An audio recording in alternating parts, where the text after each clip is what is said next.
everybody. Welcome to the Cox Digital Cable pregame show. I'm your host, Curtis Fitzpatrick, and it is week number 4 for high school football here in the state of Oklahoma, and that means finally the preseason is over. You can throw out the records. Everybody starts with a clean slate because it is time for district play, and this is what all the teams play for, a chance to make it to the state playoffs. Well, we got district play kick-started Thursday night in Class 6A with third-ranked Moore remaining unbeaten by defeating previously unbeaten Putnam City West 35-21. And the game you saw right here on Cox Communications, Jinx and Broken Arrow, the Trojans coming off that big win a week ago over Union and had no problem focusing on the Broken Arrow Tigers. With a look back, here's Don King and J.B. Haney. Thank you, Curtis. Thursday night, the Jinx Trojans run their record to 4-0, and J.B. Haney showed us why they are #1 in the state, 50-21 over Broken Arrow. Offensively, they were so explosive tonight, Don. It looked like at one time there in the third period we're going to have a great game when Broken Arrow came back, got within 1 touchdown. But suddenly, Jinx explodes for 2 quick touchdowns, and from there on in, it's academic, and they are truly the #1 team in the state of Oklahoma. They set a school record last year for points at 43 a game. They're now just above that. I think they might be more dangerous this year offensively than they were last year. I would agree. Can you imagine averaging 44 points a game? And I'm sure that's going to increase as their schedule progresses down through the season. Yeah, good point. So the Trojans run their record to 4-0 and will remain for another week #1 in the state. Let's go back to Curtis Fitzpatrick.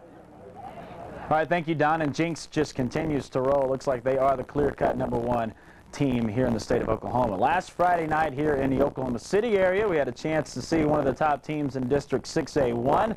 The Del City Eagles defeated Westmore 50-28 right here on Cox Communications. And as you just saw a couple minutes ago, the highlights of the 4-time defending state champion in Class 6A, the Jinx Trojans. And tonight we'll have a chance to see the 3-time champion in Class 5A. The Carl Albert Titans will take on the Douglas Trojans tonight. As we look at the schedule, not only do we have a great game tonight, but coming up later on in the season, a lot of great games to tell you about here in the Tulsa and Oklahoma City areas on Cox Communications. Next Thursday night, it's Claremore at Tulsa Bishop Kelly, and that'll be Thursday night starting at 7 o'clock with the pregame show. Friday night, it's Yukon in Del City. And look at the big rematch of the 5A state championship game Friday, October the 6th. Carl Albert, the team you're going to see tonight, is at El Reno, the #1 team in Class 5A. Later on down the schedule, we'll see a great game in Class 6A between Stillwater and Union. That's going to be Thursday, October the 12th. Also, Westmore is at Midwest City the next night. The first time we'll get to see the Bombers this year. And looking down, Friday, October 27th, 2 of the better teams in the western side of the state, Del City and Moore. Both those teams ranked in the top 10 in Class 6A. And we'll close it out this year, Friday, November 3rd, with Sand Springs at Sapulpa. The Thursday games beginning at 7 o'clock with the pregame show. Friday games here in the Oklahoma City area. We'll kick it off with a 6:30 pregame show and kickoff coming at 7 o'clock. We'll take a quick time out, and when we come back, we'll take a look at the rankings for both Class 6A and 5A as we head into district play tonight. And we'll take a closer look at the game we're going to have for you right here on Cox Communications between Carl Albert and Douglas at Moses Miller Stadium. Stay with us, everybody.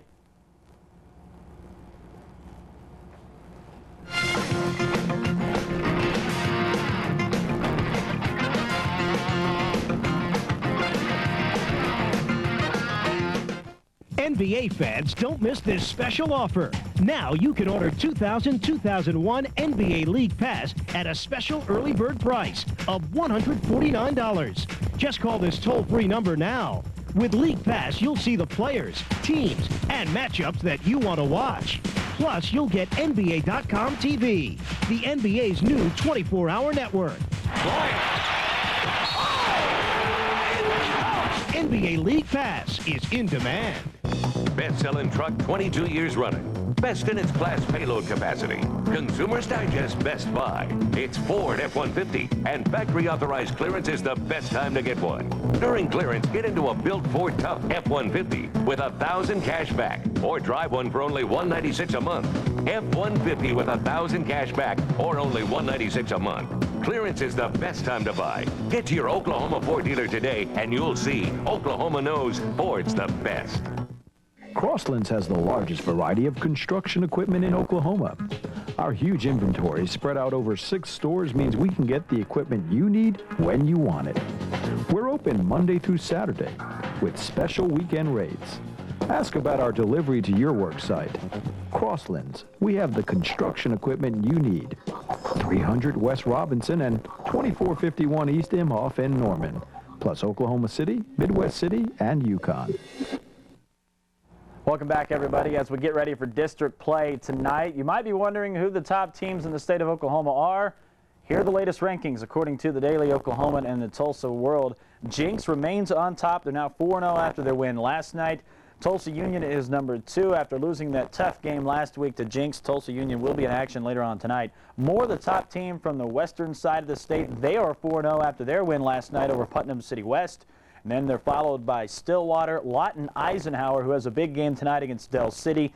You saw Del City last week. Putnam City North is number 6, Midwest City number 7. There's Del City. Lawton is number 9, and Owasso is number 10 this week. In Class 5A, El Reno continues to hold the top spot. The Indians remain number 1 with a perfect 3-0 record.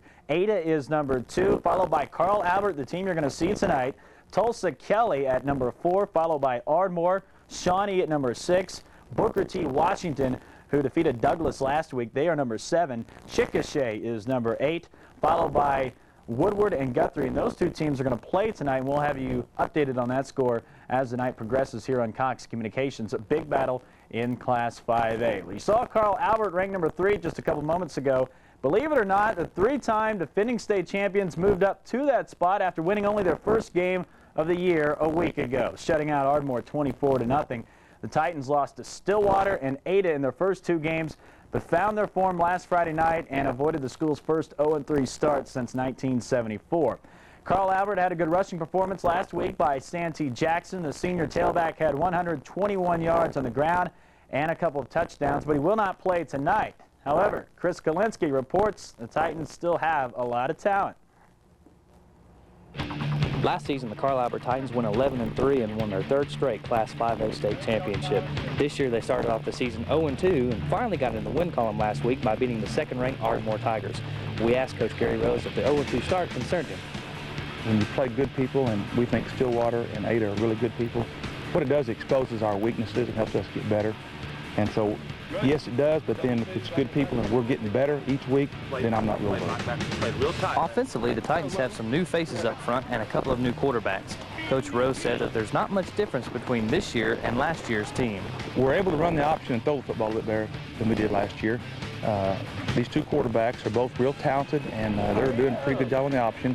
And Andre particularly throws the ball really well. He's tall, can see over the defense. But other than that, we're a lot like we were last year. We're a tight, double tight power offense. And if we get a lead, we're going to play Red Rover, and just run right at people. Defensively, the Titans are young but not inexperienced. Last week, they reported a shutout against Ardmore. But what Coach Rose is really excited about is his special teams. Kicking game is really big, and our kicking teams, our coverage teams, have been doing a great job. And all 3 aspects of the game have to work for us to win the ball game. Last week against Ardmore, Ryan pinned Ardmore all night long, had a 52-yard punt, died at the 2-yard line, kicked 3 of 5 kickoffs into the end zone, kicked a 39-yard field goal, 3 for 3 PAT. Just doing a super job of kicking off, punting, and doing place kicking for us. The Titans start district play against the Douglas Trojans. Coach Rose talked about his team matching up with their opponent. Douglas is a very talented football team. They always have been. I think Stan White does a great job of coaching and preparing his kids. They're real fast in the backfield. Their flex bone, what we call it, is a difficult offense to defense. And we match up pretty well because we have some kids that can run. But it's going to be a real battle as far as playing assignment football. And they're tough in the defensive line as well. And we're going to have a difficult time blocking them. So we got to really work hard this week on that. But it'll be a great game. Douglas always plays us tough. We've played them 3 times. They've won 2 of those 3. And so we have to really prepare hard to be able to beat a team as good as Douglas. Remember playing King of the Mountain in school? Well, it looks like the 3-time defending 5A state champions are going to be tough to push off the Class 5A mountaintop. For the Cox Digital pregame show, I'm Chris Kalinsky. All right, thank you, Chris. And you can bet Carl Albert will be there at the end. A lot of people are going to have to knock them off if they want to win the 5A state championship. As for Douglas, their team is also coming into the game with a 1-2 record, losing a week ago to Booker T. Washington 28-12. But the Trojans also started off slow a year ago, and they ended up in the playoffs. So don't think their fans and players will panic anytime soon. You know their head coach won't. he's pretty much seen it all. The Douglas Trojans had a winning season in 1999, going 6-5 and making the playoffs. Head coach Stanford White is in his 30th year here at Douglas High School, and we talked about his long-standing history with the Trojans. I've had fun, still am having fun doing what I do. I can't think of anything else I'd rather be doing. This is my old high school, and I love teaching, first of all, and then coaching is teaching also. So I'm just having a ball, getting paid for something that I probably would have done for free anyway. The Douglas Trojans run an option-based offense, and Coach White talked about his offensive keys. We're an option football team. We don't line up in the bone anymore. We try to spread people out a little bit more and hopefully open up things for the pass, which, by the way, we haven't done a great job of doing that either, but we're working on it. We're going to get better. But David Brown is the key, our quarterback. He's the key to our offense. He's a junior. Started last year as a sophomore. Does an excellent job of reading. Very quick. Probably the fastest quarterback we've ever had. We've had a bunch over the years that have been pretty good. He probably has more quickness than all the others we've had before. Chris Friday, the halfback, he and Brown were the two leading rushers on our team last year as sophomores.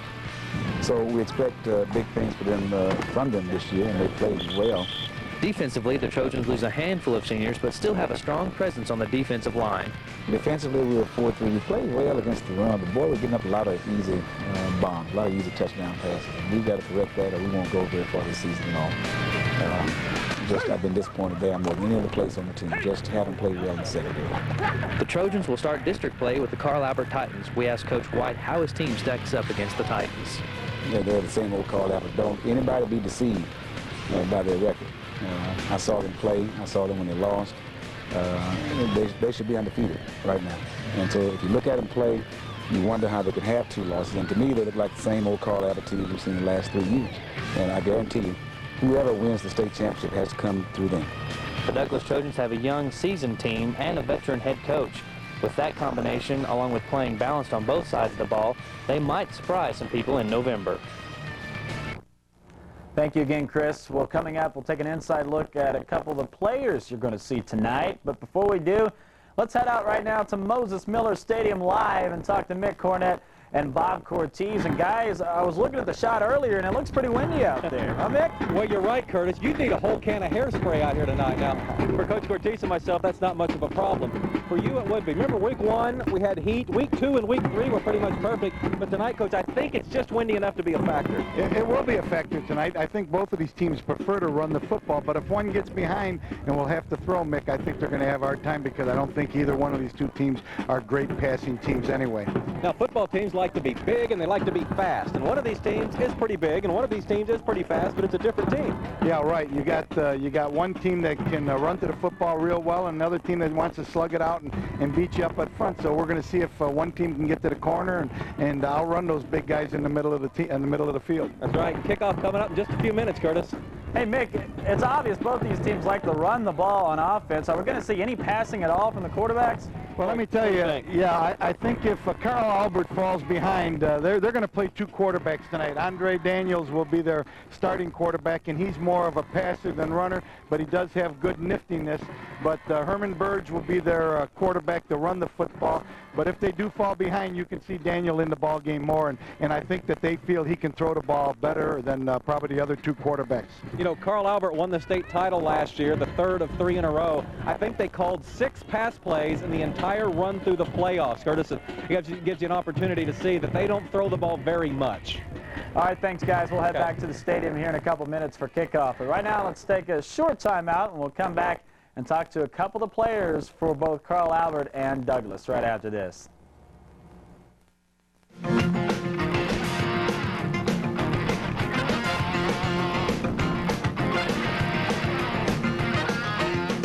Looking forward to a quiet night in front of the tube? Hey, we can fix that.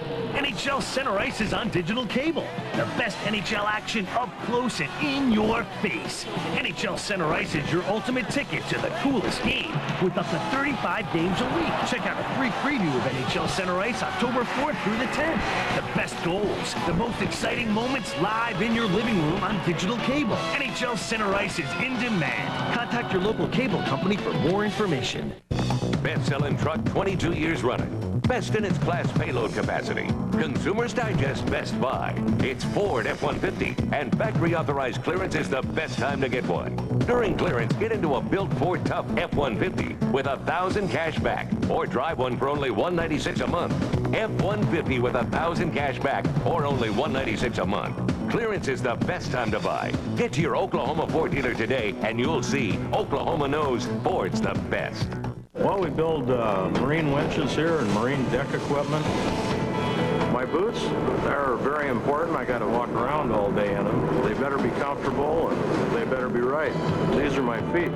You have to have the equipment to match the environment. Bottom line. Wolverine DuraShocks, the world's most comfortable boots, guaranteed. See Oklahoma's largest selection of Wolverine boots and shoes at Jelco Clothing and Shoes, I-40 and Agnew in Oklahoma City, and in Norman, 24th and Main. Welcome back. You're looking at a live shot of Moses F. Miller Stadium here in Oklahoma City. Carl Albert and Douglas coming up. And it looks like a great night for high school football, as you heard the guys talk about a couple minutes ago.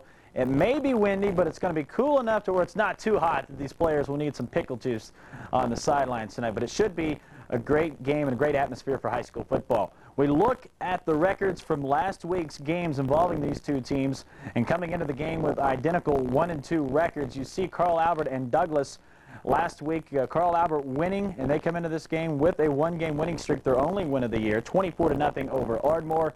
Douglas and Tulsa, Washington. Washington winning that game 28-12, the final score. And if you look at the numbers, look at the turnover stats from Douglas. 3 turnovers, and that was really their Achilles heel from a week ago. And you look at the rushing yards, Carl Albert, they like to keep the ball on the ground. They will mix it up a little bit. 53 carries for 230 yards, including a big game by Santee Jackson, but he will not be playing tonight for Carl Albert. And if you look at the passing department, Douglas actually threw for more yards last week than Carl Albert, 157-116. And it should be a pretty even matchup tonight, although Carl Albert will probably have the advantage being the 3-time defending state champion. One of the big reasons for Carl Albert's big game a week ago was the play of their two-way star, J.D. Runnels, who stars at tight end and defensive end and is known as a leader both on and off the field, and he's only a junior. Here again is Chris Kalinsky. The Carl Albert Titans have a solid receiving corps this year, and one of those guys leading the way is J.D. Runnels. We asked him how he thought the season was going so far. I think you know, we started out real slow, but you know, especially last week we got a lot better. You know, practiced real hard, and you know, we went over to Ardmore and took care of business. And you know, I think if we do that every week, then we'll be fine. Coach Rose says Runnels is a great young man and a talented athlete. J.D. Runnels, our tight end, defensive end, is a super athlete. He's a great kid. He's one of our leaders. He's got 6 catches for 180-some yards already and 2 touchdowns. He plays 2 ways for us. He's a great blocking tight end, has great hands.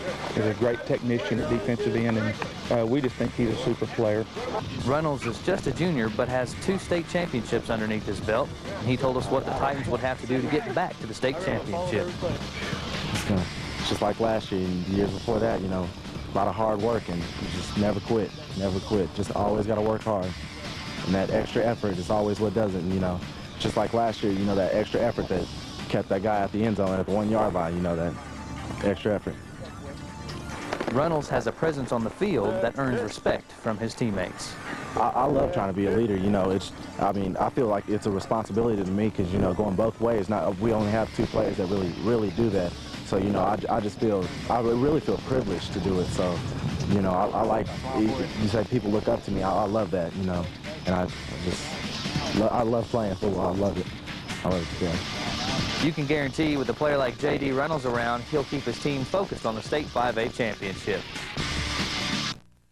Well, I guess J.D. really does love playing football, huh? And he was a big part of that state championship team a year ago in that great game against El Reno in Stillwater. For Douglas head coach Stanford White, he's also counting heavily on a junior. His quarterback, David Brown, also a two-way player, plays a little defense.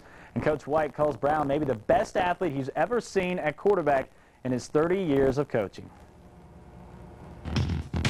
The Douglas Trojans have a young, talented signal caller in David Brown. He started last year as a sophomore, and we asked him what his season outlook was so far. We're coming in 1-2, but we plan to up them stakes to 2-2 if we can. you know, just got to get out there and do all our jobs right, and we'll have it on the road. Coach White said Brown is one of the most talented quarterbacks he's coached. Doing a good job so far. Doing an excellent job of reading. Has good quickness, and so he's the key to our offense. Brown says the keys offensively will be creating plays against the Titans. I know if I get my job done, I don't have to worry about nobody else. So I'm just trying to get through for myself. And if they don't get through it, I've got to be there in their ear and tell them, hey, pick it up, let's go. Keep fighting, don't quit. That's about it for me to do. Brown plays the safety position on defense and says the Trojans need to perform well against the Titans. Well, our defense need to get a little bit stronger. We went through some little bruises in the last game. You know, we got to bounce back from, get out here and practice and work harder to improve on that. Yeah, be on our way. David Brown gained a lot of experience last year as a sophomore. Look for him to use that as he takes his team into battle on Friday night. Well, now let's hear from both coaches and see what they have to say about their team's chances of winning tonight. For Carl Albert, Coach Gary Rose, he's been kind of unhappy about his team giving up too many big plays, and he knows they can't do that tonight.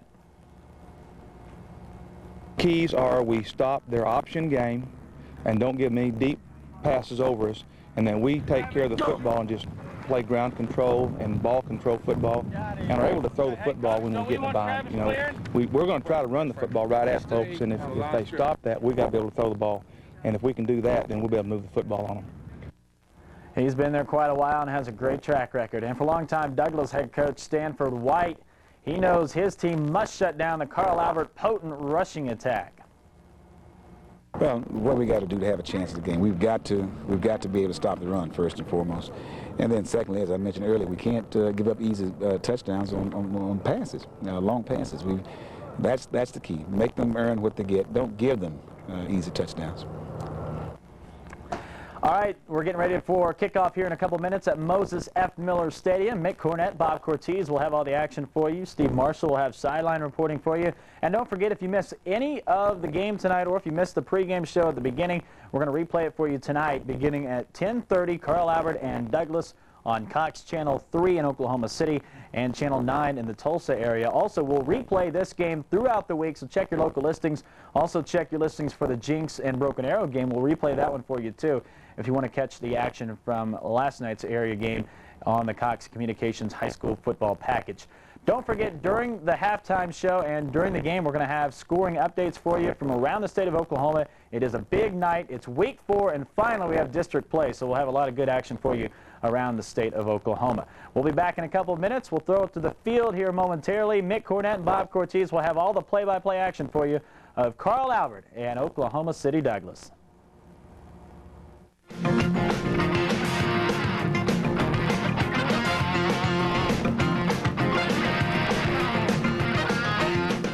NBA fans, don't miss this special offer. Now you can order 2000-2001 NBA League Pass at a special early bird price of $149. Just call this toll-free number now. With League Pass, you'll see the players, teams, and matchups that you want to watch. Plus, you'll get NBA.com TV, the NBA's new 24-hour network. NBA League Pass is in demand. Best-selling truck 22 years running. Best in its class payload capacity. Consumers Digest Best Buy. It's Ford F-150, and factory-authorized clearance is the best time to get one. During clearance, get into a built Ford Tough F-150 with $1,000 cash back, or drive one for only $196 a month. F-150 with $1,000 cash back, or only $196 a month. Clearance is the best time to buy. Get to your Oklahoma Ford dealer today, and you'll see Oklahoma knows Ford's the best. Crosslands has the largest variety of construction equipment in Oklahoma. Our huge inventory spread out over 6 stores means we can get the equipment you need when you want it. We're open Monday through Saturday with special weekend rates. Ask about our delivery to your work site. Crosslands, we have the construction equipment you need. 300 West Robinson and 2451 East Imhoff in Norman, plus Oklahoma City, Midwest City, and Yukon.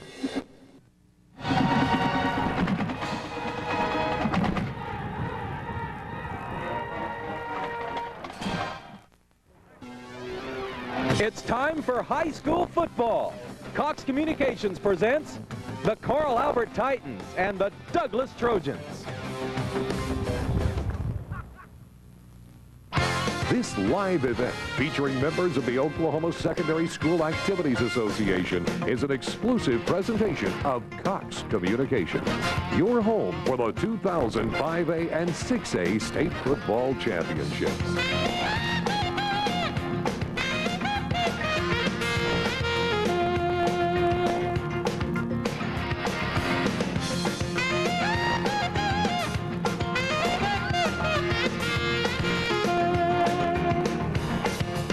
It's your Oklahoma Ford dealers game of the week.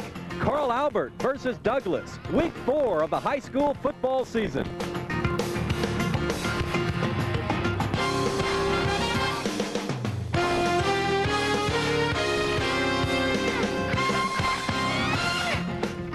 From Moses F. Miller Stadium in Oklahoma City, Oklahoma, the Douglas Trojans are entertaining the Carl Albert Titans. Hello, everybody. I'm Mick Cornett, along with Oklahoma Wranglers head coach Bob Cortese. And, Coach, tonight these teams are going to run it on first down and then maybe run it on second down and then maybe run it on third down. I think both teams enjoy running the football. You know, it's pretty amazing. One of the teams that we have here tonight, Carl Albert, is going to be a 3-time defending state champion, Mick. And that's pretty unheard of and remarkable, and I'm anxious to watch them play. 3 times as a state defending champion, pretty impressive. Well, keep in mind they've got some seniors that have never not won a state championship. Let's take a look at a couple of the key players tonight, specifically the quarterbacks. And, Coach, we start with Carl Albert, quarterback Andre Daniel. Andre is a young man. He's 6'3", 165 pounds. But talking with Coach Rose this week, he has a young man named Herman Burge, who's 5'5", 140, who he's going to play a lot this season. I look to see him coming in the second series if they fall behind Andre's demand, but I think they're going to alternate their 2 quarterbacks. They also have a great linebacker in J.D. Runnels.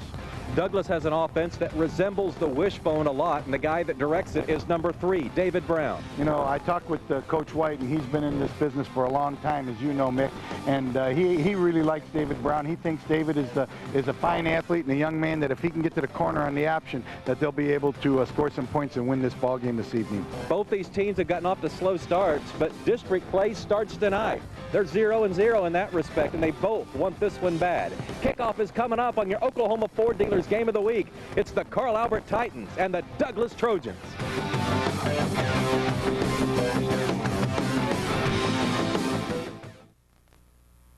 Marine winches here and marine deck equipment. My boots, they're very important. I got to walk around all day in them. They better be comfortable and they better be right. These are my feet. You have to have the equipment to match the environment. Bottom line. Wolverine DuraShocks, the world's most comfortable boots, guaranteed. See Oklahoma's largest selection of Wolverine boots and shoes at Jelco Clothing and Shoes, I-40 and Agnew in Oklahoma City, and in Norman, 24th and Main. We've got a score to settle every Friday night. High school football is back, and your ticket to all the action is on News Now 53. Greg Kerr gives you up-to-the-minute scores and highlights from around the state, and Bill and Dean preview OU and OSU, plus a complete breakdown of the Cowboys before they hit the field. If you want football the way it should be, you've come to the right place. Catch Sports Now only on Cable Channel 53 every Friday night at 10:35. It's a sports fan's dream. This September during the Sydney 2000 Games, see more Olympic sports than ever before. Tune in to CNBC and MSNBC for over 270 hours of coverage, more than 20 different sports, and over 30 medal rounds on NBC, CNBC, and MSNBC. Tonight's high school football game of the week is brought to you by your Oklahoma Ford dealers, best in Oklahoma. Also brought to you by Jelco Clothing and Shoes, Cox Digital Cable, and Crossland's A&A Rental and Sales Company.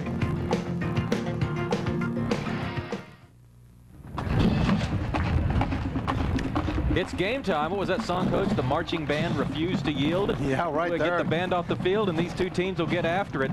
2 great teams in Class 5A historically, They've both lost 2 games, though, earlier this season. And as we bring in Steve Marshall, Steve, these are teams that are saying, hey, this is district play. We're starting all over tonight.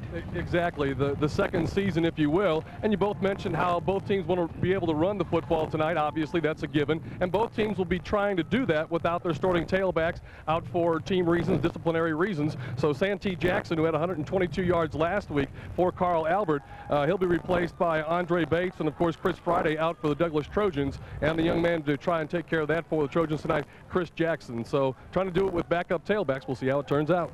Yeah, not good when one of your best players is wearing khakis as they come onto the field. Right. Not what you want to see. But both of these teams, as Steve mentioned, Coach, are missing some of their best players. Still waiting for the twinkle. Let's take a look at the matchups. Coach, this is what happened last week. On the left, Ardmore versus Carl Albert, and on the right, Douglas took on their arch rival from the Tulsa area, Washington. And take a look at the numbers, see what you see. You know, what you see is 2 teams that want to run the football. 37 rushes by Douglas and 53 by Carl Albert. But, you know, Douglas did have 157 yards passing, which was very impressive. And, you know, for a team that wants to run the football and is running the option game, punting game looks pretty even right there. Both teams averaging between 35 and 37 yards. Fumbles lost. Douglas a little more careless, but not that bad. And penalties is in favor of Douglas. Carl Albert seems to get trouble a little bit more with the penalties. We're at Moses F. Miller Stadium, where the temperature is 94 degrees.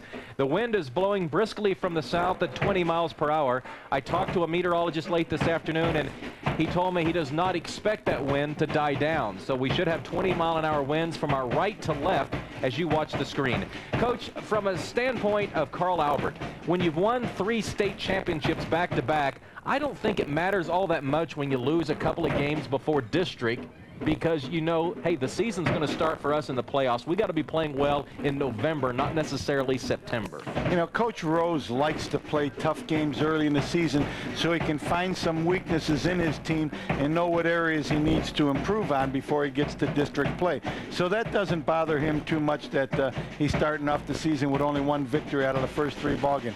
He has tradition. He has a lot of players on his team that have been state champions, and some of them a couple of times, and so he's pretty confident this evening. Okay, this is before the season. The coaches in this 5A District 2 voted, and they said, well, El Reno's probably our favorite, but how can you go against Carl Albert when the success they've had, and Douglas is right there. So I think what this shows us, coaches, this is a very big game as far as this district is concerned. Well, both teams know how to win, Mick, and that's what you have going out here. You know, Coach White has been at Douglas for a long time, and he has put a lot of good football teams on the football field. Last year he got into the playoffs with the team. He has some players back from last year's game. He likes his quarterback. Carl Albert has been very successful over the last 3 years, as we all know, and they have great confidence, and so we're looking for a district game that has a lot of meaning and should be an exciting time. Reading the kickoff down there, it appeared to me that Douglas won the toss and took the wind. Carl Albert took the ball, so Douglas will be kicking off with the wind from right to left. We're just a little bit late getting started, just about 4 minutes after the hour now, but I imagine we're just about a minute away from kickoff here. And Coach, take a look at the wind right now, and what kind of a factor is it going to play early in the ball game? Well, the wind is going to play a factor. You know, first off, you got 2 teams that like to run the football, so they don't spend a lot of time passing it. And so if they are forced to throw the ball tonight, there's another variable that they're going to have to contend with, and that is the wind, whether they're going with it or against it. The place where I think the kicking game has a large effect is going to be in the kick, where the wind has a lot of effect, is going to be in the kicking game, Mick. I think when you're backed up and you got to kick into the wind, you're going to give your opponents great field position, so you got to really generate some offense when you're facing the wind and open it up when you got the wind behind you. One of the things to keep in mind as you watch tonight's game is keep an eye on the linemen, because one of these linemen is going to be selected as our Jelco Workman of the Game. We'll be making that announcement in the 4th quarter, giving it to the lineman who shows that he's just a standout player in the trenches. Jelco Clothing and Shoes, for work in the great outdoors, our sponsor of our Workman of the Game. See these Douglas students standing up, Coach? Yes. We may not see them sit down all night. They have a lot of enthusiasm, don't they? They have it's some high energy. School football at its finest. Yeah, and I don't know how well you can hear it at home, but there's a big drum not about 5 feet outside the door where I'm standing, and so that you may hear that from time to time. It's not us beating our own drum. It's actually the Douglas Trojans. Because of that drum, we have to close the door, and it's getting a little stuffy in here, eh, Mick? Hadn't thought of that. We get combat duty this evening. Oh. There you see the Douglas Trojans. What a great history of football the Douglas Trojans have, and it dates all the way back to the 1950s when Moses F. Miller himself was the head coach here. Prentice Gott, one of the great players of the 1950s, and if I start naming all of the great Trojan football players through the years, I'm going to leave out a bunch. Let me jump ahead to the 1980s and remind you about Tony Rayburn, a guy that played for this man, Stanford White. Rayburn went on and starred at the University of Oklahoma. White won a state championship back in 1976. Class 5A powerhouse. Of course, these days in Class 5A, the outstanding team is coached by these guys. Carl Albert, state champions, 1997, 1998, and 1999. Years from now, they'll be looking at this and calling it a dynasty. So, Carl Albert fans, enjoy this while it lasts, because it's cyclical. You'll win for a while, and then you'll lose for a while, so enjoy the good times. I'm getting excited about this game. I think both of these teams are ready to play some football, and we're going to see a good game this evening. Douglas will be kicking off from right to left. Alicio Zamaron will be the kicker. Robert Jones and Tyler Campbell are deep for the Titans. The Trojans and the Titans, and here we go. It's Robert Jones at the goal line. They'll let him bring it out. He's to the 10, shakes a tackle. Finally, 3 Trojans wrap him up at the 20. It'll be 1st and 10 for Carl Albert right there. Yeah, Jones is a 6-foot senior that they really like as an athlete. Let's take a look at the starting lineups. Here's Carl Albert up front. Rowlett, Trent, Hinton, McClure, and Collimore. The receivers are Campbell, Jones, and their tight end's a good one, J.D. Runnels. The quarterback is Andre Daniel, though 2 quarterbacks will see a lot of time. Andre Bates and Derek Colquitt will be the running backs to start the game. I formation for Carl Albert, 1st and 10 at the 20, 1 wide receiver to the left. Daniel is in at the starting quarterback position. And they pitch it wide on 1st down to Andre Bates. 25 and a little bit more, 6 yards on 1st down. Coach, first time I saw the statistics and height and size on Andre Bates, I thought, well, that must be a misprint. No, he's not very big, and you're going to find some different sized players out there this evening that they're playing. Here's the front 4 for Douglas. The ends are Walker and Engman. Defensive tackles are Bazell and Jackson. The linebackers are Hayes, AJ, and Walker. We'll take a look at the secondary in a moment. 2nd down and 4 from the 26-yard line. That's what I call a power I, Coach. You got 3 guys in the I formation. The handoff to the tailback. That's Bates. And he got next to nothing, maybe a yard. Yeah, good job by the defensive end, number 66, making a tackle on that for Douglas. Porter and Hill are the cornerbacks. Brown and Joyner are a couple of good-looking junior safeties. It's going to be 3rd and short. They need to get to the 30. Got about a foot to go. Philip Walker's number 66 for Douglas. Mick, he's a big guy. He's a 260-pounder, and they're going to have time trying to move him out of there. Quarterback sneak, and he's got it. Boy, you saw Douglas's size and strength up front there, but that was after he'd gained a yard. They really rocked him back. Douglas does have some big offensive and defensive linemen, and compared to Carl Albert, they do outman them in size. But Carl Albert has some quickness, and Coach talks a lot about the weight room and how strong some of his players are, Carl Albert. Good look at Andre Daniel. He'll play some defense tonight for Carl Albert. 6'3", 165 pounds. He puts Burke in motion and pitches it wide to Bates. Across the 30 to the 32-yard line. Tackle made by Brandon Hill. It'll be 2nd down and about 8. Take a look. Yeah, Brandon Hill comes up from his defensive back position. He's only a sophomore, Mick, but right here shows that he's got the nose for the football and comes in and makes a nice, fine, open field tackle, and that's pretty good for a sophomore. be 2nd down and 8. You know, when you're a running team, you don't really like to go to those 3rd and long situations because that's when the team can kind of lay back and make you pass when you really don't want to. 2nd and long is a critical down for a running team like Carl Albert.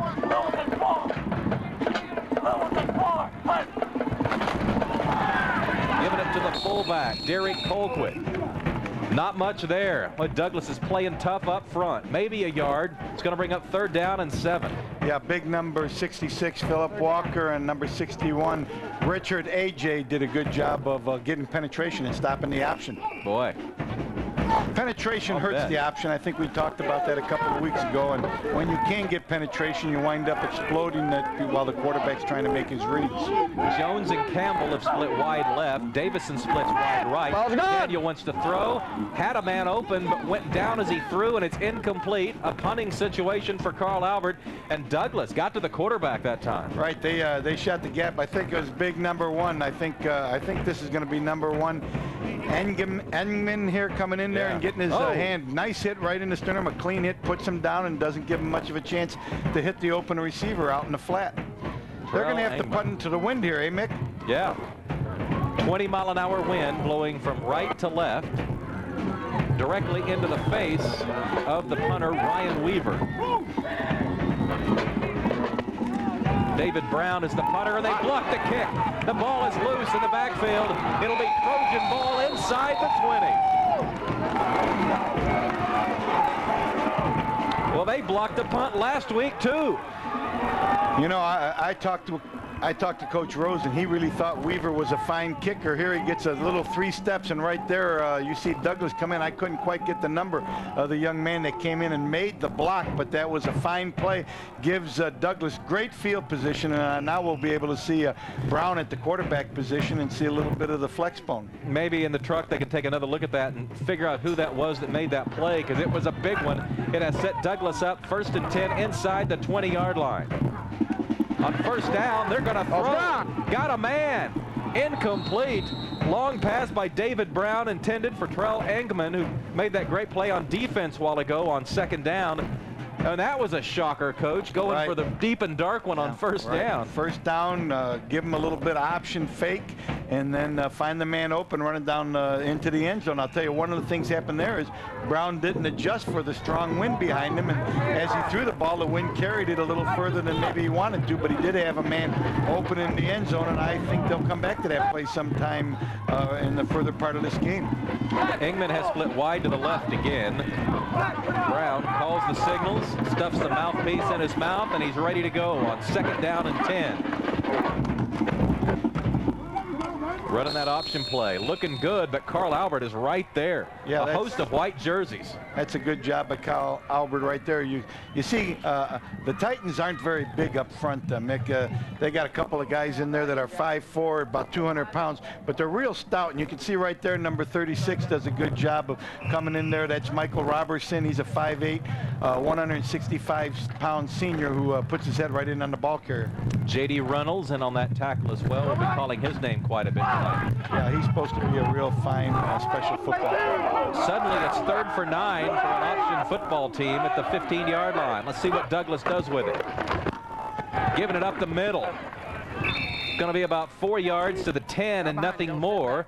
Sets up a 4th down and 3 and decision time for veteran coach Stanford White. Yeah, that was Hill carrying the ball up the middle. It was an option call. They gave the fullback the football and tried to burst him through there and sneak him up into the 1st down area, but he wasn't quite able to get there and about 4 yards short.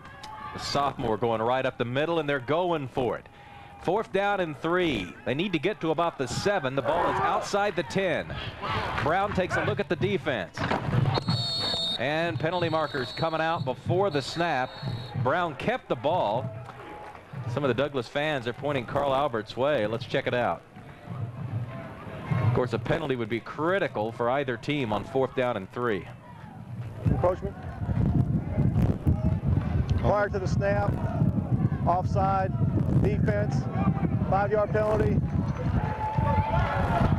When Douglas went in motion, that brought the defensive lineman up across into the neutral zone, and he couldn't get back because in high school football, if you do encroach the neutral zone, it's an automatic penalty. And they may have gone to a later snap count, wouldn't you think? Well, you could have just to draw them off sides and try to get the penalty, and if they don't get it, then take a timeout and kick the field goal from there. Good call by Coach White. It sure worked. It was 4th down and 3. The penalty makes it 1st and goal at the 5. A handoff. Going right. I think that's Chris Jackson trying to get away. He may have gained a yard. Yeah, that's Chris Jackson. Just a little power play off tackle, number 6 for Carl Albert. Robert Jones makes a shoestring tackle from behind and prevents the touchdown. Chris Jackson is playing for Chris Friday. You see here, tonight. 26 breaking it up in there, and watch number 6 come in from behind and save the touchdown by grabbing him by the jersey and pulling him down. Was a good play by Robert Jones. So that brings up 2nd and goal. Ball is just across the 5-yard line. Good look at the Carl Albert front 4. They got their work cut out for them tonight, and specifically on this play. Man in motion. Quarterback still got it. Got daylight. Got touchdown. Douglas strikes first. David Brown.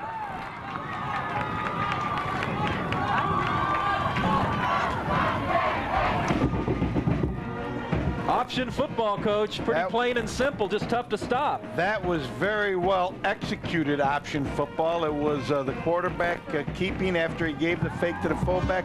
They loaded the defensive end, and Brown was able to maneuver around the block and sneak into the end zone for a touchdown. Alessio Zamaron on for the extra point.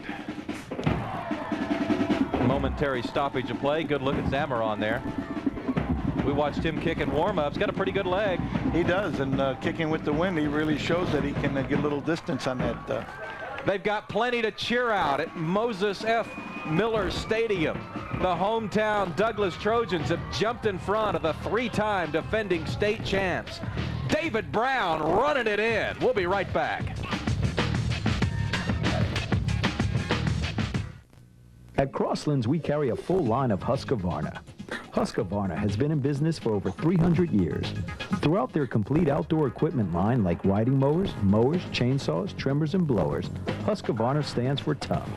Crosslands sells and rents home and garden equipment. Ask about our special weekend rental rates. Crosslands A&A Rental and Sales Company, 300 West Robinson and 2451 East Imhoff in Norman, plus stores in Oklahoma City, Midwest City, and Yukon. Imagine the possibilities, featuring PRCA Championship Rodeo and your favorite country stars live in concert. Mark Wills, Lone Star, Brad Paisley, Neil McCoy, Jody Messina, Ty Herndon, and the Charlie Daniels Band. Plus Wrangler bullfights at every performance. Imagine the possibilities. The State Fair of Oklahoma, September 15th through October 1st. Call OK Tickets 948-6800. Here we see the touchdown again. First quarter, Douglas scores first. That was a nifty play by Brown. He read it perfectly, gave a good belly fake to the fullback, got around the load block on the defensive end, and trotted in for a touchdown. Block punt, set it up. 6:25 to play first quarter. Tell you, when you're running the football as much as these teams, that clock just feels like it's in fast motion. Kicking off for Douglas, Alessio Zamaron. Jones and Campbell back for Carl Albert. This is Jones from the 1. Got a hole. Got some speed. Stepped out of bounds at the 43-yard line. Robert Jones with a nifty return. He really did show some quickness there and some speed. Jones is a 6-foot, 180-pound wide receiver senior that showed why he is back there returning kickoffs. Last year these two teams played and Carl Albert won 41-14. But before that, Douglas pretty much had their way with the Titans. They led the series. Not sure. Jones right here tippy-toeing down the sideline. Pretty good play by Douglas player to knock him out of bounds so he couldn't generate any more offense. Daniels the quarterback. I formation for him. 1st and 10 at the 44. Titans trail by a touchdown. They give it off up front. Colquitt with a little bit of yardage. Gained about 4 or 5. Let's go talk to Steve. Hey, thanks a lot. You know, in the pregame show, you might remember that Gary Rose, the Carl Albert coach, was talking about how pleased he was with his special teams. Well, that, of course, leading to the first touchdown. He had the punt blocked. It was number 10, Gary Joyner, for Douglas, that comes up with the big block. 7-0, Trojans on top. Special teams are so important. We talk a lot about offense and defense, but special teams are every bit just as important. Ball's gone! 2nd and 5. They throw it out in the flat, and they've got Barksdale. He's close to a first down into Trojan territory at about the 46, 47-yard line. Yeah, Barksdale's a sophomore, another sophomore for the Titans, and does a good job of making the first player miss him right here. Ball was deflected by a defender, but here Barksdale does a good job of juking and moving and getting upfield. A nice tackle there by number 29 for Douglas. He came over and made the play. That was Gregory Hayes, who is a freshman, 170-pound freshman for Douglas. Oh, 3rd and short, and it looked like Carl Albert's left guard may have jumped. I believe Tyler McClure got a little anxious. Prior to the snap, start, offense, and instead of 3rd and 1, it's going to be 3rd down and about 6.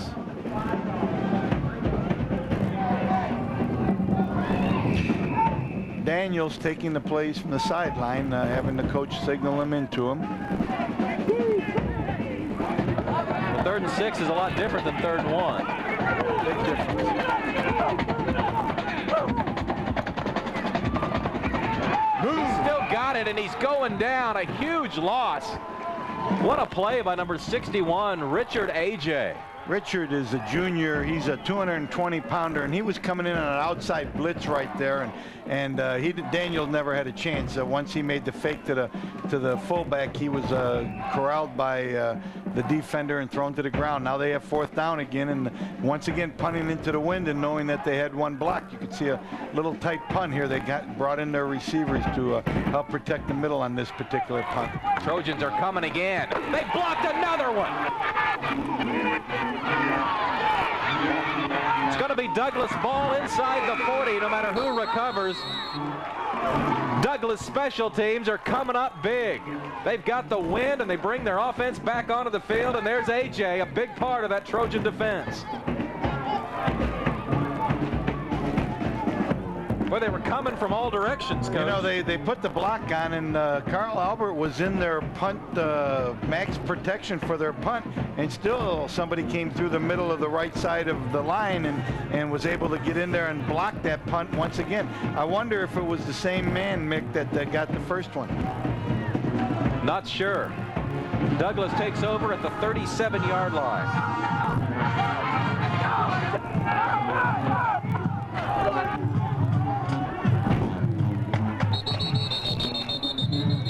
And we got some whistles.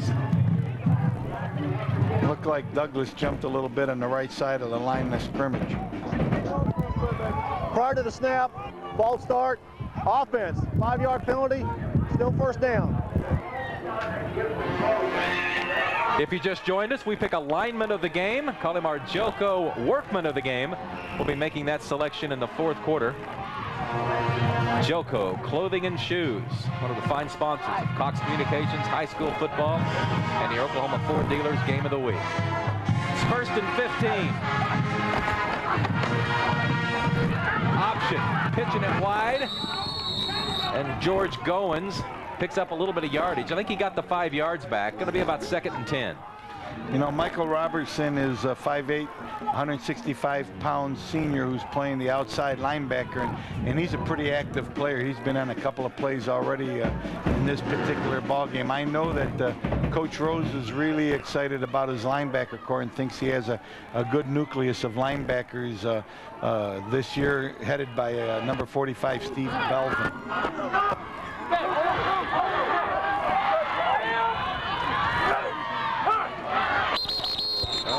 A couple of Trojans jumped that side. Coach, why does it take so it's a long time for coaches to develop option quarterbacks? Well, because there's so many reads for a quarterback. Prior to the snap, anytime you're running an option, it means that you offense, have 2, maybe penalty, three things that you can do on any one play. You don't know whether it's going to be the fullback or the quarterback or the tailback that's going to get the ball. So unlike other plays, this particular play is an option. You have an option to run any of the 3 plays instead of just handing it off and pitching it to one man and trying to block it that particular way. So it takes time. It takes time in high school and it takes time in college as well. On this series, Douglas trying to overcome a pair of 5-yard penalties. Brown still got it. Crosses the 40 to the 37-yard line. Well, they had a 5-yard penalty, then gained it back. Then had a 5-yard penalty, and then looked like they've gained it back. It's going to bring up 3rd down and about 10. Douglas has a player down on the field.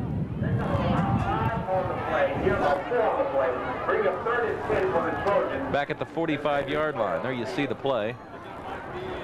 Right. I think they got a young man down, and it looks like he's in some pain right now. Hopefully it's not too bad. We're going to be right back. It's your Oklahoma Ford Dealers Game of the Week. Douglas ahead of Carl Albert, 7-0, first quarter.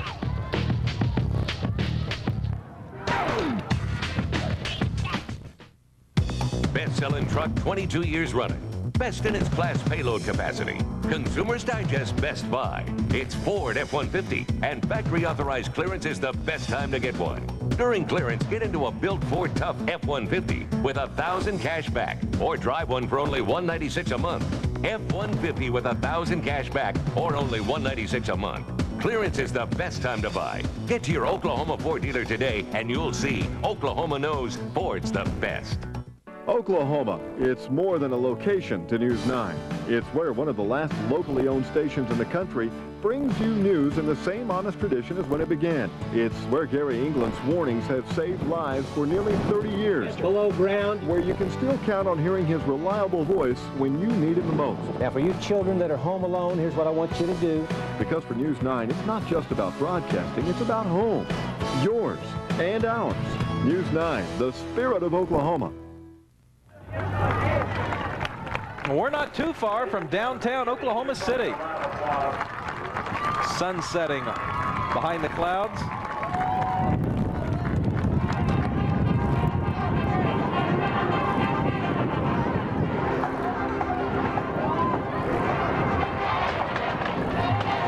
Pretty good night for football. Wind might be a little bit stronger than you'd like, but with teams that run the ball as much as these two, it's probably not going to be much of a factor. Of course, this is not a running situation necessarily, Coach. 3rd down and 10.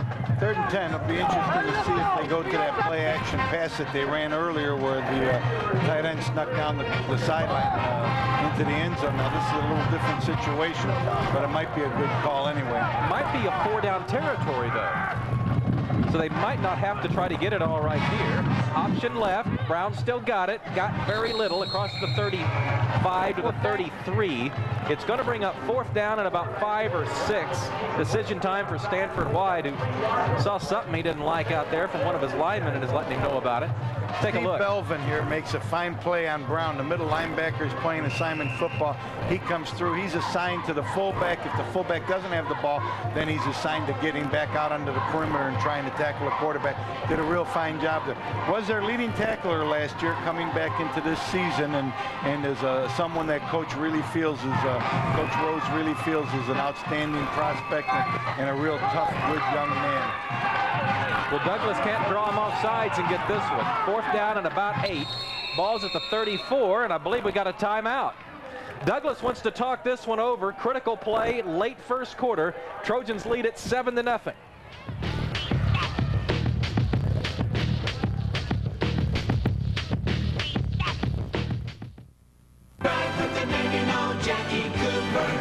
Jackie Cooper Electronics and Southwestern Bell Wireless have gone nationwide. With Digital Edge USA nationwide coverage. That's right, with one low rate, go anywhere in the country and use your wireless phone. Hurry in now and get a free digital tri-mode phone with free activation, free voicemail, free caller ID, free in-car charger, and nationwide service with no roaming charges. And no long-distance charges, only at Jackie Cooper Electronics. Do you love the teamwork, dedication, and competitive spirit that athletic sports help promote? Even if you don't play, why not become a part of the fun as an official? The OKC Metro Official Association provides referees for all levels and types of athletic events. Sign up to be a member and receive free training for a sport that you enjoy. Officiating is a great way to stay active, make new friends, and earn a second income while giving something back to your community. Get back in the game. For more information, visit our website or call the OKC Metro Official Association at 405-632-2278. Enjoying a football night in Oklahoma City. Douglas out in front of Carl Albert, 7-0. 2 minutes and 39 seconds to play in the first quarter, and the Trojans have set up in punt formation. And they do just that, and this one's blasted long gone, and Carl Albert's going to bring it out to the 20. Not sure if that's what Stanford White wanted or not. No, I don't think he did, and he's talking to the young man, trying to show him right now. One of the coaches trying to show him where the coffin corner is, and telling him that's where he wanted the ball. Big number 61, who has been playing a fine football game. AJ has played a very fine football game, and being the punter, he didn't do exactly what the coaches wanted him to do. They got a couple of punters. We may see Philip Madden in to punt tonight for the Trojans. AJ's been punting the first 3 games, but they've been kind of wanting to look at Madden as well. AJ, right there, with the wind behind him, he had a very fine punt. Unfortunately, it wasn't what they wanted. Once again, Carl Albert will try into the wind. They're at the 20. This is their 3rd possession. They've generated very little offense in their first 2 possessions. Handoff, tailback. Andre Bates across the 25 to the 27-yard line. Bates, 5'2", 165 pounds. He isn't very big, but Coach Rose told me that in the weight room, he is one of the stronger players for his body weight and really is dedicated to the weights. A very stocky, strong young man. His nickname is Slick. Herman Burge is now in at quarterback. This is as we expected. They go 2 series with each quarterback. Here in series number 3, Burge has replaced starting quarterback Andre Daniels. And they give it to the tailback, Bates again over the left side. Nothing doing. Douglas is right there, stopping him short of the 30-yard line. I look for Carl Albert with Burge in the ball game at this particular time to be a running team. I think that the coach really feels that when they have the smaller quarterback in the ball game, that they are going to run the option and move the ball on the ground, and when they put the bigger quarterback in the game, they can do both. 3rd down and 2.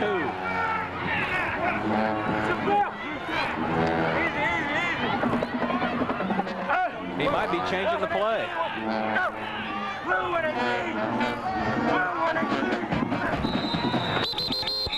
Too much time? Too much time. Good idea. He saw, I think they were probably trying to run to the left, and they saw it was overloaded, and Burge. Still 3rd down. Delay of game was the call, so from 3rd and 2, it goes to 3rd and 7. They've thrown a couple of passes already, which is about 2 more than we expected them to throw. One on a slant that was tipped, and one in the flat that was tipped yet caught. So the Douglas defensive front has just been doing a terrific job, and I can't think that Carl Albert's gained any confidence in its passing game here, especially still going into the wind.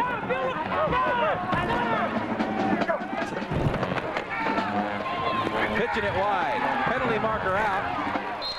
Big loss on the play. 3 Trojans were over there to make the tackle. Big Philip Walker, yeah. He's a big guy. He's a 260-pounder. Showed pretty good speed there, getting out in the perimeter. It was no secret to the defense. If you see here with Burge in there at quarterback, they're not going to throw the football, and their best way of getting a 1st down, 3rd and long, on the is offense, to go to the perimeter. Penalties decline. That was sort of a sprint-out look, though, wasn't it? They could come back and drop back and pass out of that same look a little bit later, couldn't they? They could, but I don't think they have confidence in Burge as a passer, because Coach told me that if they did need to throw the ball, they were going to put Daniels in the ball game.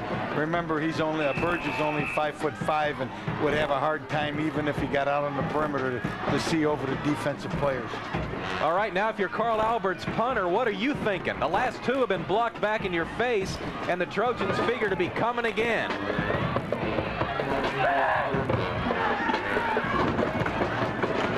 Gets it off, but it goes straight up. and to the right, and it wasn't much better than a block kick. Out of bounds inside the 30. Mark it out at the 21-yard line.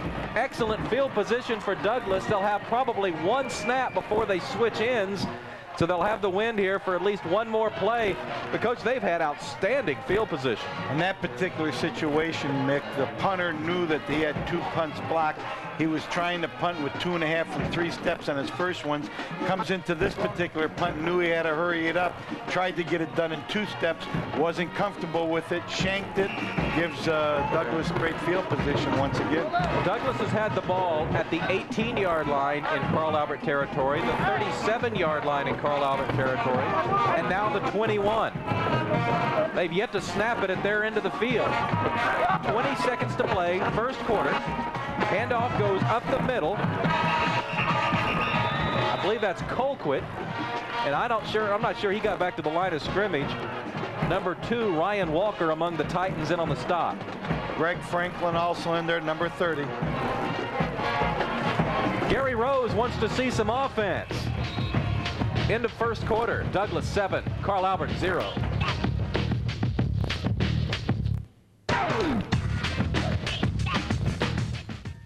Oklahoma. It's more than a location to News 9. It's where one of the last locally owned stations in the country brings you news in the same honest tradition as when it began, where reporting the news goes beyond the bottom line. Now, this is the kind of story that we really enjoy reporting to you about. Because for News 9, it's not just about broadcasting. It's about home, yours, and ours. News 9, the spirit of Oklahoma. Best-selling truck 22 years running.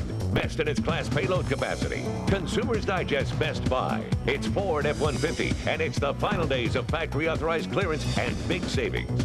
During the final days, get into a built Ford Tough F-150 with $1,000 cash back, or drive one for only $196 a month. F-150 with $1,000 cash back, or only $196 a month. But hurry, clearance ends October 2nd. Get to your Oklahoma Ford dealer today, and you'll see Oklahoma knows Ford's the best.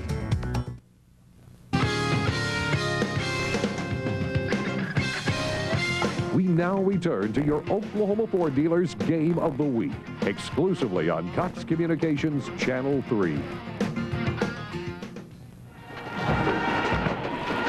We're at Moses F. Miller Stadium in Oklahoma City. Trojan special teams have been the story of the game so far. They've blocked 2 punts. One of them led to a Trojan touchdown. They lead Carl Albert 7-0, and Douglas is threatening again. On 2nd and 12, they hand off up the middle across the 20 to the 18-yard line. It's going to bring up 3rd down and about 7. First part of the option there, Mick. The quarterback reads it, gives the ball to the fullback. Fullback bursts up in there for a 4 or 5 yard gain. You can see that they're playing assignment football because as Brown, after he handed off to the fullback, he was knocked down by someone that was assigned to make sure he didn't keep the ball after the fullback passed him. 3rd down and 9 now. Hill was the ball carrier on that last play for Douglas. Brown still got it. Now pitches it wide to Goins.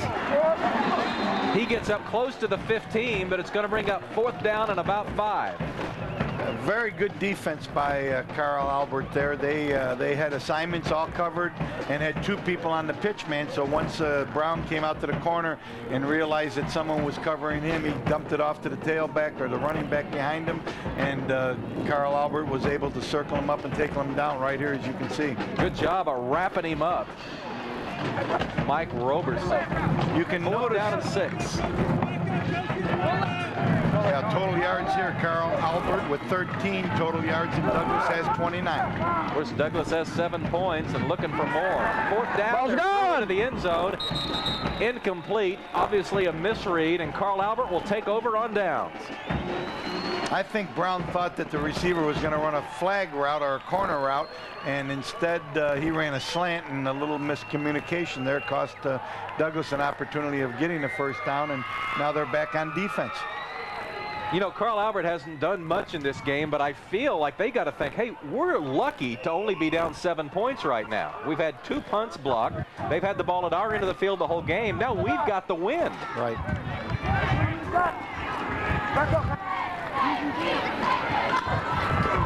Burge is the quarterback again. Hands off up the middle, and the ball goes across the 20 to the 22-yard line. That's number 20, Byron Smith, the junior tailback. Once again, Burge is the quarterback that they like to have in there when they're running the option. Remember, he's only 5'6", 140 pounds. He's a sophomore, but Coach really thought he was a fine athlete. I think he starts on their basketball team, on their varsity basketball team, along with Daniel. Last week, Carl Albert beat Ardmore 24-0 and didn't let Ardmore get to the midfield stripe all on first down. They fumbled the ball, and Douglas has got it. Once again, great field position for Douglas. Burge came outside there with the option, and as he was coming out of the fullback's belly, he got popped there pretty good, and the ball popped out, and Douglas has great field position. Again, I know Coach White will want to get his troops into the end zone. They're not going to get these kinds of opportunities very often. Ball pops loose, and Shane Kinney comes over and falls on it.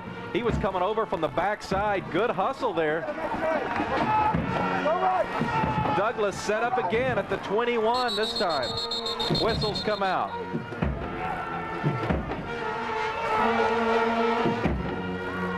I got 5, guys. Dead ball, substitution infraction. On the offense, 5-yard penalty, still first down. Tell you what happened there, Mick, was they had an offensive lineman who was in the huddle. The quarterback called the play. When the team broke the huddle, the offensive lineman wasn't supposed to be in there. Someone had come in and replaced him, and consequently he came off the field, and that is of an infraction, and the officials rightfully called that. So you have to come out before the play's called in the huddle. First down and 15. If you count the block punts as turnovers, it would be 3. Ball's gone. They throw and they complete the pass. And down to the inside the 15-yard line. Trying to see the man that caught the ball. There he is.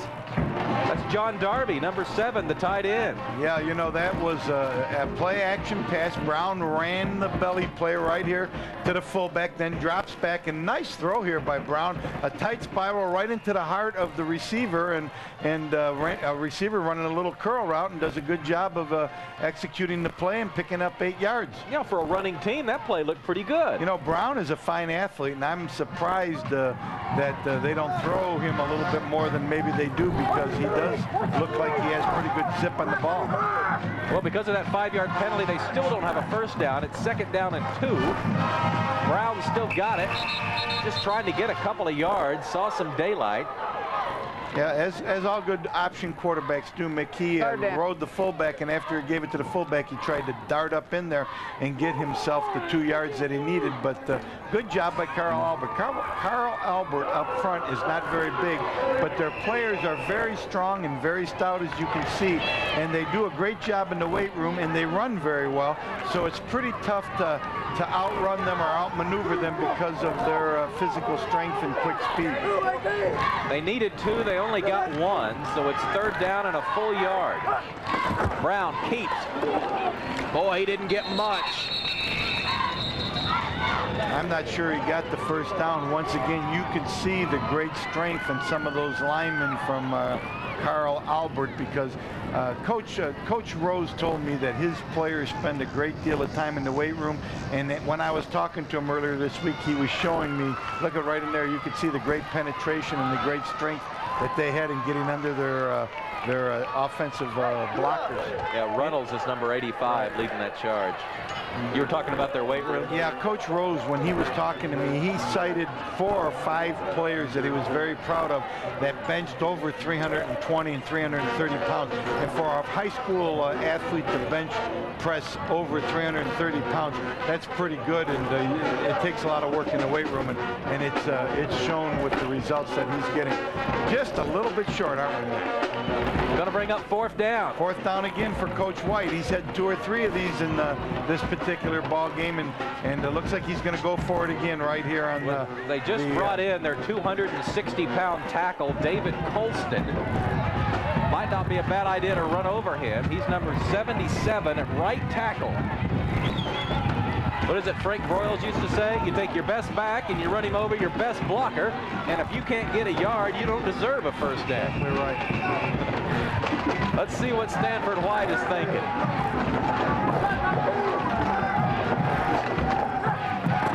Quarterback sneak over the right side. He ran right behind Colston.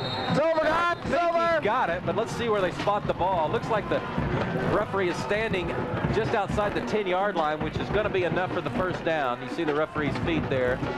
That should be enough. I think he got it by the hair on his chinny chin chin. Yep. You watch big number 45 for Carl Albert, does a good job of plugging it up in there, but Brown didn't need very much, and it looked like he generated enough movement to get the first down. I tell you, the guy that's overpaid tonight is the guy doing the clock, because he just starts it, and the clock never stops. They run the ball so much, it just keeps going. 7 minutes, 49 seconds in the first half. Douglas trying to add to its 7-0 lead. Brown still got it. Pitches it wide to Goins. It's over, guys. Goins inside the 10 to about the, what is that, the 6-yard line? Typical flex bone option here. Fake it to the fullback, come out. The end takes the quarterback. The quarterback deals it out to the running back behind him, and he does a good job of getting the ball down there inside the 5-yard line, Mick.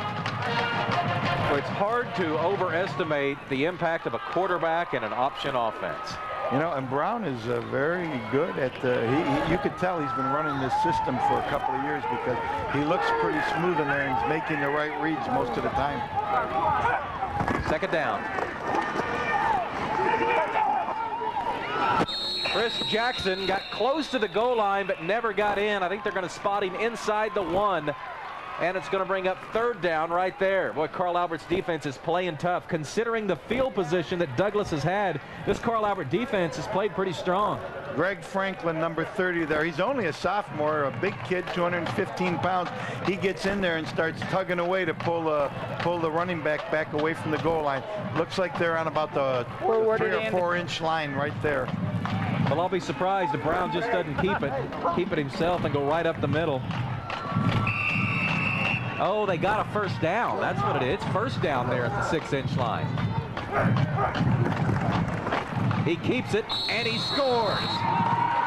Second effort, you know, he only needs a couple of inches, and once he hit the linebacker didn't have enough momentum to take him down, and he made the spin and got into the end zone.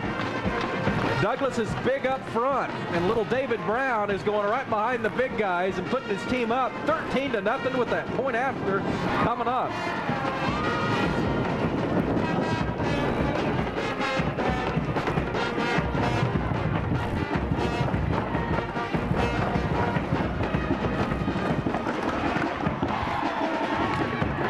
Extra point is no good.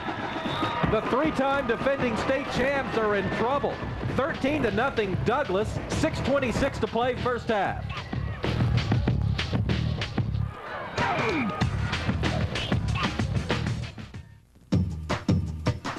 As one of Oklahoma's most respected model and talent agencies, Jay Ballard takes steps to make sure their clients have the necessary qualifications. Even paying for training such as dancing or acting lessons if needed. Jay Ballard's staff understands the industry and is ready to give you worldwide opportunities. Call 942-8383 today. For quality representation of men, women, and children, Jay Ballard invests more in your career.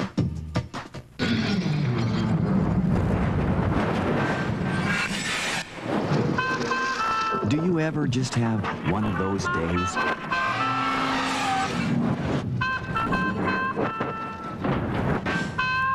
Well, at Farmers Insurance, everything we do is about getting things back to normal. Isn't that what insurance is supposed to do? Farmers, get you back where you belong. Call Jerry Penry, Gabriel Phillips, Danny Ray, or Rick Newby. There you see the quarterback, Brown, quarterback sneak. And it's a 2-touchdown lead for the Trojans, who now kick off into the wind.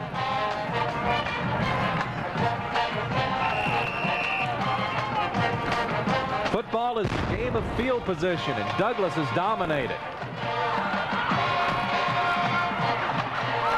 Kickoff goes to, I believe that's Robert Jones. Right.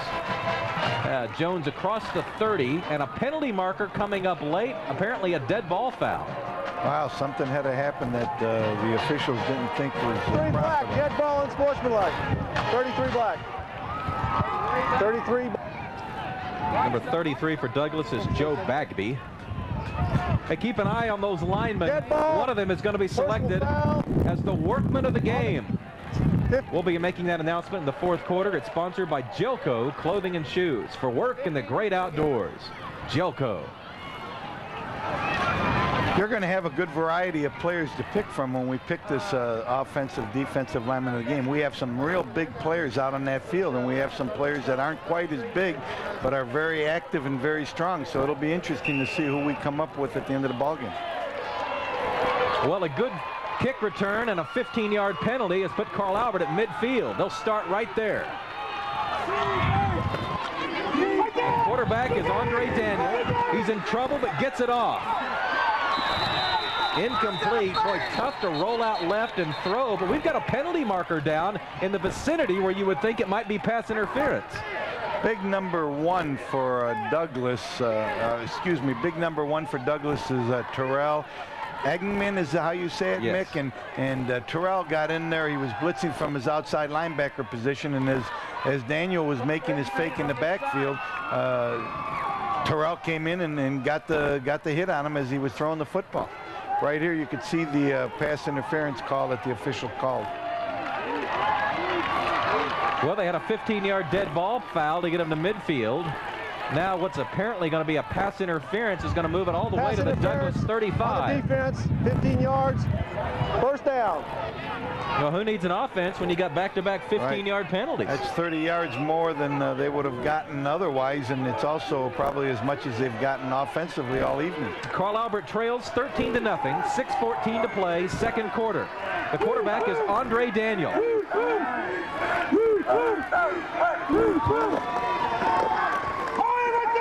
Hands off up the middle to his big fullback, Derek Colquitt. He got a little yardage, but frankly not much. Just a couple against that strong Douglas front.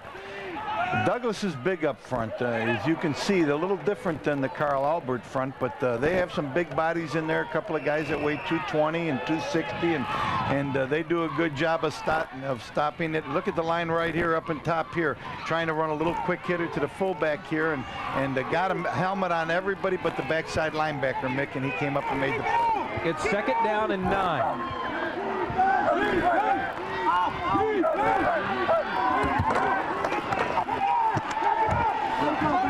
Daniel Keppett got nowhere. I don't even think he got back to the line of scrimmage.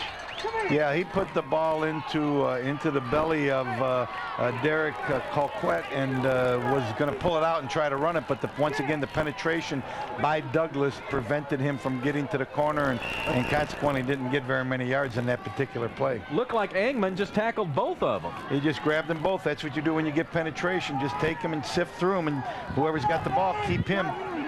3rd down and 9. Carl Albert doesn't like the pass. They've got the wind to their back. Hand off to Bates. He lowers his head across the 30 to the 26-yard line. He may be a little bit short of a first down. The officials are checking that out right now. It's pretty close. Bates is 5'2", and he weighs 155 pounds. He's a senior, and he has some quick feet there. Good play, misdirection where they faked one way and got him going back around the other side. And he did get outside the defensive end and was able to get close to the first down. Good look at Gary Rose, a longtime assistant to Henry Manning over at Dell City. 5th year in charge of the Carl Albert program, and obviously tremendous success. 3 state championships right in a row. Wow. The athletic director, I guess, never minds buying a new trophy case in those situations, does he? A lot of gold balls over in the Carl Albert athletic department. He didn't quite get it. It's going to bring up 4th down and short. Carl Albert hasn't had very many first downs in this game. They're sitting at the 25-yard line in Douglas territory. Douglas has called timeout. This is a pretty big play. Why don't we take a break? 13-0, Douglas.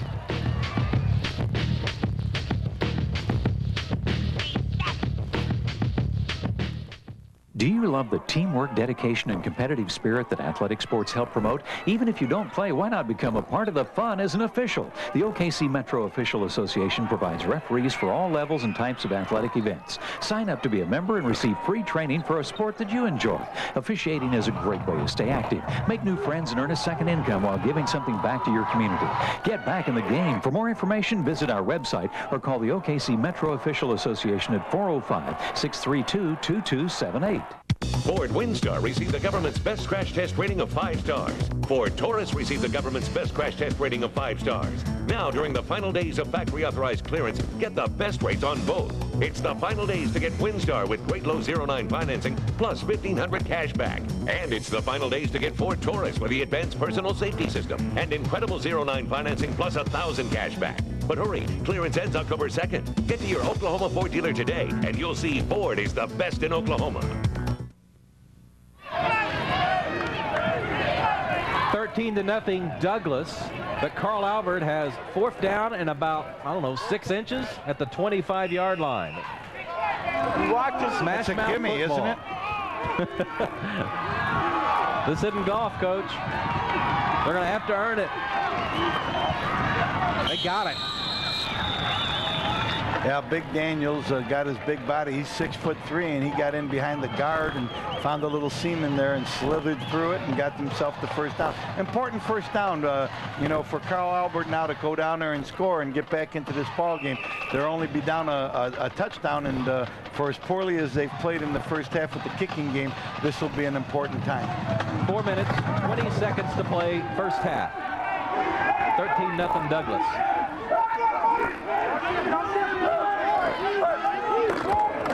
Bates across the 20 to the 19. It'll be 2nd down and about 6. That was a good off-tackle play. I'll tell you, it's a nice formation that Carl Albert runs here. They take their tight end, they line him up down in the tight end position, then they pop him back into the backfield, put him in motion, come over to make it unbalanced and try to run in there. Unfortunately, that particular time there wasn't a lot of room for Bates to run through. Good look at Andre Daniel.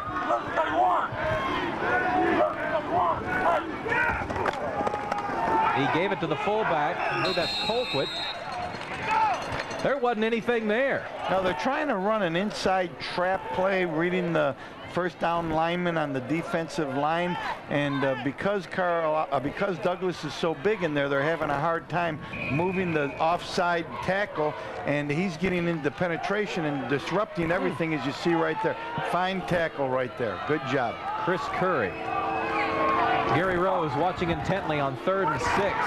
Bate. No, he's still got it. Daniel throwing to the end zone. Incomplete. I thought Daniel gave it off. There you see J.D. Runnels is looking for a pass interference call that's not going to come, and it's going to bring up 4th down and 6. I think Daniel was going to hand off the football, as you said, and then gave the fake to the tailback. The defender did hit the tailback, and right here, as you see, he gets into the face of the quarterback, and Daniels wasn't able to hit the tight end running down on the corner route in the end zone. John Darby had some good defense. You know, when your team runs that often, and for a cornerback to stay that tightly glued to the receiver, it's pretty good. John Darby makes a fine defensive play, and Carl Albert's in trouble here late in the 2nd quarter. 4th down coming up when we return.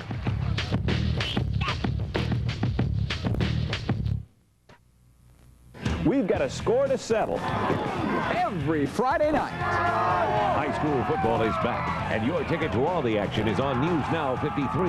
Greg Kerr gives you up-to-the-minute scores and highlights from around the state, and Bill and Dean preview OU and OSU, plus a complete breakdown of the Cowboys before they hit the field. If you want football the way it should be, you've come to the right place. Catch Sports Now only on Cable Channel 53 every Friday night at 10:35. Well, we build marine winches here and marine deck equipment. My boots, they're very important. I got to walk around all day in them. They better be comfortable and they better be right. These are my feet. You have to have the equipment to match the environment. Bottom line. Wolverine DuraShocks, the world's most comfortable boots. Guaranteed. guaranteed. See Oklahoma's largest selection of Wolverine boots and shoes at Jelco Clothing and Shoes, I-40 and Agnew in Oklahoma City, and in Norman, 24th and Main. 36-yard field goal attempt coming up for Ryan Weaver. It's on the way. And it's good! Carl Albert's on the board.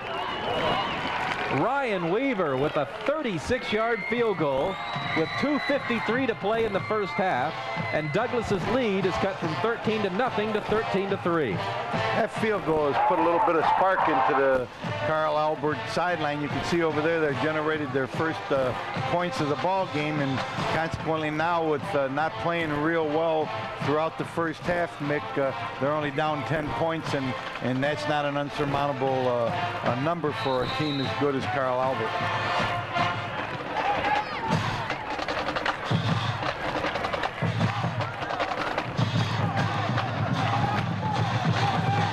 Coach Rose told me that Weaver was a very good punter and place kicker, and there he hit the 36-yarder.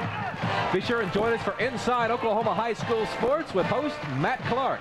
It's coming up in October, right here on Cox Communications. Channel 3 in Oklahoma City, Channel 9 in the Tulsa area. Carl Albert has a pretty unique kickoff formation that we assume they'll break out of momentarily, but it does make Douglas do some thinking. There you see him. Very smart that Douglas comes over so they're not outmanned, and then as they break the formation, Douglas breaks back into their formation, keeps everything even with the numbers of players on each side of the field. 2 minutes and 53 seconds to play. That 20-mile-an-hour wind is still blowing. Coach, you figure from a strategy point, Douglas would like just to run some clock and get to the locker room since they don't have the wind here in the second quarter. Yeah, and Weaver's going to kick that ball out of the end zone. He kicked it 5 yards outside the back of the end zone, Mick, so that was a pretty strong kick. But once again, as I said, Coach Rose told us this week that Weaver was an exceptional kicker and was very instrumental in their victory last week. Over the head of cameraman Andy Irwin. So Douglas will start at the 20-yard line. They've got 2 touchdowns, both by the quarterback, Brown. I'd look for Douglas to do what you just said, Mick. We have ourselves a 10-point lead. We're going into the win. Let's not do something foolish. Just run our basic offense, see if we can knock them off the ball. And if we can go in at halftime with a 10-point lead, we'll talk about it and see what we can do in the second half.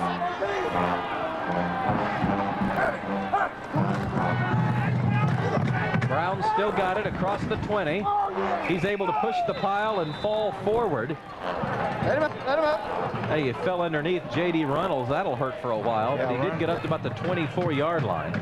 Reynolds is one of the better athletes in the state of Oklahoma this year, and someone that I think Coach really enjoys. Here you see the quarterback keeping the ball. It's a quarterback keeper all the way, Mick. They bring the motion man in and lead him up inside the offensive line and try to put Brown in behind him. Looks like George Goins may have had an equipment problem. They've started the clock up again. 2 minutes and 20 seconds to play first half. Second down and 6. Douglas would like to move the chains at least one more time. See if they can keep Carl Albert from getting the football here.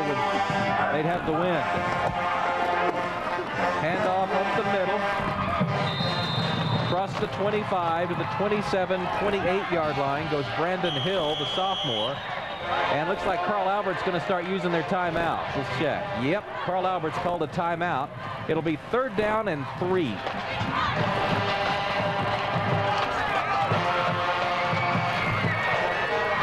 Well, be sure and watch us next Friday night. Cox Communications coverage of Oklahoma high school football continues. The Yukon Millers and the Dell City Eagles. We'll be right there. Steve Marshall will be on the sidelines. Coach Bob Cortese will be catching my mistakes up in the booth. You don't make many mistakes there, partner. Yeah, I'll right. tell you that. I'll tell you what, Coach Rose took this time out. Very smart.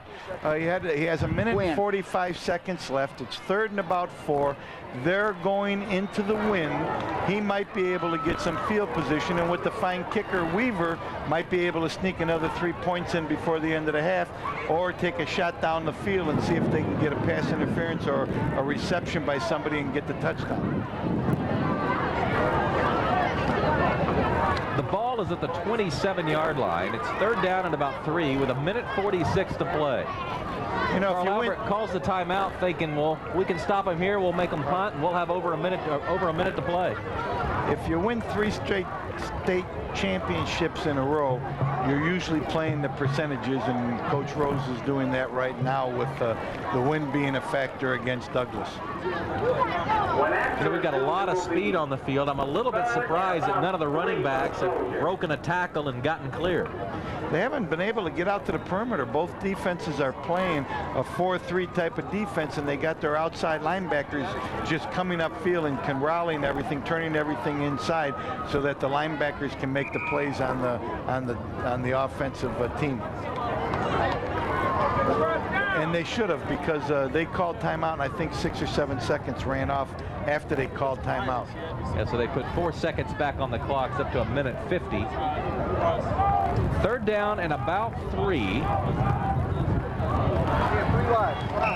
Ball on the 27, as you see. Look for Douglas to run the option to the outside, getting Brown either a chance to keep it or pitch it to the motion man.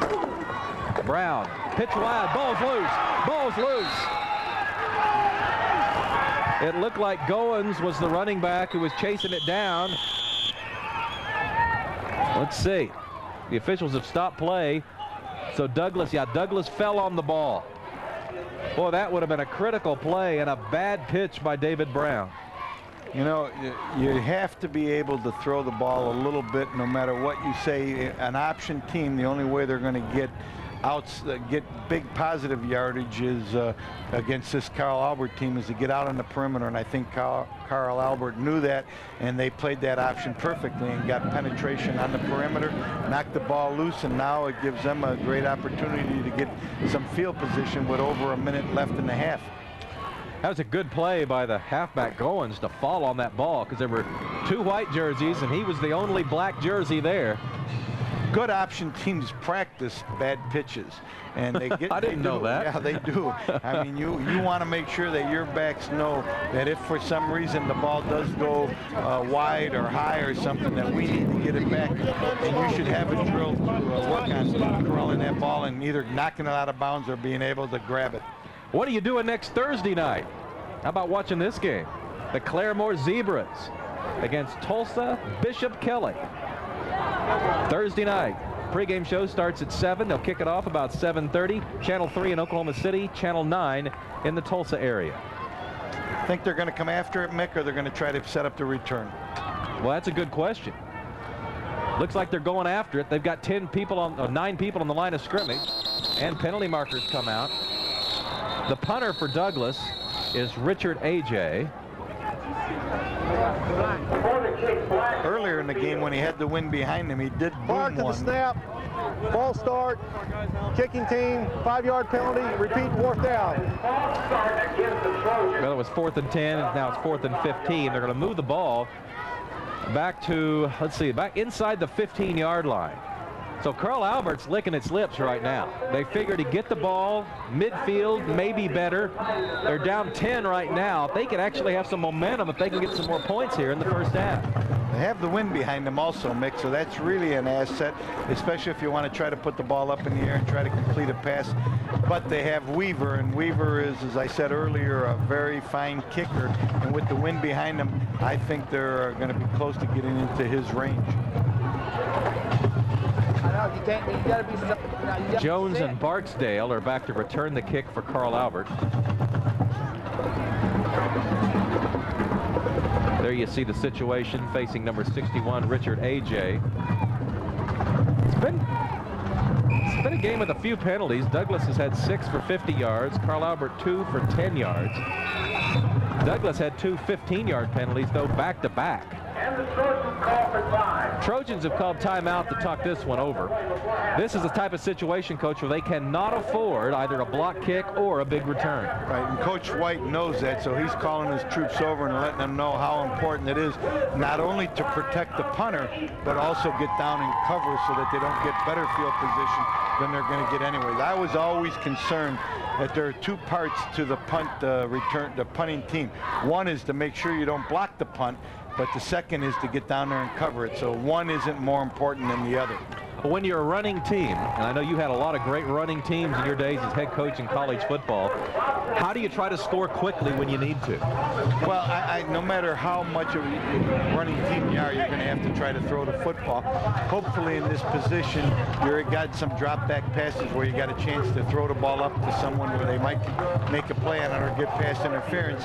And with the wind behind you, you got a quarterback that might be able to float the ball down there. But the best way for teams to get a lot of yardage when you're a running team is to get out on the perimeter and outrun those linebackers when you turn the corner. Carl Albert's return duo is standing at the 40-yard line in Douglas territory. The kick is off. It's low and will be returned by Jones. Shows what I know. He got away from it, did not return it. And it's really a fine punt considering the circumstances, and Carl Albert's going to take over at their own 48-yard line. A punt of 36 yards and no return. Into the wind, that's pretty good, and I know Coach White will take that now with 1 minute and 30 seconds left. He's going to count on his defense now to keep Carl Albert from getting much closer so Weaver isn't able to try for a three-point field goal. Sixth possession of the game for Carl Albert. They have one field goal to show for their first 5 possessions. This is their best field position. They start at the 49. The quarterback is Andre Daniel. He quarterbacked the first 2 series. Herman Burge quarterback series 3 and 4. He's back in, and right now he's going down. Yeah, Ryan Walker. Yeah, that was a blitz on the backside. I'm not sure what they were trying to set up here. It looked like the linemen were going downfield to block for a screen, and they let the defense in too easily and too quickly. And number 2 comes in there and makes it a great tackle on Daniel. Ryan Walker coming through for Douglas and puts Carl Albert in poor field position now. Daniel wanting to throw. Throws it deep and dark. Incomplete, far side of the field, double coverage. 50 seconds to play first half. Third down coming up.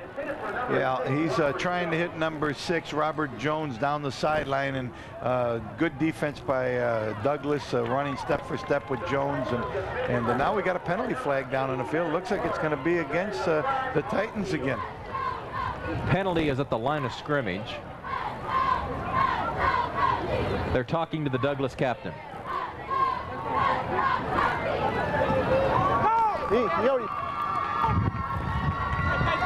Take it.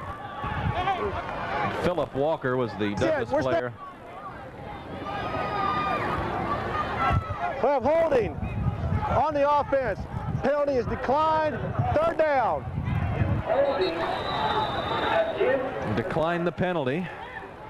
Yeah, here they come again, and it looks like the protection's a little better here. No one gets in there on Daniel, but Daniel's able to get the ball off. But once again, you know, Douglas knows that they got to throw deep. The coaches have them in their prevent defense.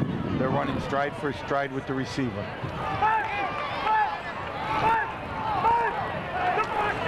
So they decline the penalty, so that should be third down. Yeah, now they've straightened that part of it out. It's going to be third down. Carl Albert's at its own 36-yard line. 50 seconds to play, first half. Looking slant, going down.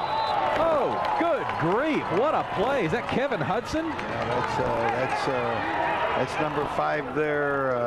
Well, that's Zamaron then if it's number 5. Let's see. Yeah. Let's see that again. Who was that Douglas player that came running in there? Came from the outside.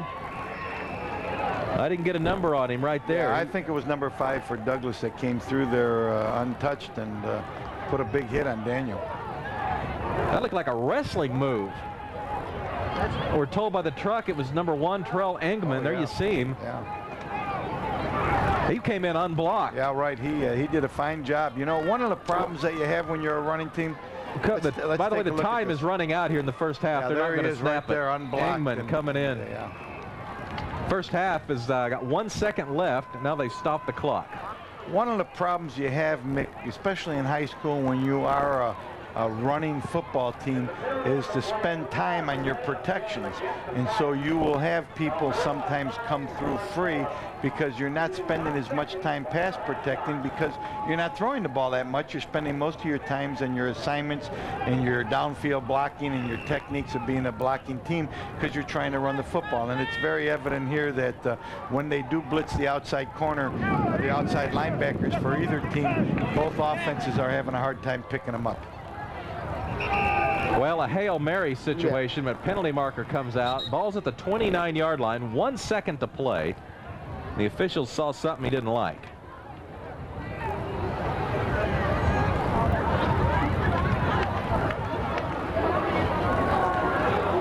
Carl Albert's in a very strange defensive formation. They have 4 defensive backs back at the 40-yard line. This is an ultra prevent situation. They're waving off the penalty, as you see. This is prevent.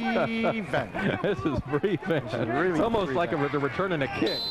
And Carl Albert thinks better of trying to throw anything deep and just downs the ball. They're going to the locker room. 2 quarters of smash mouth football. 13-3. Douglas leading it at the half. Steve Marshall's trying to gather Stanford White over on the sidelines. That interview coming up momentarily. Coach, I'm a little bit surprised. The 3-time defending state champs have had very little offense. Well, let's go down to Steve. He's got Stan. Down here 13-3 at halftime, Coach White. You guys looking good so far. Everything's rolling along just the way you wanted it to. Well, we're squandering scoring opportunities. We should have a bigger lead. And one thing we're going to make sure our kids understand at halftime. Don't relax. Carl Abbott will come back with all guns blazing. I know Coach Rose, and he'll get them fired up. Good luck in the second half. Sure. All right, Steve, thanks. Thanks, Coach White. Well, they don't call them special teams for nothing. Douglas special teams were the story of the first quarter. And behind that, it's 13-3 Douglas at the half. Well, you know, Carl Albert's got to go in and regroup a little bit. They've had some special team previties, but they'll come back the second half because they have won the state championship 3 times in a row. If you've never seen the Douglas Band, you're going to love it.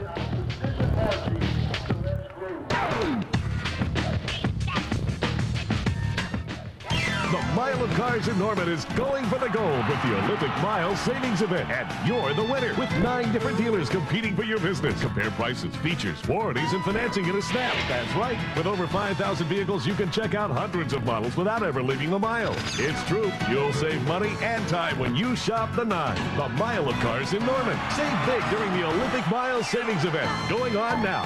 I-35 and Interstate Drive in Norman. Or mileofcarsnorman.com. Oklahoma, it's more than a location to News 9. It's where one of the last locally owned stations in the country brings you news in the same honest tradition as when it began. It's where Gary England's warnings have saved lives for nearly 30 years. Below ground. Where you can still count on hearing his reliable voice when you need it most. Now, for you children that are home alone, here's what I want you to do. Because for News 9, it's not just about broadcasting, it's about home. Yours and ours. News 9, the spirit of Oklahoma. Crosslands has the largest variety of construction equipment in Oklahoma. Our huge inventory spread out over 6 stores means we can get the equipment you need when you want it. We're open Monday through Saturday with special weekend rates. Ask about our delivery to your work site. Crosslands, we have the construction equipment you need. 300 West Robinson and 2451 East Imhoff in Norman, plus Oklahoma City, Midwest City, and Yukon.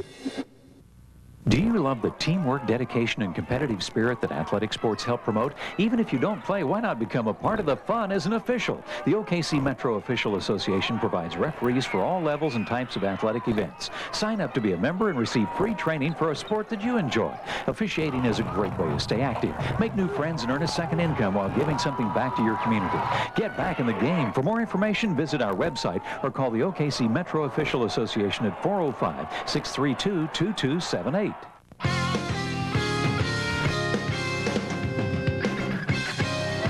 We now return to your Oklahoma Ford dealers Game of the Week, exclusively on Cox Communications Channel 3.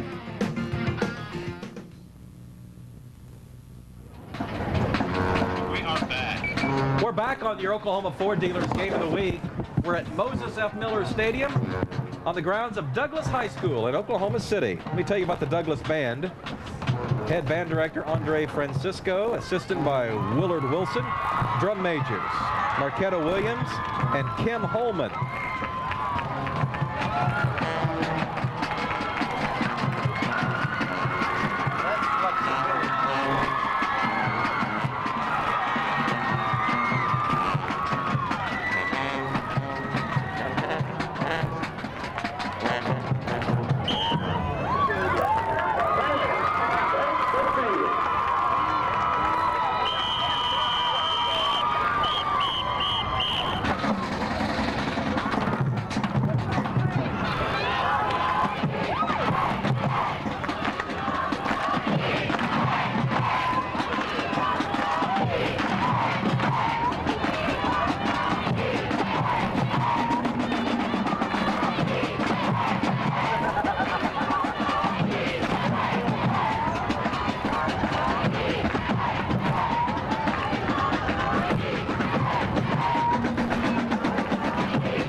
the drill team, and the majorettes as they perform to the tune Boogie Wonderland. Ladies, show us what you got.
holiday season, shop Flower City for all your indoor and outdoor decorating needs. The original Flower City at 5020 North May Avenue and the exciting new Flower City at 4101 West Reno. Both locations are a wonderland of Christmas trees from 2 to 20 feet in a variety of styles.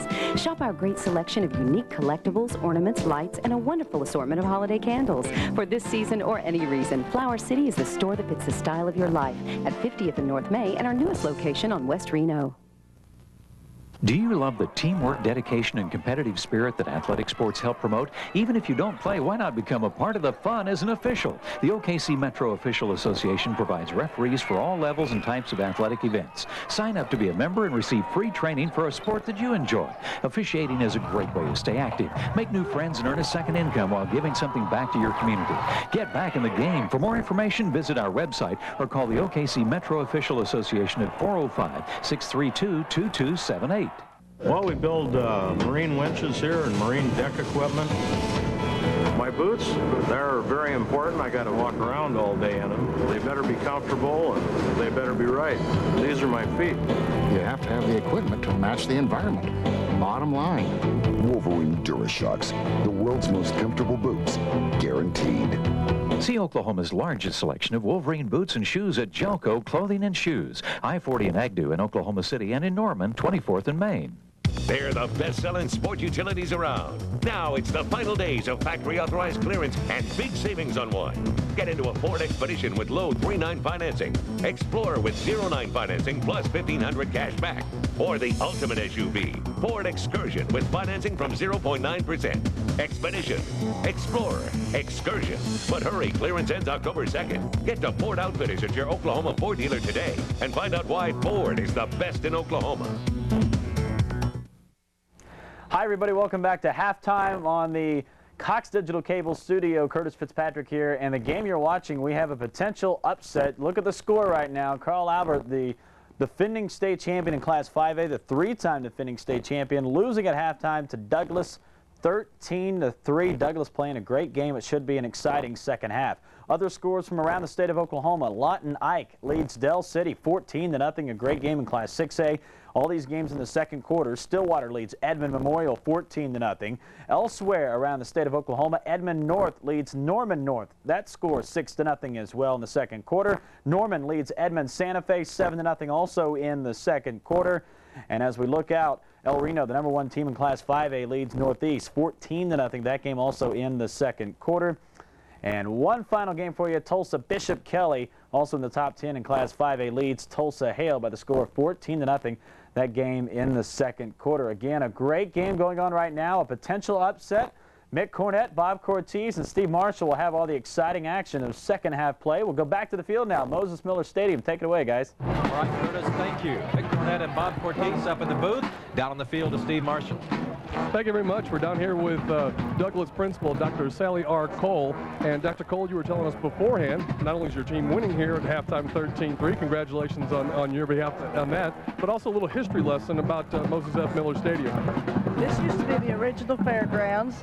If you look back, which is pretty hard to see now, but we have the original building the WPA built.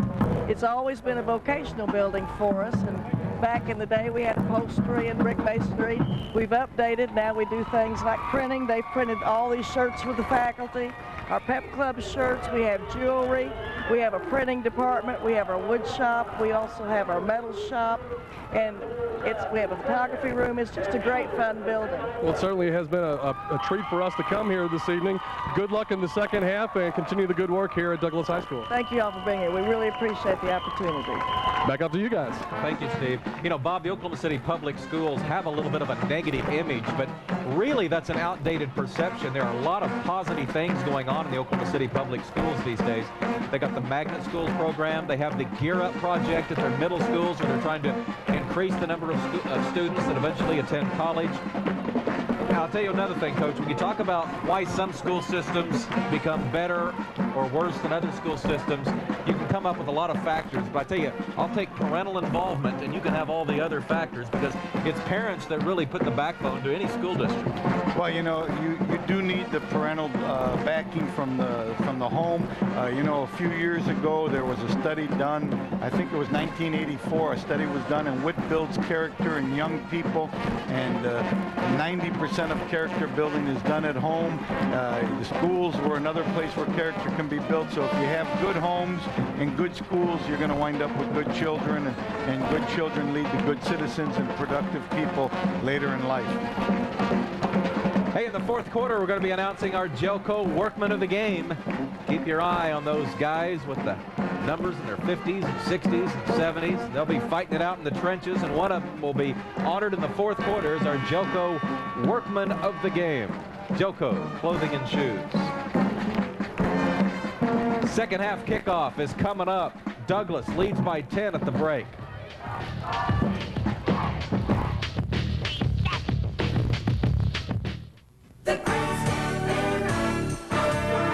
Imagine the possibilities, featuring PRCA Championship Rodeo and your favorite country stars live in concert. Mark Wills, Lone Star, Brad Paisley, Neil McCoy, Jody Messina, Ty Herndon, and the Charlie Daniels Band. Plus Wrangler bullfights at every performance. Imagine the possibilities. The State Fair of Oklahoma, September 15th through October 1st. Call OK Tickets 948-6800.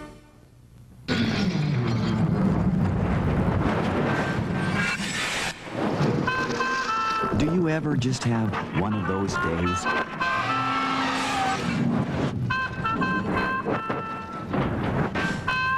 Well, at Farmers Insurance, everything we do is about getting things back to normal. Isn't that what insurance is supposed to do? Farmers, get you back where you belong. Call Jerry Penry, Gabriel Phillips, Danny Ray, or Rick Newby.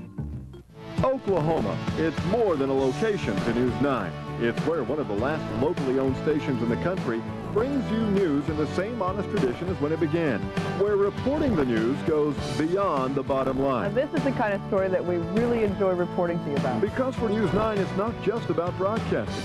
It's about home, yours, and ours. News 9, the spirit of Oklahoma.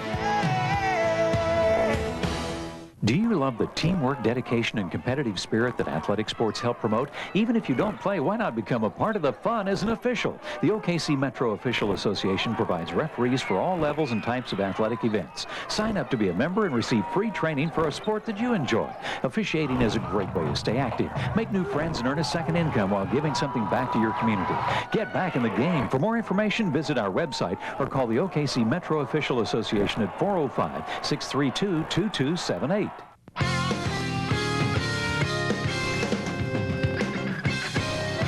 We now return to your Oklahoma Ford dealers Game of the Week, exclusively on Cox Communications Channel 3.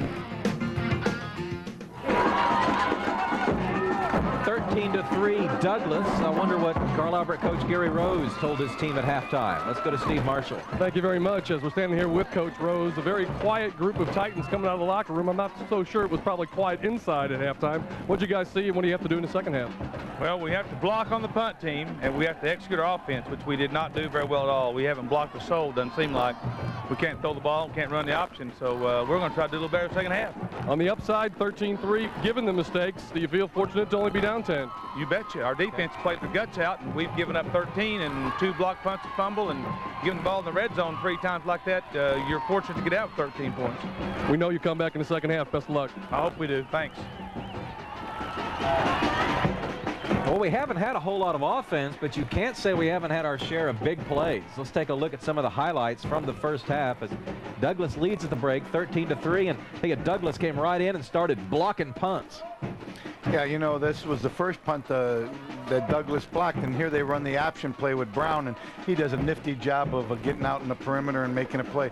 Once again, here we go. Douglas getting penetration on the option game, knocking the ball loose, recovering it, and Brown getting in for his second touchdown of the game, running a quarterback sneak from the 1-inch line. Here we come back with another play by the little running back, and he is able to get close for a first down, one of the better plays that they had. Daniel rolling outside, trying to throw a ball into the end zone. Good coverage by Douglas, and then Weaver coming in and kicking I guess a 36-yard field goal, which gives Carl Albert their 3-point for the first half.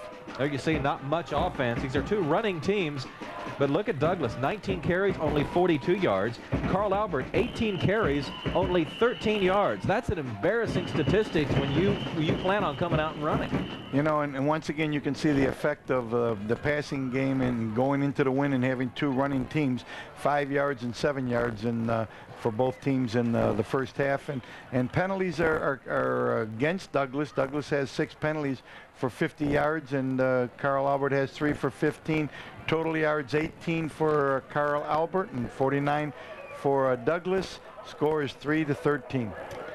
Now, strategy-wise, Coach, Douglas won the opening toss and said, we'll take the wind, which is a little bit unusual, but it sure paid off for him because they were able to use that wind to kind of gather the momentum, and Carl Albert never really recovered. You know, I like to take the wind when the wind's blowing. I've done that a number of times, especially if I think that our defense is pretty salty and we'll be able to pin them down back there and have them kick, and hopefully we can get the ball someplace around midfield. So that's not a strategy that's unfamiliar to a lot of coaches that have been around a long time and are used to playing into the wind. I remember when we used to come back here and play Central Oklahoma, they always kicked off on opening kickoff and put you going into the wind, and then they rallied around their defense, stuffing you early in the ball game, and you're having to punt, and they wind up with an easy score because they have the wind at their back. Well, it's the same situation here to start the second half. Once again, Douglas will kick off, and Carl Albert will take the ball. Carl Albert had its choice, and they will have the wind in the fourth quarter. It'll be interesting to see what Coach Rose has done now with his ball players at halftime in terms of getting their adrenaline going and seeing if they can execute their offense a little better than what they have shown thus far. Well, Coach, it's one of those games also where you just can't seem to make a big play. Might this be an opportunity for some sort of trick play that maybe you've been practicing which you haven't showed now that you're in your district play? Not a bad idea. You know, every coach has a couple of them in their bags, and it might be something to get them going. There's the kick. Jones is going to try to corral it at the 10 and does, grabbing it on the hop. He takes off in the middle of the field, now cuts up across the 25 to the 26-yard line. Good return by Jones. You know, he got hit there by number 7, John Darby, a junior, a split end, 170-pound player that came down and corralled Jones up and got the first hit on him. This is a big time for Carl Albert. If they're going to get back in this ball game, they got to show something right now because they got their backs against the wall. The score, they're down in the score, and they're going into the win. Andre Daniel has checked in at quarterback. He started the game, although Birds played 2 series in the first quarter.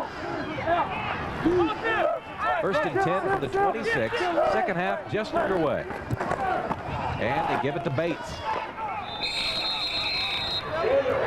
Just a little isolation play off the right side of the line of scrimmage. The fullback going up, blocking on the linebacker, and the little tailback coming in behind him. Right here, you can say see little. You're not exaggerating. Yeah, he's a tough guy. You can tell he's a good weightlifter. He's got nice body definition, and he does have some quick feet. 5'2", that might be generous. 165 pounds, Andre Bates. Second down and 6, ball's up to the 30. Bates again.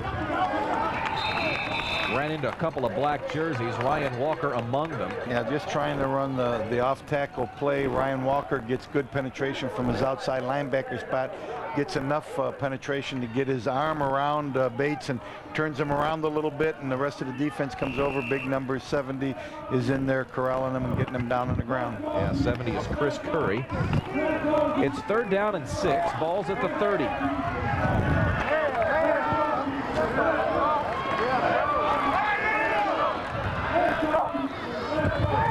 Wanting to throw.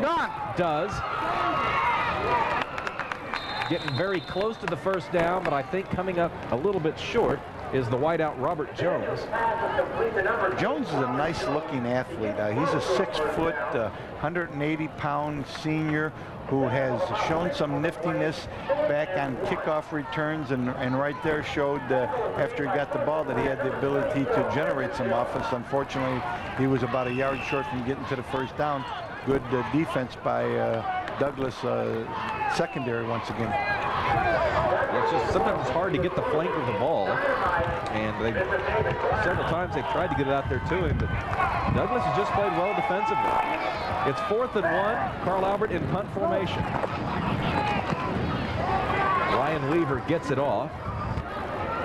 Brown inside the 30, comes near side. They've got a wall if he can make it to the corner, but he couldn't quite get there. Well, there was some daylight.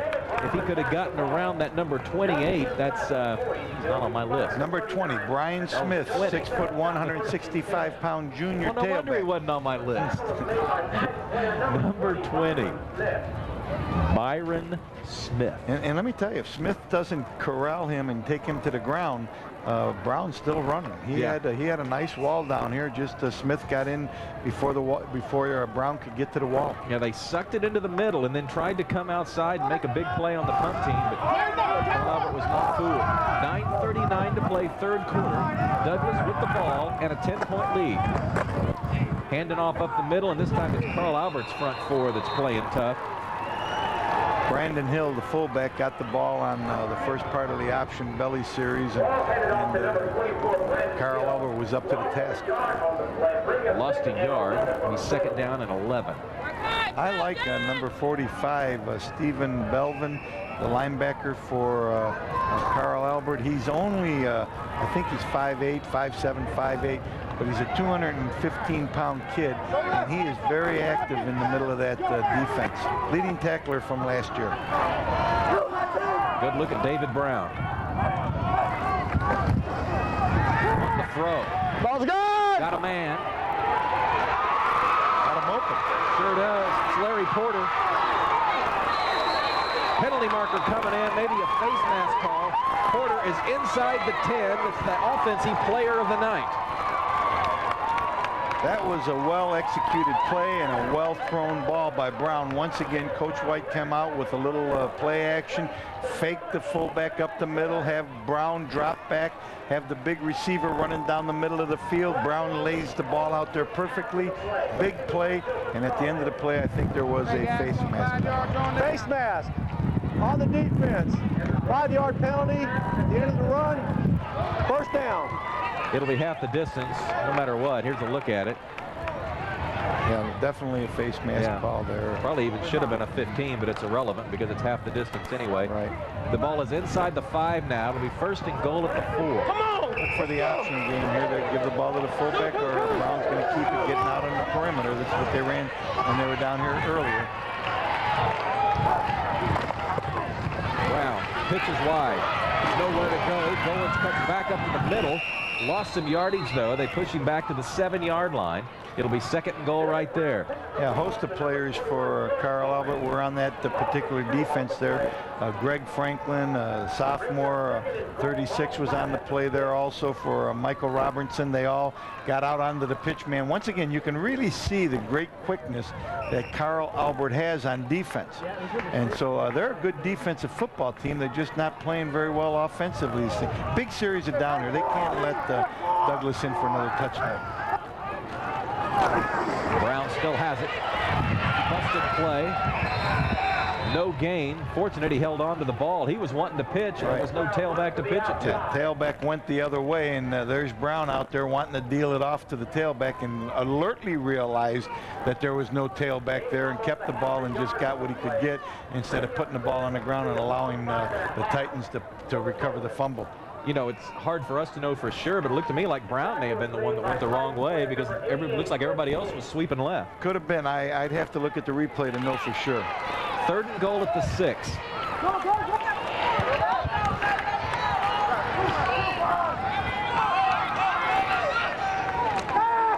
Throwing. The receiver was cut off by a defender. No flag came out. I think that contact occurred just about the time the ball was released, and A tough decision for the official there. You know, Terry Morrison, excuse me, the defensive back cut the big receiver from running the fade route, and consequently Brown anticipated the fade route and threw it to a spot where he probably would like to throw it, but great play by the sophomore in the secondary. It looked to me like the ball was in the air when contact was made, and there is no such thing as an uncatchable ball in regard to the high school pass interference call. Regardless, it's going to be a field goal attempt. Busted snap. Douglas in trouble, and Carl Albert's going to escape on this series. Douglas had first and goal. Carl Albert takes over on the 20. Robert Jones alertly came up and tackled Brown before he could get the ball upfield. Well, just like special teams were the key to Douglas getting the lead, now Douglas special teams let them down, and Carl Albert comes in. There you see number 6 for Carl Albert, Robert Jones, coming in and making the stop. What a big play for Carl Albert. Now if their offense can just get something going. This is an important drive. Once again, there are times in a football game where coaches want to get something clicking, and this is one of those times that I know Coach Rose is wanting to get this offense generating some positive yards. Daniel in at quarterback again. That's Jones in motion. Ball's gone to Jones, and he's got it. Breaks the tackle. Slips another, but the third black shirt was over there and got him at the 21-yard line. Yeah, I think Jones is the guy that they want to get the ball to. He's a nice-looking athlete. They're trying to just get him on quick hitches and slants and just flare passes so that he can catch the football and maybe break a tackle, and probably has good enough speed to go coast to coast, although we haven't seen him do that. But he is the kick return man for them on kickoffs, and so you know he must have some quicks to him. Carl Albert's offense is missing Santee Jackson, their best running back. He won't play tonight. Second down and 10, and the officials see something. It's like both line judges threw up a flag. Encroachment by the defense there, Mick. Once again, when number 85 pulls back to go in motion, that drew the defensive line into the neutral zone, and they're going to get the encroachment call. For the snap. Offside. If you're not used to high school football, still second down. A defender cannot enter the neutral zone and then get back before the ball is snapped, as you can in college or professional football. Once you enter that so-called neutral zone, they will blow the play dead and give the offense 5 yards. It's 2nd and 5. Ball's at the 26. Daniels still got it, circling around in his backfield. The Trojans were momentarily confused, but looks like eventually AJ and a couple of his buddies came in there and busted it up in the backfield. You know what Carl Albert was trying to do there, they were running a play action pass, and they were going to try to slip the tight end across the field into the backside flat. The tight end, in doing so, as you can see, falls down, and now Daniels is left hanging onto the football and has to defend for himself. Boy, AJ moves well for a big guy, doesn't he? Yes, he does. Linebacker, 220 pounds, and he's just a junior. There he is, number 61. 3rd down and 7. Ball's at the 24. Pitching it wide. Hello. Boy, Douglas can run. I mean, I know they're big, but they can run too. They pursue the ball very well, and Carl Albert just can't get wide. They have that those outside linebackers just looking for option or sweeps, and here you can see the penetration that they get right there. Number 2 comes through, and Ryan Walker does a good job of making the tackle for a big loss. You know, it's not a situation of one defender getting out there. He's got help. Yeah, they're playing a 4-3 defense, and their outside linebackers are not respecting any passes because neither team has shown that they can throw the ball real well, although Brown did hit a long pass earlier in this quarter. Another poor punt for Carl Albert. This one's going to go out of bounds at the Carl Albert 24-yard line. Douglas has the win and great field position. They'll try to expand on their lead when we return on your Oklahoma Ford Dealers Game of the Week. Oklahoma, it's more than a location to News 9. It's where one of the last locally owned stations in the country brings you news in the same honest tradition as when it began. It's where Gary England's warnings have saved lives for nearly 30 years. Below ground. Where you can still count on hearing his reliable voice when you need him the most. Now, for you children that are home alone, here's what I want you to do. Because for News 9, it's not just about broadcasting, it's about home. Yours and ours. News 9, the spirit of Oklahoma. At Crosslands, we carry a full line of Husqvarna. Husqvarna has been in business for over 300 years. Throughout their complete outdoor equipment line like riding mowers, chainsaws, trimmers, and blowers, Husqvarna stands for tough. Crosslands sells and rents home and garden equipment. Ask about our special weekend rental rates. Crosslands A&A Rental and Sales Company, 300 West Robinson and 2451 East Imhoff in Norman, plus stores in Oklahoma City, Midwest City, and Yukon. Last year, Douglas held 5 different opponents to a touchdown or less. So far, they've done it tonight and did it against these guys who are used to holding up gold balls in December. In talking to Coach White this week, he was very, very interested in technique, talking about how he needs his players to play good technique football. Douglas quarterback David Brown has gone the distance. Not going very far there. Chris King coming in from his strong side linebacker spot to make the stop. Carl Albert's keying off on that option right now. Well, they're getting penetration. It's a true triple option that Brown's running, and when the tackle comes down and tackles the fullback here, Brown wants to pull it back out, and as you see, the fullback wanted to grab it from him, and consequently they had a little bit disarray in the backfield. But the fullback and the quarterback have to be on the same page when they're running this type of offense. Why does penetration kill the offense? Because the option. When the quarterback puts the ball in the fullback's belly, he has to have time to take it out and make his next read, and penetration makes him do it too quickly. Second Here he has 11. time. Now he can pitch it out. Pitches it wide. I'm not sure if that's a loose ball or not. It was pitched and not caught. It was covered by the offense anyway. George Goins went on it. Couldn't tell if that was a forward pitch or a backward pitch. Good look at it here. We might be able to tell. It looks like it might have been a forward pitch. Luckily that they came back with the ball, because there were another number of Carl Albert's players right there ready to jump on it. You know, one of the things, Mitch, that both of these teams do, because they both run option, they're both very good at playing assignment football, because they see it all the time in practice as well as when they're running their offense against the scout team. So both teams are very, very good against the option. And they have quickness too. Third down and 11. Clock's moving quickly. 3 minutes left to play in the third quarter. Brown wanting to throw. Blasted as he gets it off. Penalty marker coming in. I think we're going to have pass interference. Let's see if Brown gets up. He does. Boy, he was about to get blindsided, turned and heaved the ball just as the defender got there. Same play that they ran first play of the ball game when they got the position here on the field, where he fakes it and then tries to throw it back to the tight end going downfield.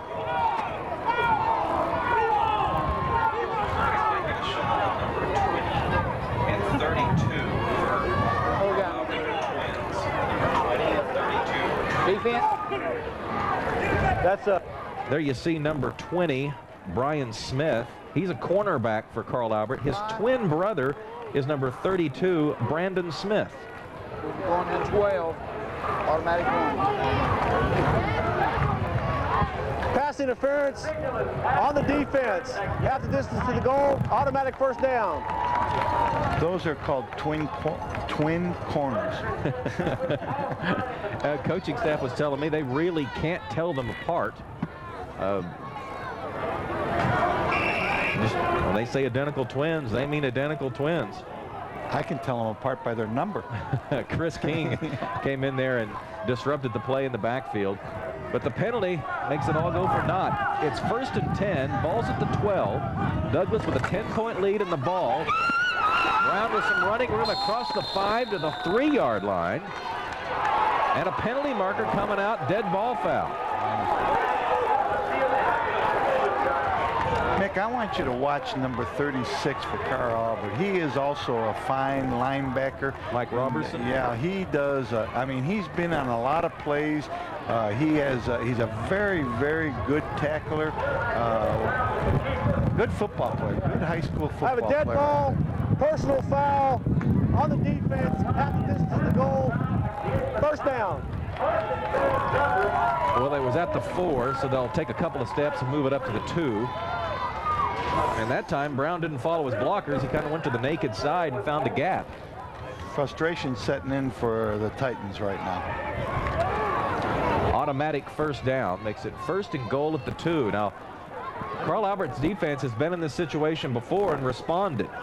They're really asking them to do it again. They're packed in their goal line offense, so they got their goal line defense ready to get some penetration. David Brown keeping over the right side. Engulfed in a tunnel of white shirts. Number 45, Steve Belvin, one of their best linebackers, stopping him for no gain. It'll be 2nd and goal. I'm not sure they're going to get it up the middle. I don't think they're going to. There are some stout players in the middle. I know Douglas is a big offensive line, but there's some strength in there and some good quickness with the Carl Albert defensive linemen. Even though they're not quite as big, they're very strong and they do get good penetration. Might they be running up the middle on first down just to kind of set up some sort of play where they can get wide? You're going to try to soften them up the middle and see what happens. Here it is again. They're not going to get it there, Nick. They're going to have to come back to one of their belly plays, a quarterback keeping the ball in behind. Touchdown. Wow. Somebody was moving the pile. I mean, that ball was stopped there for a while, but I guess Brown just has a great determination because he kept just moving and moving and moving. And as long as he's moving, the official should give him the opportunity to get in the end zone, and he got in the end zone. It looked like a haystack, just kind of moving toward that direction. A 3-touchdown night for David Brown, and it looks like a night to remember for the Douglas Trojans. They've got a 19-3 lead. I want to see that touchdown again. That one took forever. Extra point is blocked. They've blown it dead, and it'll go to the break with a 19-3 lead. Douglas on top. Carl Albert to get the ball when we return. David Brown's having a big night. Well, we build marine winches here and marine deck equipment. My boots, they're very important. I got to walk around all day in them. They better be comfortable and they better be right. These are my feet. You have to have the equipment to match the environment. Bottom line. Wolverine DuraShocks, the world's most comfortable boots, guaranteed. See Oklahoma's largest selection of Wolverine boots and shoes at Jelco Clothing and Shoes, I-40 and Agnew in Oklahoma City, and in Norman, 24th and Main. Ford Windstar received the government's best crash test rating of 5 stars. Ford Taurus received the government's best crash test rating of 5 stars. Now, during the final days of factory authorized clearance, get the best rates on both. It's the final days to get Windstar with great low 09 financing plus $1,500 cash back. And it's the final days to get Ford Taurus with the advanced personal safety system and incredible 09 financing plus $1,000 cash back. But hurry, clearance ends October 2nd. Get to your Oklahoma Ford dealer today, and you'll see Ford is the best in Oklahoma. Let's take a look at this play. This was crazy, Coach. It looked like he was stopped for no gain, but the pile just kept moving and moving. And look at those Douglas players move the pile. Right. I thought it was over, Mick, and for some reason, Brown didn't think it was over, and he was trying to get in, and he did. I mean, there were 11 guys involved in that tackle. Yeah. That was a good job. That was a nice play because they would have had to try to go outside on 3rd down.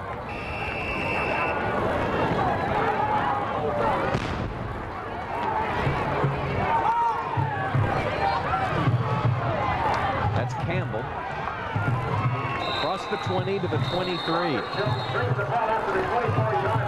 Carl Albert coach Gary Rose told us as he came out from halftime, we've just got to block better. I mean, you can't sum it up much better than that. Right. If you're a running team, blocking is important, and especially when you're playing without your starting tailback. You got a second-team tailback in there, and you're going to have to really work hard to get him some holes and find some running room.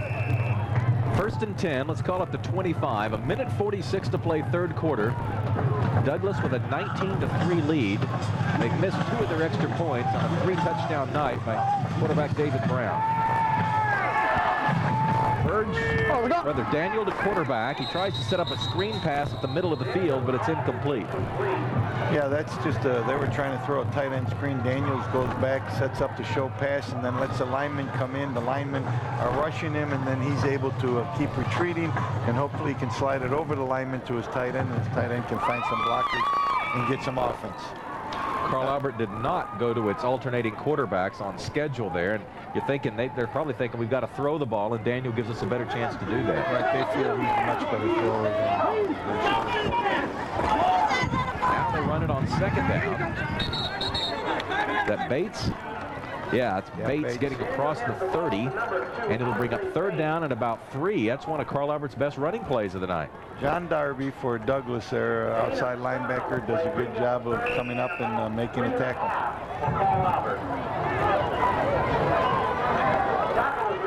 Both teams play good defense. They play similar defenses, too. High formation for Daniel. That's Barksdale split at the flanker on the left, and looked like Philip Walker may have entered the neutral zone, and that'll be an automatic first down. And Carl Albert hadn't had many first downs, and Douglas just kind of hands him one there on 3rd and 4.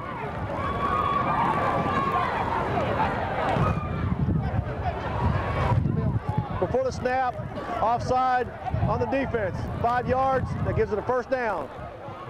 I'd like to see Carl Albert just throw the ball downfield one time. I think without any play action, I'd like to see Daniel just drop back and launch one downfield and see if they can get one of the tall receivers to go up and make a reception. Hand off to the tailback, Bates. He follows his blocking well and gets across the 40. Inside play, once again, fullback leading up on the linebacker and the little tailback running in behind him. You know, if Carl Albert's going to get back into this ballgame, they got to do a little bit more than what they're doing right now, trying to run the ball up inside the tackles. I think they're hoping to get the win soon. 31 seconds left in the 3rd quarter. They'll have the win in the 4th quarter, but they're going to be down quite a bit. He's still got it. Throwing the screen. Douglas reacts. Boy, just an explosive play there by one of the Douglas secondary guys. Try to give him credit. He was that number. I think it's 10. I think number 10 for Douglas is Gary Joyner. Yeah, Gary Joyner does a good job of getting over there. He was a man on a mission running over there. You talk about assignment football. Yeah, that was a tight end screen. You know, it's a play that Carl Albert's trying to get the ball to their tight ends. And they're doing it by running some screens, and that time it was well defenses. Douglas in command, 1 quarter to play. We'll be right back.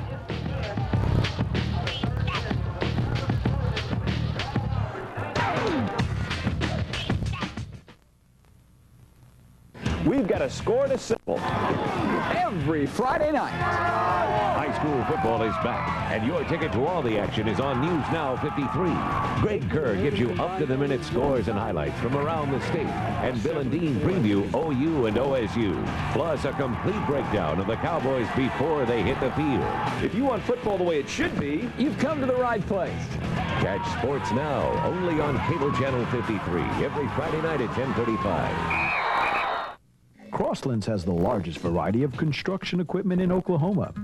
Our huge inventory spread out over 6 stores means we can get the equipment you need when you want it. We're open Monday through Saturday with special weekend rates. Ask about our delivery to your work site. Crosslands, we have the construction equipment you need. 300 West Robinson and 2451 East Imhoff in Norman, plus Oklahoma City, Midwest City, and Yukon. Hi, everybody. Welcome back to the studio. Here are some scores from around the state of Oklahoma for you real quick. 3rd quarter, Lawton Ike over Del City, 14-0 in Class 6A. Elsewhere, Stillwater leads Edmond 21-7 also in the 3rd quarter. It's Edmond North 24, Norman North nothing. That game is at the half. Norman leads Edmond Santa Fe 20-0 also at the half. It's Choctaw 30, Sand Springs nothing. That game in the 3rd quarter. El Reno leads Northeast 21-0 at halftime. And moving on, Tulsa Kelly 29, Tulsa Hale nothing. Let's go back to the game. Mick Cornett. The players have switched ends. Andre Daniel, the Carl Albert quarterback, carries on first down across the 40 to, let's see where they mark it, the 46-yard line. I said it was first down. It was not first down. It was third down, but now it's going to be first down because he picked up what he needed. 1st and 10 at the 47.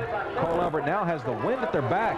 The coach, they're down by 16. I think they have to throw it, Mick, if they want to get back into this ballgame. Bates over the right side. He spins, does a 360 across the 50 to the 47-yard line.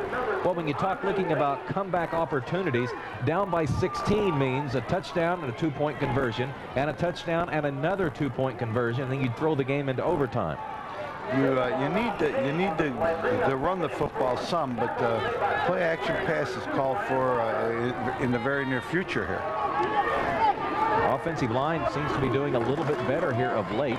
Bates up the middle, and again a little bit of breathing room, and another first down. He'll move the chains at the 42-yard line. Suddenly Carl Albert's offensive line getting a little more impressive. Well, you know, they are pounding him in the middle, and Bates is getting himself 4 and 5 yards at a shot, but at this time of the game with the clock running down, running the football isn't the answer, I don't think. Well, they're working quickly. Andre Daniels, the quarterback. Bates across the 40, slips a tackle and tripped up at the 32-yard line. I think it's another first down. Carl Albert's on its best offensive possession of the night. I see a little fire in Carl Albert's offensive linemen. They're jumping back in the huddle, waving their fists, pounding their helmets. I think they're getting a little bit embarrassed, and now they're coming out here trying to show that they still have a chance to get back in this ballgame.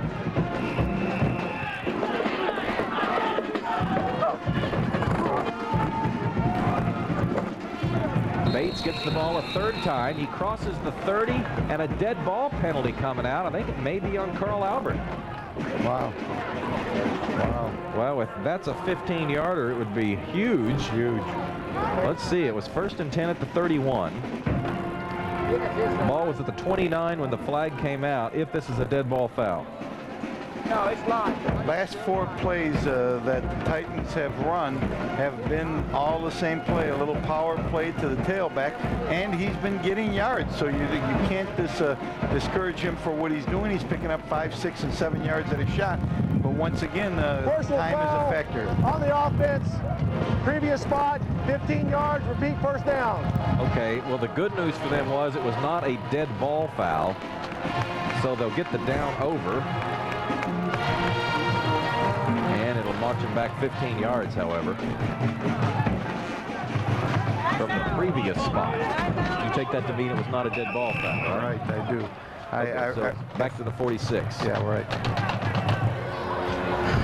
2nd down and 25. 10 minutes and 30 seconds to play in the game. Carl Albert has the wind, and they had a little bit of momentum until that last 15-yard penalty pushed them back. Let's see what they can do here on 1st and long. Bates has some room, across the 40 and up close to the 35-yard line. Once again, Bates on a power play off tackle. Good job by the offensive line opening up some holes there, but they have a long way to go. Now they have 2nd and what, about a 14? 2nd and 14 at the 35. They're in and out of the huddle real quick. This is their quick offense. Look for Bates getting it again. Good call.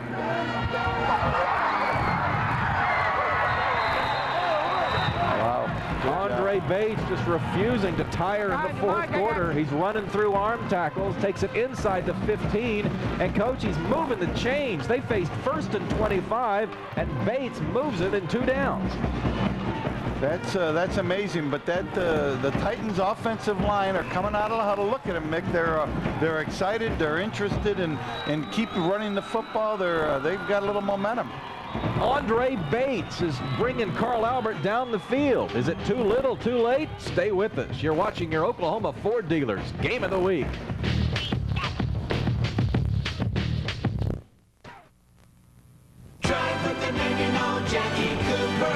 Stop by and see Jackie Cooper Electronics and Southwestern Bell Wireless at the Great State Fair of Oklahoma. And get a free Nokia Tri-Mode digital phone. Also receive 600 minutes of airtime, unlimited long distance, and caller ID. A free in-car charger. Free hands-free. Free activation. Free Frontier City tickets. So hurry by our booth and pick up a free digital phone and free Frontier City tickets. At the State Fair with Jackie Cooper Electronics. Oklahoma, it's more than a location to News 9. It's where one of the last locally owned stations in the country brings you news in the same honest tradition as when it began. It's where Gary England's warnings have saved lives for nearly 30 years. Below ground. Where you can still count on hearing his reliable voice when you need it the most. Now, for you children that are home alone, here's what I want you to do. Because for News 9, it's not just about broadcasting, it's about home.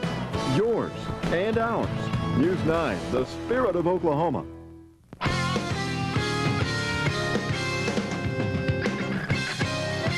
We now return to your Oklahoma Ford dealers Game of the Week, exclusively on Cox Communications Channel 3. 9 minutes, 47 seconds to play. Carl Albert down by 16. They have the wind and the ball. Bates. Wrestled to the ground by Ryan Walker. Bates does a good job of breaking outside there, and I think it was number 7 for right. Douglas. Darby. I think that was John Darby, the junior safety, coming up and making the tackle. This would be a great place for a little bit of a fake to Bates and trying to sneak a tight end in over the middle to the goal line. Stanford White in his 24th year of watching and coaching Douglas Trojans. Second and 8. Bates. 5, 4, 3, 2, 1, touchdown! Amazing drive. Andre Bates. They ran one play all the way down the field. A little reverse out, hand the ball left and hand the ball right behind Bates on a power play. They did it on 2nd and 25. They did it on 2nd and short, 1st and 10, and they got themselves a touchdown. Now they're going for 2. This is a big play. If Douglas is going to have an opportunity to keep them from having a chance to tie them, they're going to have to make a big stand right here. 9:03 left in the ball game. It's a 10-point game, so a 2-point conversion would pull them to within 8, and that would mean Carl Albert could get another touchdown and 2-point conversion to tie the score.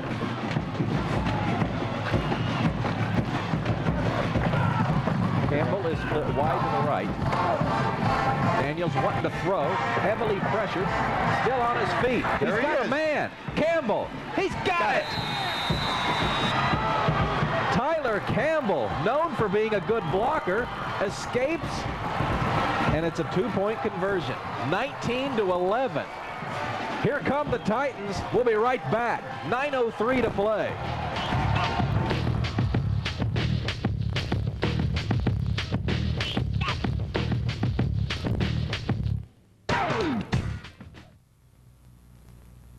Oklahoma, it's more than a location to News 9. It's where one of the last locally owned stations in the country brings you news in the same honest tradition as when it began, where reporting the news goes beyond the bottom line. Now, this is the kind of story that we really enjoy reporting to you about. Because for News 9, it's not just about broadcasting. It's about home, yours and ours. News 9, the spirit of Oklahoma. Best-selling truck 22 years running. Best in its class payload capacity. Consumers Digest Best Buy. It's Ford F-150, and it's the final days of factory-authorized clearance and big savings. During the final days, get into a built Ford Tough F-150 with $1,000 cash back, or drive one for only $196 a month. F-150 with $1,000 cash back, or only $196 a month. But hurry, clearance ends October 2nd. Get to your Oklahoma Ford dealer today, and you'll see Oklahoma knows Ford's the best.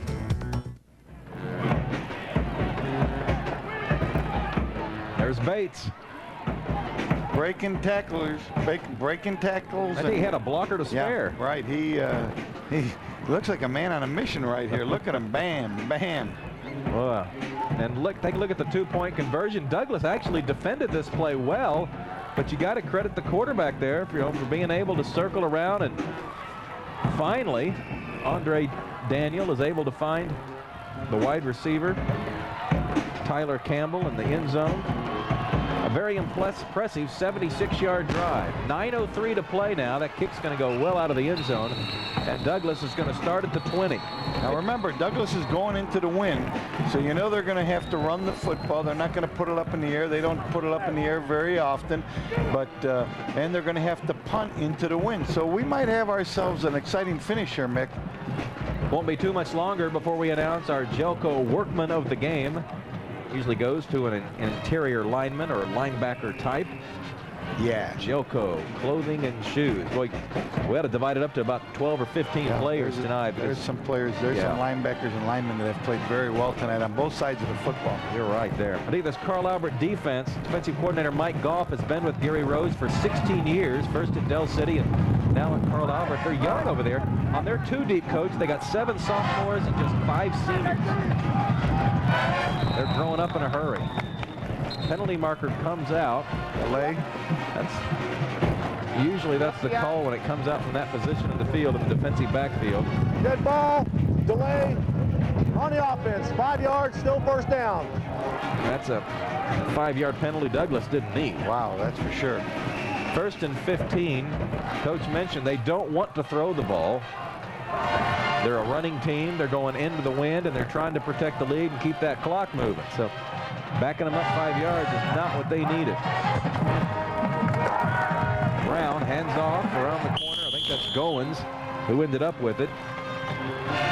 That time Carl Albert was playing almost a 9-man front. All the corners were up on the wide receivers, pressing them.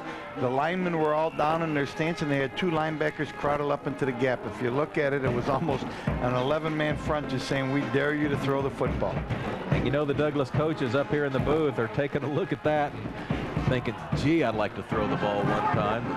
Do you dare risk it into that 20-mile-an-hour wind? They've changed it now with 2nd and long, so now they're playing a more traditional defense. There's the pitch. Pitching it wide. Carl Albert defends it well. Great job. Once again, assignment football. They had somebody on the quarterback, they had somebody on the fullback, and they had 1.5 man running to the pitch man. And by 1.5, I mean one of those guys was assigned to the quarterback and the pitch, and when he saw the quarterback pitch it, he was able to release from the quarterback and go out and help on the tackle. I didn't know you could be assigned to We count halves. We count halves in football. I think that's when a coach runs out of things to say. You go get him, and if he doesn't have it, you go get him. Yeah, right. Big play. 3rd down and 11. David Brown had that one really big pass play. He's keeping it here. Goes meekly into the line of scrimmage. Punting situation for Douglas. Boy, is Carl Albert excited. Their linemen are very, very excited and motivated. Something I didn't see for 3 quarters.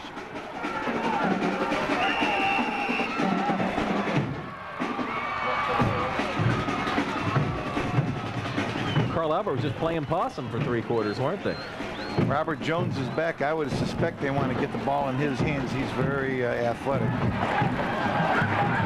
They get the punt off. You see the wind holding it up. Jones has it at the 47, trying to get free, but just pushed backwards. They'll mark it at the 48. Carl Albert is 48 yards away from potentially tying this game up. You know who was down there and made the first hit on Jones? No. David Brown, the quarterback. He was the first player down the field on the punt, grabbed Jones and slung him around so that his teammates could come over and make the tackle on him. Great job by the quarterback. Well, I tell you, the special teams have been the story tonight. The 2 blocked punts and then the 2 missed extra points. And it's those missed extra points that are allowing Carl Albert to be within 1 score and a 2-point conversion of tying it up. I think Bates is going to get it. Let me think. Yeah. Across the 45 to the 43-yard line. I'm not too bright, Mick, because I would have thought they had to throw the ball sooner than well, they're not even throwing it, to get in position to win. And they are now in beautiful position to tie this ball game up. And they can do it by running it because they have proven that they can now run the football against that big front again. Douglas is putting up against them. 2nd down and 5 from the 44. Bates. up to the 42-yard line. And talking to Coach White before the ball game, he said that his interior linebackers and defensive line do not do a lot of stunning. They don't think that's very smart to do against Carl Albert because of the option game, and so he's been playing him pretty vanilla up front, once in a while bringing the outside linebackers on a crash technique. Andre right, Andre left. Let's see what they do on 3rd and 4. Oh, they jump. One of the offensive linemen getting a little anxious, wanting to get into his block a little sooner than he was supposed to. And well, I'm wondering if they were trying to draw Douglas off sides and ended up outsmarting themselves on 3rd and 3. Yeah, you know, sometimes you can get too cute. If that were the case, I think they were getting a little bit too cute. Now they're in a little bit of trouble. They got 3rd and about 8. 3rd and 8. 5:55 to play. Potentially 4-down territory. They're going to call timeout and think it over. Yeah. 5:48 to play as they stop the clock. Don't go anywhere. Carl Albert's trying to tie this game up.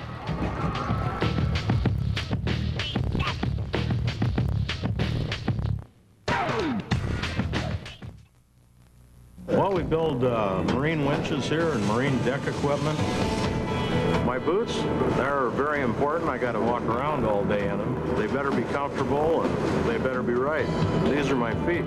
You have to have the equipment to match the environment. Bottom line. Wolverine DuraShocks, the world's most comfortable boots, guaranteed. See Oklahoma's largest selection of Wolverine boots and shoes at Jelco Clothing and Shoes, I-40 and Agnew in Oklahoma City, and in Norman, 24th and Main. Oklahoma, it's more than a location to News 9. It's where one of the last locally owned stations in the country brings you news in the same honest tradition as when it began. It's where Gary England's warnings have saved lives for nearly 30 years. Below ground. Where you can still count on hearing his reliable voice when you need him the most. Now, for you children that are home alone, here's what I want you to do. Because for News 9, it's not just about broadcasting, it's about home. Yours and ours. News 9, the spirit of Oklahoma. Carl Albert's got the ball, they've got the wind, and they've got 3 state championships the last 3 years. There you see Douglas's front 4. Ball's gone! And on 3rd down, tipped and incomplete. Boy, a bullet pass over the middle. That was intended for Robert Jones, the flanker. They continue to try to get him the ball, coach, but he really hasn't been much of a factor on offense. You know, that ball was thrown a little bit too hard for him. He's running a slant pattern and coming into the quarterback, and really he's only about 5 or 6 yards away from the quarterback when the ball is released, and you can't just throw it quite that hard when somebody's that close to you. Looks like they're going to punt, but this is not a guarantee either. No, they're going to bring in the punt team. That we know. Yeah, I would punt here with timeouts. Let Weaver see if he can pin him down there and get another shot later in the half. He does punt. Douglas just lets it go. It lands at the 8. Oh, and look at this. Look at this. Oh, no. They'll mark it at the 1. Now, in college and pro football, because his body was in the end zone and the ball might not have been, but if his body was, they would have brought it back to the 20. I think they gave him the benefit of the doubt there. You know, where did he get possession he had of the ball? control of it, but he did roll to the end zone, and I'm not familiar any longer with the I know on Sundays they would have brought that out to the 20, but and in college also. They look for that. They're on the 1-yard line. Man, what a game. What a finish we've got set up here. Douglas at its home field on its own 1-yard line trying to protect an 8-point lead. They're looking into the teeth of a 20-mile-per-hour wind. How many timeouts do the Titans have? Do you know, Mick? You would ask me that. I think they have 2. Quarterback sneak, just trying to play safe, trying to get the ball out of there. Brown just running up in behind the big offensive line. He didn't get much. They moved the chain about 1.5 feet. Plenty of Second time. down and 9. 5:14 to play. They start the 25-second clock now. You can bet Douglas going to try to use every second they can. Douglas puts in a new wide receiver, number 2, Ryan Walker. I don't know if that means anything. They're in a full house backfield. Tight formation. Yeah, they don't have anybody split out, do they? Brown on quarterback sneak off the right side. That's one of the best 4-yard runs you'll ever see. Let me tell you, his touchdown when he moved that pile, and I thought he was down, and he kept going, was a pretty good run also. Well, you can't even see him when he does that. I mean, he's just surrounded by his buddies, and those big high-numbered black shirts, and they just kind of keep moving the pile. That is smash mouth football. I mean, if Douglas offensive line had a web page, their address would be we'rebiggerthanYou.com. 3rd and 6 from the 5. You see the clock. Brown still got it. Boom! Flipped up at the 8-yard line. 36 again, Mick. He's played a real Mike Roberts. Yeah, he's made a lot of big hits, and I think Mick. I think if he's on, no, he's a senior. He's a senior. Fine tackler, fine high school linebacker. Might want to consider him. Linebackers, are they eligible for the I think they are. I think linebackers are eligible for the Jelko player of the game. Under 4 minutes to play now. Douglas in punt formation out of their own end zone. They get it off. Jones gets away from it. It's bounding at the 35-yard line and bounces forward to the 40, but first touch came where? The official is one official standing at the 41, one at the 36. They're going to have to figure this out. There's a 5-yard difference, and they're moving it to the 36. So wow, Carl Albert is only 36 yards away. They've got momentum. They've got the ball. They've got the wind. What they don't have is the lead. Mick, this is getting exciting. Well, and you got to remember, this is the first district game. So in many ways, this is a very critical game for both teams. This is a game in November. We're going to look back and say this was one of the keys. Can't win a league title in September, but you can sure set yourself up. Bates. 22, 20, or 33-yard line. Pickup of maybe a couple. You know, it's interesting here. Watch the fullback for Carl Albert. When he is going to block for Bates, he really has his weight forward and in a wishbone fullback type of position. 2nd down and 8. A couple of wide receivers to the left, but they won't be needed.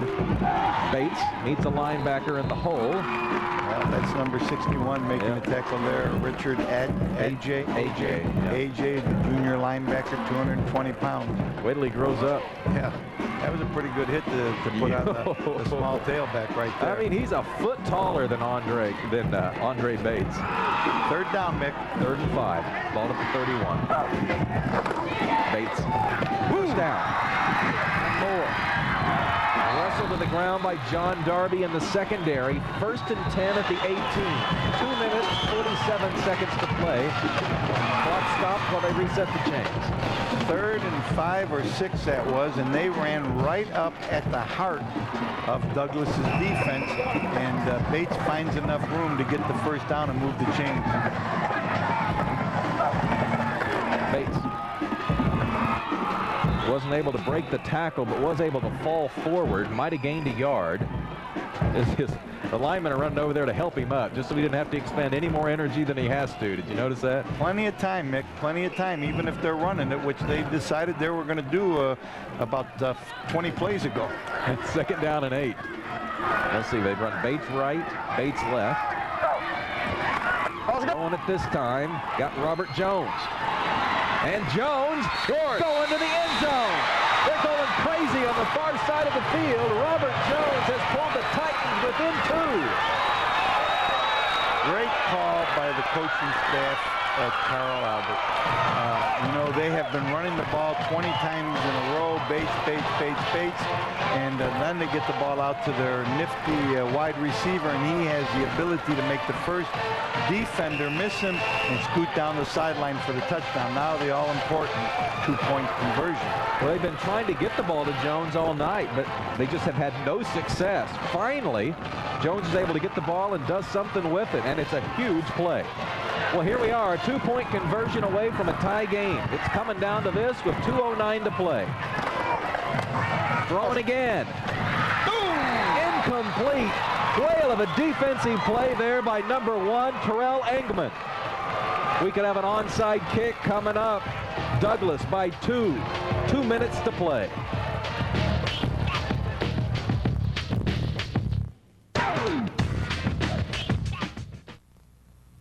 We've got a score to settle every Friday night. High school football is back, and your ticket to all the action is on News Now 53.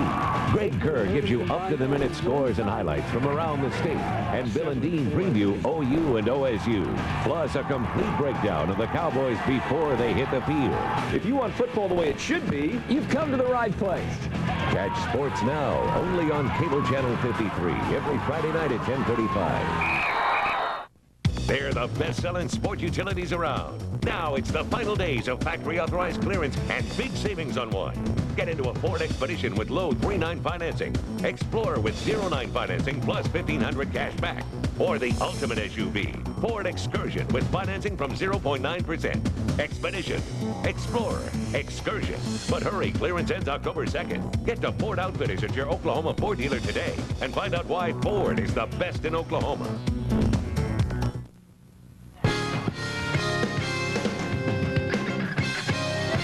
We now return to your Oklahoma Ford dealers Game of the Week, exclusively on Cox Communications Channel 3.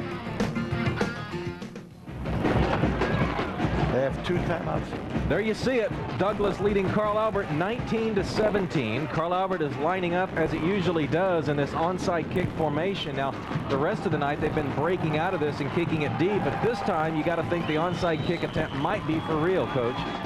Well, they're breaking out of it, Mick. Doesn't mean that they're not going to onside kick still. Right. Because the coaches were talking to him for a long time. But with 2 timeouts, and Douglas is alertly still looking for the onside kick. Well, this is an interesting situation here. 2:09 to play. Carl Albert has 2 timeouts left. I'd kick it, Mick, and go with my timeouts and hope that my kicker can kick a field goal to win it. That's what they're going to do, and they kick it out of the end zone.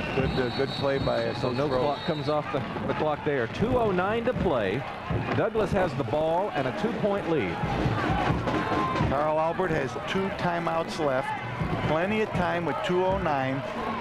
You know that Douglas is going to run the football, so you crimp up in there, try to play a little press, bump and run, and dare them to run the football. Take your timeouts, get them back for a punt, see if you can get field position, a couple of runs, and have Weaver win the ball game with a field goal. That's my plan. David Brown is the Douglas quarterback. He's gone all the way. He has 3 touchdowns tonight. They haven't all been fancy. A couple of them have been quarterback sneaks. The other one was an option. This is a true wishbone backfield.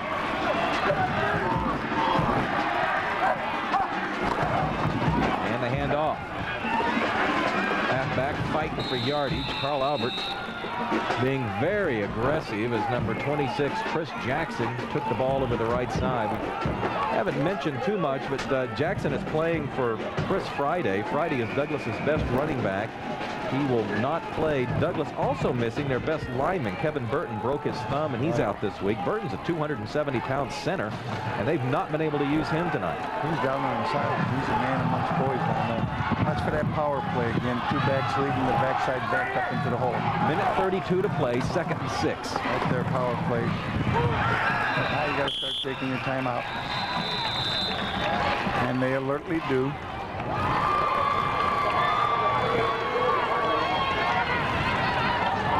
May have lost a yard. 3rd down and 6. Ball's at the 23. Minute 26 to play, and a timeout has been called. You always want to use your timeouts when you're on defense, Mick. There aren't very many ways defensively you can stop the clock. Save your timeouts for the defense. Use them as defense. Offense can stop the clock a lot of different ways. Running out of bounds, spiking the ball, incomplete passes, and those things. When you don't want to save your timeout for the offense. Okay, if you're Douglas facing 3rd and 6, you're an option football team. What are your options? Well, I know what Coach White's going to do. I think I know what Coach White's going to do. He's from the old school, and he's going to say, by gosh, we're going to not turn this ball over. We're going to run it up in there. We're going to punt it, and then we're going to take our chances with our fine defense. Another coach might want to run a little play action and see if he could sneak somebody across the field. Not looking for the touchdown, just looking for the first down is all you're looking for. So you don't want somebody that can run all the way downfield where you have a long, a low percentage pass that you have to complete. But I think Coach White's going to be sound here. I've been coaching a long time. Believes in defense. See what we got here. Illegal substitution again. Line judge coming out. Illegal substitution again. Let's see.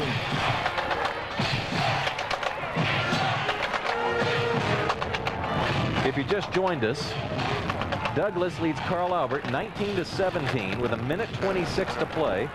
Douglas has the football facing 3rd down and 7.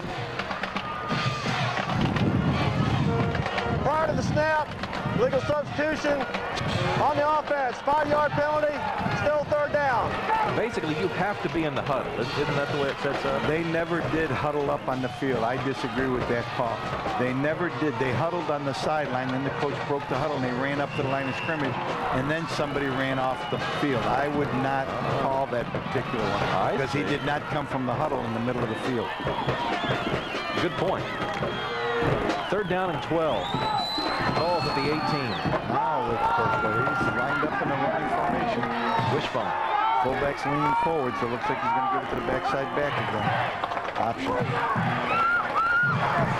Brown looked for a moment like he might break free. Did not get the first down. Across the 25 to the 26. Timeout is called by Carl Albert, and by our count, that's their last one.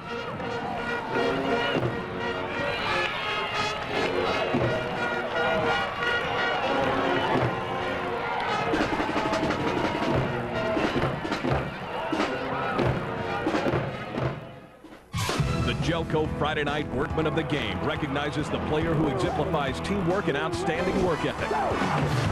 Presented by Gelco Clothing and Shoes for work and the great outdoors. He's 5'10", he's 225 pounds. He's Richard A.J., number 61 for Douglas High School. He is our Gelco Workman of the Game. Very deserving young man, Coach, but as we've mentioned, Richard and several of his teammates played a great game inside tonight, and Carl Albert's interior players were no slouches as well. A.J. goes both ways. He did a good job offensively and defensively, and if you notice, he's back there to punt the football right now. The workman of the game. You'd expect him to punt. Offense, defense, and kicking. That's what the workman is. 1:18 to play. Douglas in punt formation. Carl Albert presumably to get the ball. Their return men are near midfield. Line drive punt, returnable by Jones at the zone 44, breaks free across the 45. Tackled there viciously, but Carl Albert's in Douglas territory with 1:08 to play. Now, Carl Albert's kicker, Ryan Weaver, very strong leg, and he has a 20-mile-per-hour wind to his back. At this point on the field, it would be a 62-yard field goal, which is too far. But, Coach, they're only 1 or 2 first downs away from putting Weaver out there to try to win the game by 1. Coach Rose told me Weaver was the best kicker that he's had in many years and thinks that he might even be a prospect for college. Shotgun formation. Daniel in trouble, throws, incomplete pass. Tough going to your left, Mick. He's rolling to his left, being chased, and he hasn't got the ability because he's being chased to set up and pop his shoulders around and throw it. So he's got to throw across his shoulders, which we all know is not the way coaches like you to throw when you're sprinting out. Great play by Terrell Engman coming backside. And Daniel was going to get that pass off if it weren't for Engman coming in there and pulling him down from behind, and the ball just started bouncing around. For a moment, I was wondering what they were going to call fumble or incomplete pass, but you saw there the ball was thrown forward and then deflected immediately back, so good call. Shotgun. 1:01 to play. Shotgun formation for Andre Daniel, who throws right, tipped and incomplete. Two players looked like they touched it. A Douglas player, there you see him there, had the best chance to catch it. It's third down, 56 seconds to play.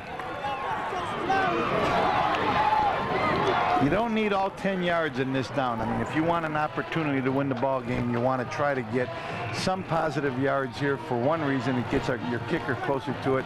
Second reason is you're going to go for it on fourth down no matter what, so you got an extra down to play with. I don't think they would try from 62, where the ball would be snapped if it were now. Draw play. Up to the 41, so you're looking at a potential 58-yard field goal or fourth down and 6 with 46 seconds to play. Clock is moving. Well coached. No time to think about it. Well coached. No timeouts. Shotgun. They need 5 yards. Complete pass, first down. Out of bounds. Great job, number 32. Wow. Wow, what a nice job by 32. That's Brandon Smith. Brandon Smith, a 6'1", 160-pound junior. First time we've called his name all night, and what a huge play. You know, the huge part was not only catching the ball, nice throw by Daniel. He did an out, simple 6-yard out, got to the markers, got it, but he got out of bounds. Didn't let them tackle him in bounds where they wasted some time. They need another 10 yards. He's got 2 or 3 chances to throw 10 yards to give Weaver a chance. Throw, diving effort, incomplete. Probably a good thing he didn't catch it because it would have been inbounds and the clock would have kept rolling. Now there's 20 seconds to play. A 51-yard field goal attempt would be the distance now for Carl Albert kicker Ryan Weaver. I'm not so sure he couldn't get it there. Remember, he's got a 20-mile-per-hour wind. I would look for running my out routes again to either side of the field, because if you catch it, you want to try to get your receiver to get out of bounds to stop the clock so that you don't have the clock run out on you in that particular situation. They're going to put 3 seconds back on the clock, we understand, so play is going to be held up here while the clock resets. Now, Coach, with 23 seconds, you cannot run the play into the line and expect to get your kicking unit onto the field and run the play. It would be hard to. It takes 16 seconds to run your kicking team on the field. And 16, huh? 16 seconds you have. That's cutting it pretty close with 23 seconds to play. They virtually have to pass here. Draw play. He's tackled. Clock's at 19. 33-yard line. Third down. He threw that ball backwards. Can't do that. They didn't call it. Incomplete pass, so it brings up fourth down. And it'll be a field goal attempt. Let's see, ball's going to be at the 32, so we're looking at a 49-yard field goal attempt if that's what they want to try. 7 seconds to play. Douglas leads by 2. Wow. Carl Albert will have an opportunity here. Weaver's good. And Douglas says, we're going to ice you, Ryan Weaver. Weaver's good, and he has the wind behind him, Mick. And I'm telling you, during this week, when I was talking with Coach Rose, he kept talking about how Weaver was a great kicker and what he thought of him and how he pinned their opponents in on punts, and he made a long field goal against somebody. And I mean, he was just bragging about this kid, so he's got an opportunity now to prove his coach a prophet.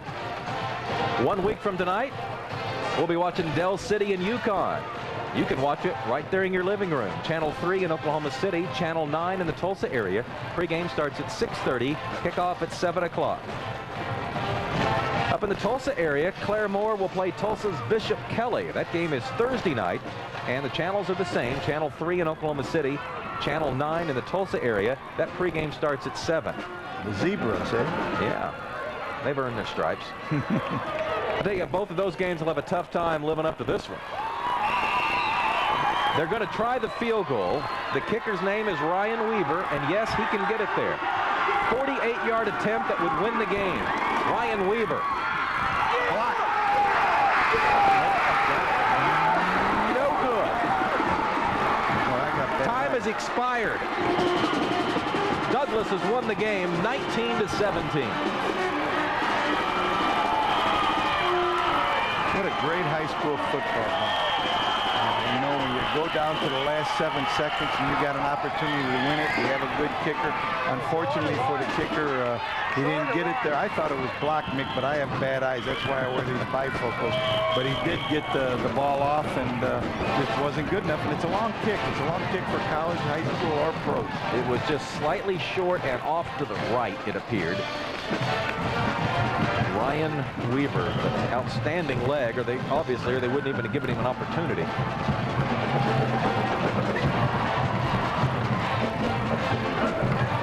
Steve, who you got? We head coach Stanford White. Those games don't end quick enough, do they? Not for me. I kind of have a feeling they'd come down to the wire like this. I told our kids they'd be back. They haven't been state champions 3 years in a row for nothing. Let's talk about the 2 punts that you guys blocked early in the contest. Is it something that you knew coming in that you had the possibility of getting those blocks? No, not at all. They haven't shown a potential toward that happened to them. Our kids just did a good job of hitting the gaps and put out a lot of effort. Well, great effort tonight. It's a way to open up district play when you knock off the 3-time defending state champion. That's all right, but now they're not through. I still say whoever wins has to come through them. They've got a great team, great coaching staff. Great. Congratulations on the victory. Thank you. Stanford White's Douglas Trojans have hung on. Carl Albert's last-second field goal is just short.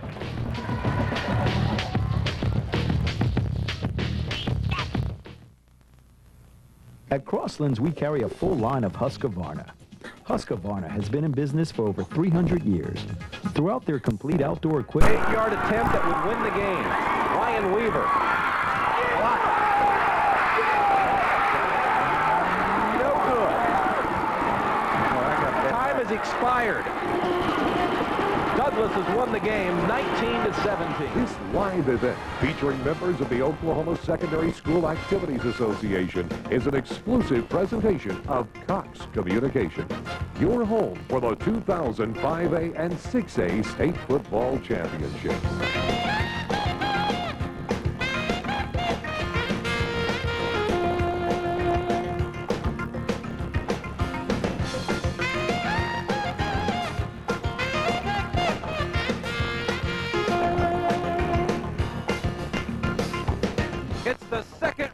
Of the high school football playoffs. It's Douglas and Carl Albert on your Oklahoma Ford Dealers Game of the Week.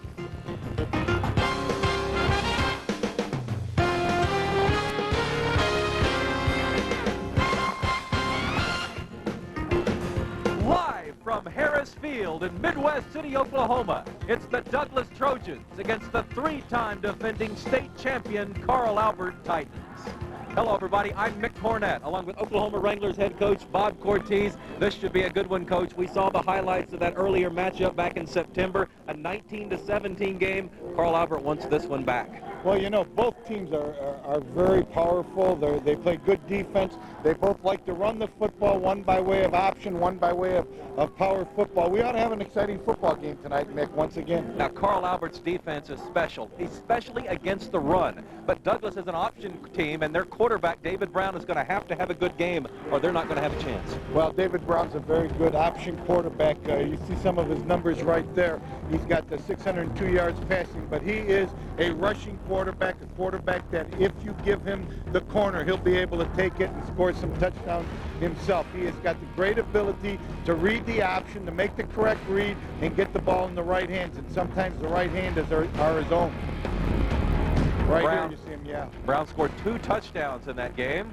There you see the second one. Again, 19-17. Douglas beat Carl Albert back on September 22nd. Now for Carl Albert, their quarterback is Andre Daniel. He can throw and run. Well, Andre's a big young man. He's 6'3", 170-pound junior. He has some passing yards this year. We saw him beat El Reno this year because he was able to throw the ball to their big tight end. He's a fine athlete. He has great athletic ability. He's hard to tackle, and he'll find the open receiver downfield if he needs to. He's thrown 105 passes and had only 1 intercepted. That pass to Tyler Campbell. Andre Daniel's a good one, but Coach, out on the field, there you see Santee Jackson. This is a live picture. He didn't play in that earlier matchup against Douglas, and he's a key. Well, he is a key. He's got 1,300 yards rushing and 18 touchdowns. Mick, he's one of the top running backs in all of the state of Oklahoma, and I'm interested to see how he'll play this evening against the fine Douglas defense. There's a handful of Carl Albert seniors that played as a freshman. That means they've won 3 straight state titles, and they want to go out champions again. But to do it, they're going to have to beat Douglas tonight. It's your Oklahoma Ford Dealers Game of the Week. Douglas and Carl Albert, and kickoff is coming up. Well, we build marine winches here and marine deck equipment. My boots, they're very important. I got to walk around all day in them. They better be comfortable and they better be right. These are my feet. You have to have the equipment to match the environment. Bottom line. Wolverine DuraShocks, the world's most comfortable boots, guaranteed. See Oklahoma's largest selection of Wolverine boots and shoes at Jelco Clothing and Shoes, I-40 and Agnew in Oklahoma City, and in Norman, 24th and Main. You've got a score to settle every Friday night. High school football is back, and your ticket to all the action is on News Now 53. Greg Kerr gives you up-to-the-minute scores and highlights from around the state, and Bill and Dean preview OU and OSU, plus a complete breakdown of the Cowboys before they hit the field. If you want football the way it should be, you've come to the right place. Catch Sports Now only on Cable Channel 53 every Friday night at 10:35. I'm principal of a new kind of public school. It's open up to 15 hours a day, year-round. Our teachers have more time to teach. Our students are better prepared to learn. There's just one problem. We can't get the kids to go home. Find out how your school can be more like this one. Call 1-877-LOVE-TO-LEARN. Tonight's high school football game of the week is brought to you by your Oklahoma Ford Dealers, best in Oklahoma. Also brought to you by Jelco Clothing and Shoes, Cox Digital Cable, and Crossland's A&A Rental and Sales Company.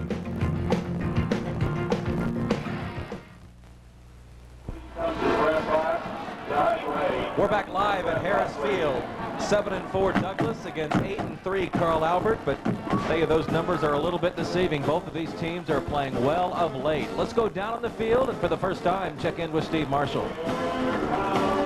Thanks a lot. Hey, guys, we're getting ready for a good contest here tonight. Both coaches, of course, thinking back to when they played each other in Week 4. Head coach Gary Rose says, hey, we can't give them that many opportunities when they had a block punt early, 2 block punts, as a matter of fact, then a bad punt and a fumble. Stanford White, on the other hand, he says when we get those opportunities, we've got to take advantage of them. Should be a great contest. We're looking forward to it. Yeah, Douglas special teams dominated the early part of that game, and there was also about a 20-mile-an-hour wind that played a significant factor. But Carl Albert was struggling at that time, Coach, and I don't know that their line play had fully gelled. You know, I think they've gotten better and better each week. We've seen them play a couple of times this year, Mick, and each time I've seen them play, I've become more and more impressed with their offensive and, in particular, their defensive line. In the last 6 games, they've allowed only a total of 28 points. Yeah, that's pretty good. Yeah, and they're dealing with back-to-back shutouts as they enter tonight's game. So they're really on a roll. And, you know, when we saw Carl Albert earlier in the year, you thought, well, you know, they've lost 3 games. They're still their 3-time defending state champions. It had to end sometime. And really, I think head coach Gary Rose had a tough schedule early on, and he was trying to get this team to where it was going to be good in November, regardless of how well they played in September. You know, Mick, not knowing what the other teams are in this division, I would think that Carl Albert would have to be the favorite to go on and maybe win their 4th state championship. Well, I think Stan White told me earlier in the week that the team that wins, if it's not Carl Albert, will have to beat Carl Albert. Right. And I think that sums it up. And that's one thing he's probably telling his Douglas Trojans. If we can win this game tonight, we're not going to face a better team down the line. And they've already beaten them once, so they know it can be done. You know, Douglas has some athletes of their own, some players that can really play on defense, and they really get after it on defense. They have great speed. They have some big offensive and defensive linemen, Mick, so we'll see what happens here after the kickoff. As you can see, Carl Albert's getting ready to kick it off. That's Ryan Weaver, number 8. Douglas has Shannon Friday and Brandon Hill back to return the kick. We're just getting started. Week 12 of the high school football season. Round 2 of the state high school playoffs. And Ryan Weaver boots it deep. This is Shannon Friday.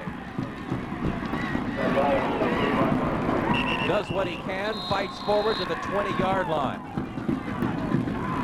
Earlier we talked with Douglas head coach Stan White. Hopefully run the ball better. Actually, we got 19 points, but had a couple of short drives.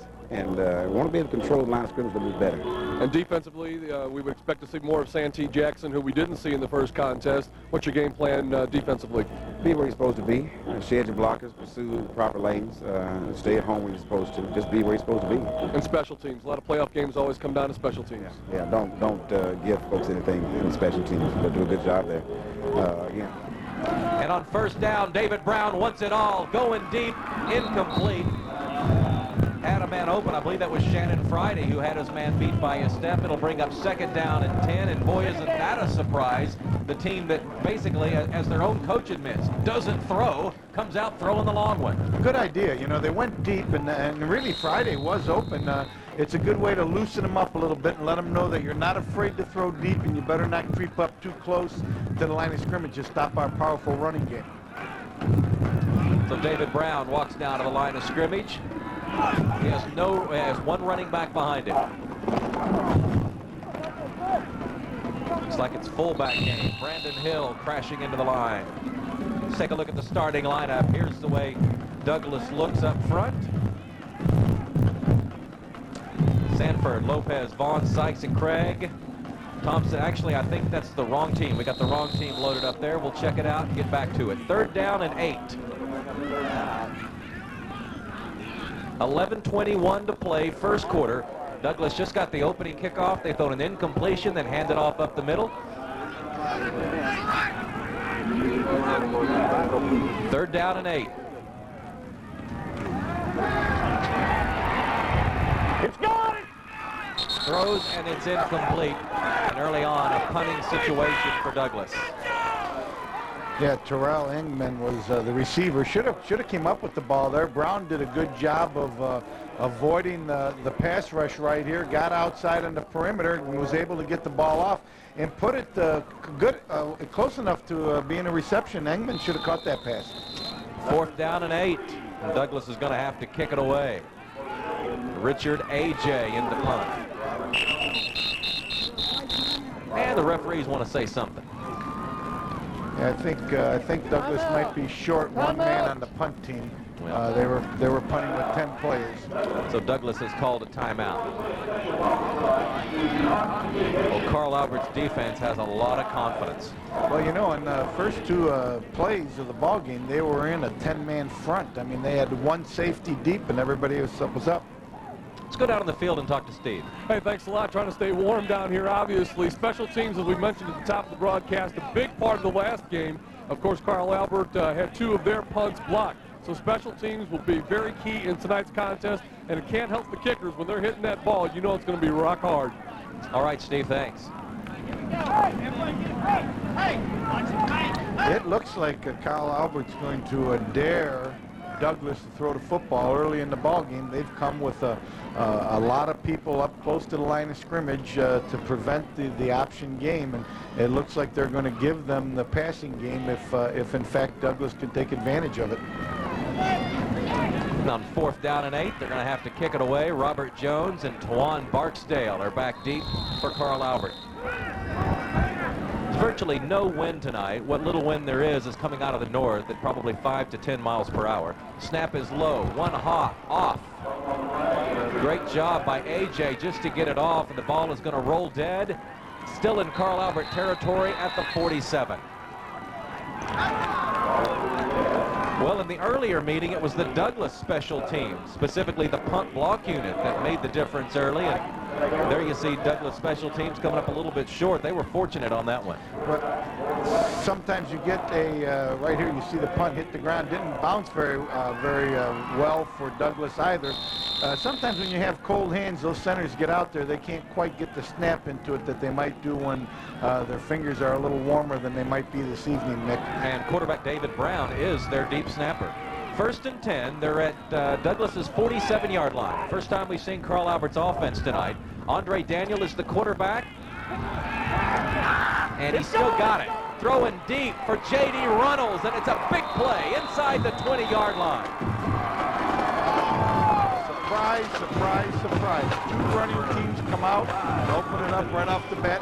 First play of the ball game, and they're going deep. They're not looking for anything cheap. Well, they faked it to Santee Jackson.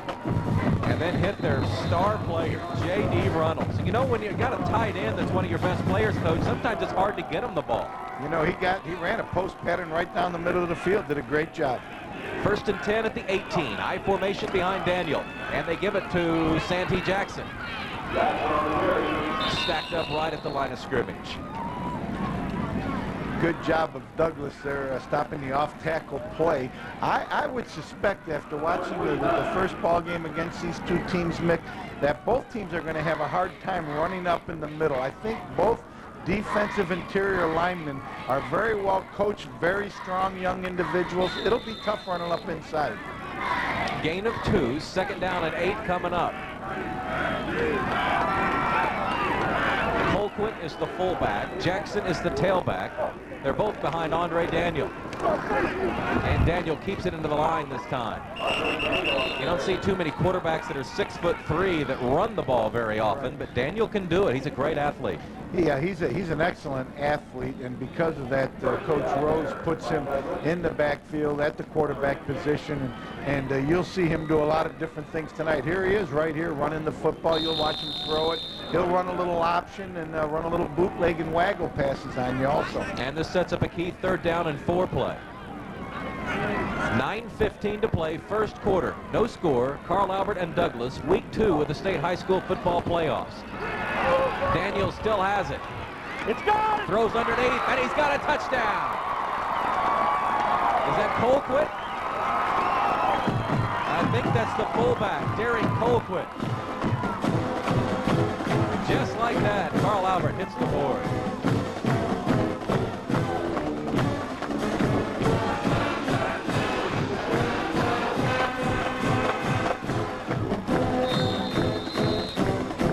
Further review, I think that's the tight end, J.D. Runnels, the same player that caught the long one. In the corner of the end zone there. I didn't have a very good look at it, but it was a big tight end, J.D. Runnels. And the snap gets away on the extra point. No good. Carl Albert has struck first. 6-0, Titans.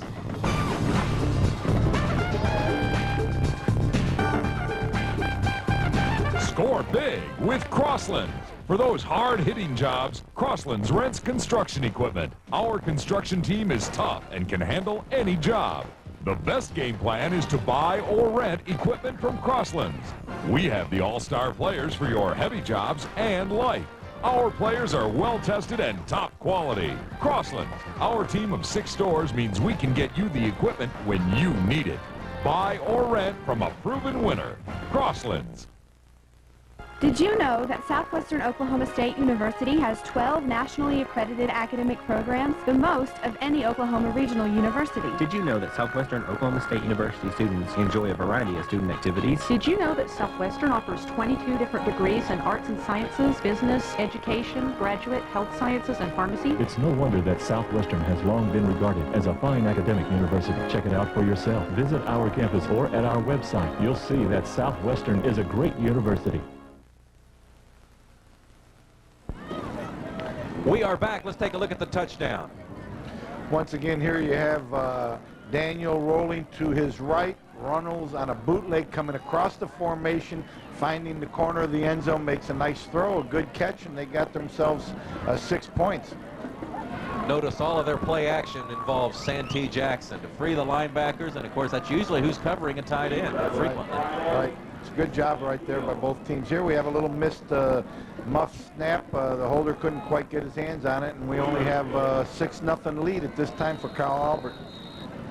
Let's go down to Steve. Hey, thanks a lot. In the first contest, they couldn't get J.D. Runnels the ball. They tried to throw the extra point, the 2-point conversion, to tie the game at the end to Runnels. Couldn't get it to him, and tonight he's already got him on the board early. Chris Friday returning the kickoff up across the 25-yard line. Well, Runnels is a big-time high school player. Having Santee Jackson in the ball game is going to help Runnels, because now they just can't load up and keep an eye on him with the play-action pass. They got to respect Jackson because of his great ability to run the football. Stan White sending in quarterback David Brown with the play. You know, Coach, if you're a team that runs the ball a lot, if you ask the coach about it, usually they'll emphasize how they like to pass and vice versa. Coaches always like to say they're what they're not. But I talked to Stan White, he says, we don't throw the ball. And he just stopped right there. They are an option football team. They'll live and die with it. And there he goes. They're going to live right now. That's Brandon Hill.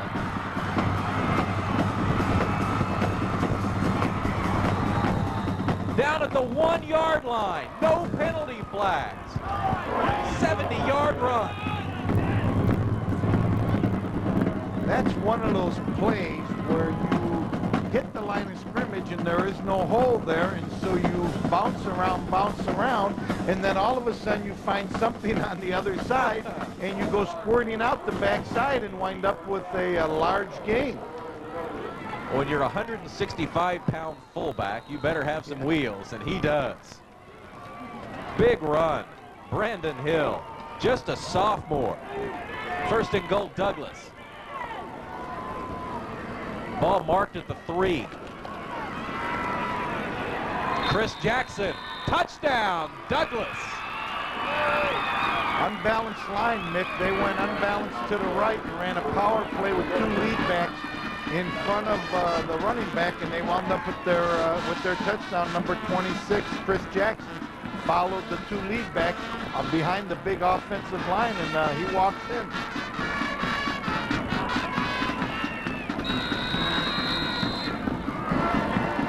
Carl Albert's defense hadn't given up a point in any of its last 2 games.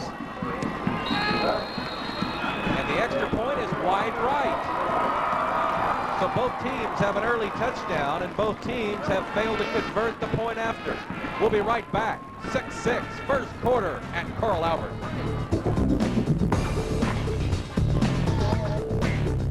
There's lots of ways to have fun in Oklahoma, and a real fun way to get there. The Ford Focus, with all the features that make driving exciting. Control blade suspension means superior ride and handling. Crank it up with a CD player. Pop the locks with a keyless remote. Let the outside in with the power windows. No wonder Focus is the North American Car of the Year. And with 4.9 financing on remaining 2000 models, it's Oklahoma's Value of the Year. The Ford Focus. It's fun. See your Oklahoma Ford dealer, and you'll see why Ford's the best in Oklahoma. Oklahoma. It's more than a location to News 9. It's where one of the last locally owned stations in the country brings you news in the same honest tradition as when it began. It's where Gary England's warnings have saved lives for nearly 30 years. Below ground, where you can still count on hearing his reliable voice when you need him the most. Now, for you children that are home alone, here's what I want you to do. Because for News 9, it's not just about broadcasting, it's about home. Yours and ours. News 9, the spirit of Oklahoma. Take that, says Douglas. Down early by a touchdown, the Trojans come back with a couple of running plays. A 68-yard run by Brandon Hill, and then a 3-yard touchdown by Chris Jackson. The extra point attempt by Alicio Zamaron was wide to the right. We've got ourselves a 6-6 game. Squib kick. Down right there. That was Brian Smith, who picked up the ball, took possession while on his knees. That's why the referees immediately downed the ball. They put the ball on the ground sideways and did a squib kick, just as you noticed, Mick, and maybe they're afraid to kick the ball deep to Carl Albert because of Robert Jones, who is one of the better kickoff return specialists in the state. Andre Daniel already 2 for 2, as you saw on the stats. Both of those throws have gone to J.D. Reynolds.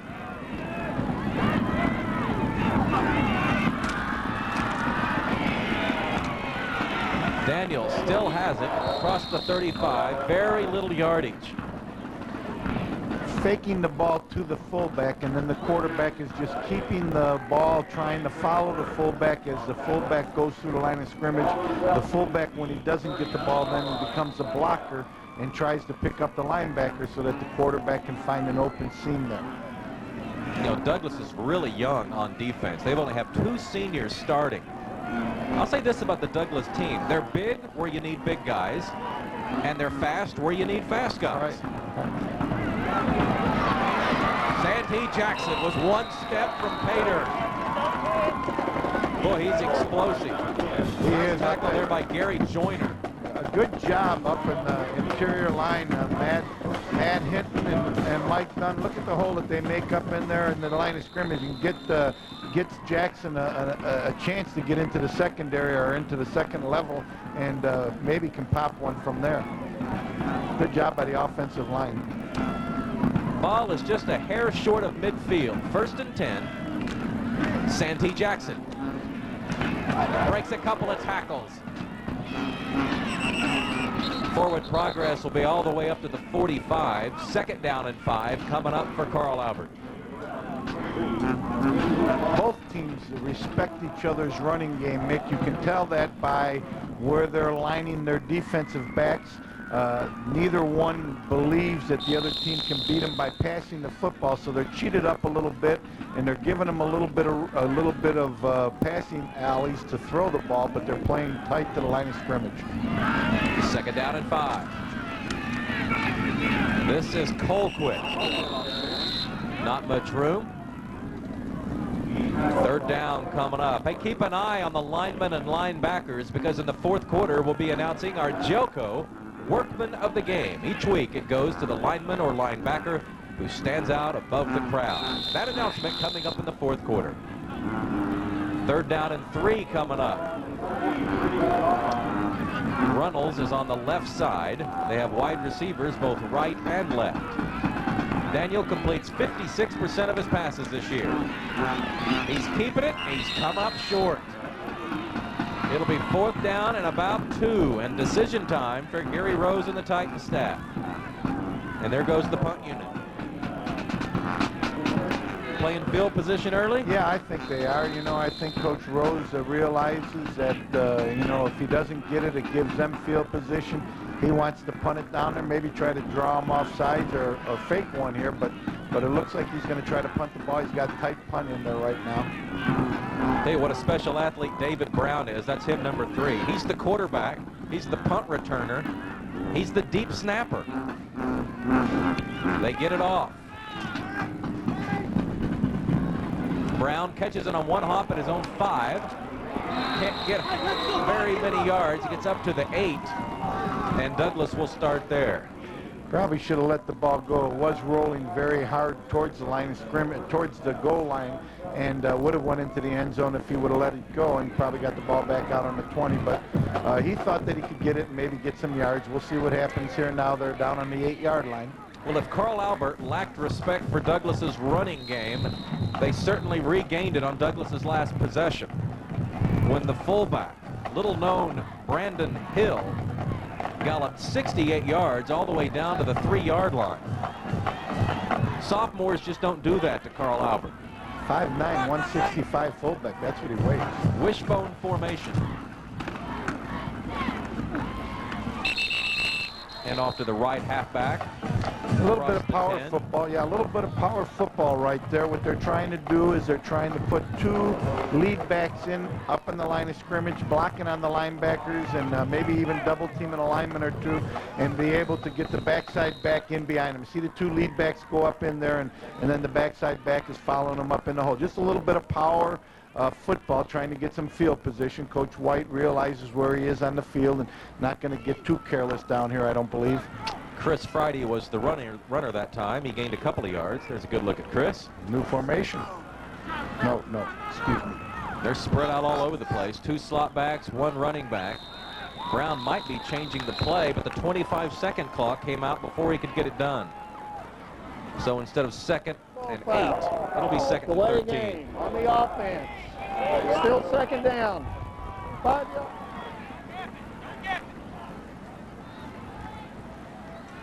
Yeah, you don't want to make those mistakes down here. It's tough enough to get yardage when you're backed up against your own goal line, but then to make a delay a game penalty would makes it a lot tougher.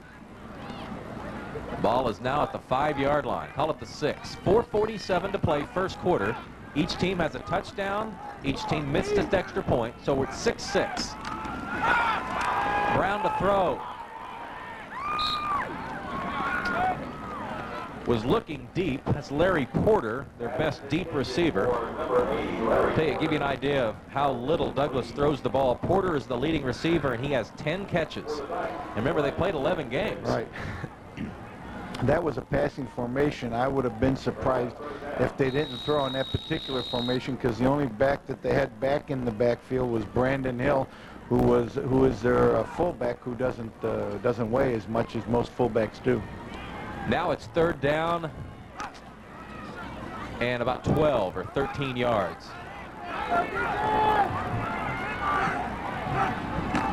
Brown keeps it. Didn't get much. Quarterback sneak is what it was. He was trying to find that seam in there that sometimes you can find when teams are playing wide guards, where you can get a block on the linebacker, maybe get into the secondary and pick up the first down. Very cautious, Coach White, not wanting to get too fancy down here. They're going to punt it away. Richard A.J. has moved from his lineman position back into punt formation. Snap is high. He handles it and gets it off. It's a pretty good punt. This is Jones at the 38. Nowhere to go. Great coverage by Douglas. One of the top return men around. Robert Jones is flung around and then dropped at the 43-yard line. Yeah, that was David Brown. David Brown, number 3, got down there, Johnny on the spot. And as he gets there, he just grabs onto his jersey right here. That's and Brown? is able to hold on until he gets him down on the ground. He's the quarterback who's the deep snapper on the punts. He's the fastest guy down the How field is the also. deep snapper the first guy down there? What a special player. Yeah. And David Brown stays in the game. He's back there at defensive back. You see him walking up there in that. Yeah, he's the farthest guy back, standing at the 35-yard line. 1st and 10 at the 43 for Andre Daniel and the Titans. Santee Jackson. Boom. Helmet on helmet. Yeah. Gregory Hayes there, number 29, making the big hit on Jackson right there. You know, that's good high school football. You know, you could hear those pads pop from way up here, Mick. Gain of 3, bring up 2nd down and 7. There's Gary Rose, 5th year at Carl Albert. Before that, he was a coordinator at Dell City High School for many years under Henry Manning. 2nd and 7, 3 minutes and 25 seconds to play first quarter. Score tied at 6. Santee Jackson across the 35 to the 34. It'll be 3rd down and about 3. Big defensive line for Douglas. You look at number 68, Kevin Burton. He weighs 270 pounds. Number 61 for them is Richard Adjay. Is that how you say it? AJ. AJ, and he's a 220-pound linebacker. Big, strong players up front. 3rd and 3, maybe 4 down territory for the Titans. Won't matter. Jackson has the first down up close to the 30.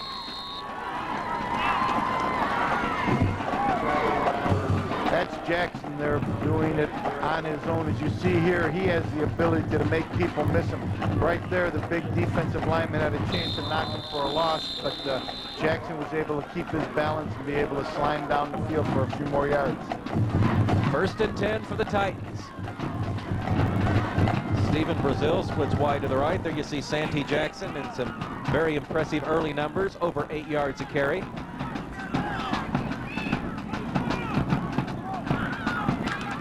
Jackson dashing and darting across the 25 to the 24-yard line. I'm not sure that Daniel didn't change the play there. I noticed Santee Jackson moved over. Yeah, watch as we had an isolation camera on Santee Jackson. It looked to me like he moved over right before the snap. Yes, I think you're right. I think they might have changed the play at the line of scrimmage and looked at the defense. You know, Jackson has rushed for over 1,300 yards. I think he's got 18 touchdowns this year. He is truly a special athlete in the backfield. The last 2 weeks, he's gained 209 yards and 204 yards. 2nd down 3. Jackson again. This time he stood up. AJ and Joyner are in there. They never did get him down to the ground. They did get him stopped, but he never did go down to the ground. He's a strong young man, has good balance, good speed, good vision. You know, Carl Albert has a size advantage, their offensive line against Douglas's defensive line. With the exception of Douglas number 66, Philip Walker, the other Douglas linemen are around that 200-pound range. Curry goes 220, Walker goes 260. 3rd and 3. Right at him. And appears to have the first down past the 20-yard line. The officials will have to look at it. And it is a first down. Jackson. That is a steady dose of hopefully an all-state tailback right here. Boom! Look at him hit it up in there. That's why that play action, when they fake it to Jackson, set those linebackers up, they get that big tight end coming across the field. That's a pretty good play for them. They will lull you to sleep with Jackson and then find J.D. Runnels. It's 1st and 10. He wants to throw. Broke about 3 tackles, gained about 6 yards. That's quarterback Andre Daniel. You know, he's a special athlete also. You look at him dance around out there. He has the abilities in his own right to make people miss him right here. He makes a move there. He makes another move right here, and he's able to pick up a few positive yards because of his ability to dance around back there. He's a tall kid. He's 6'3", weighs about 170 pounds. Can see over the line of scrimmage. Will hand the ball off to Jackson as many times as Jackson wants it, but when teams start loading up to stop Jackson, then you'll see him drop back and throw the ball. Well, the last 2 times these teams played, they went all the way to the buzzer. We played 1 quarter tonight, and we're tied at 6. Second quarter's coming up on your Oklahoma Ford Dealers Game of the Week.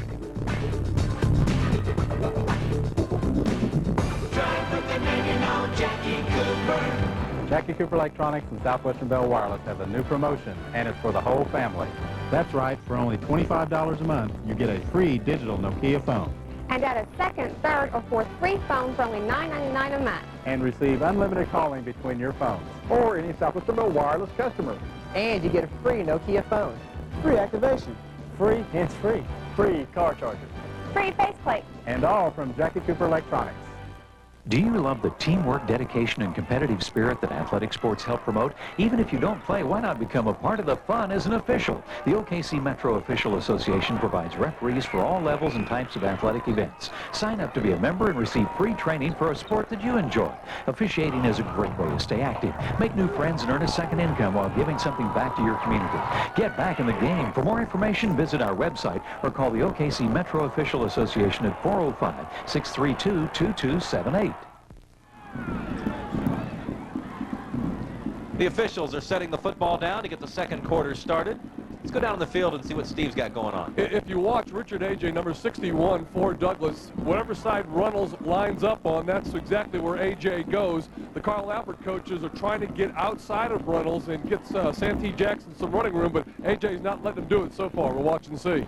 Well, Coach, do you have much success if you're trying to contain a tight end at the line of scrimmage? Can you do it? Well, you need to jam him. A good tight end like J.D. is, you want to get him a bump at the line of scrimmage so he doesn't get a free run down the field and make a move on somebody. He's a pretty gifted athlete. Jackson into the middle, and that's going to bring up 3rd down and short. 3rd down and 1 coming up. Ball at the 16.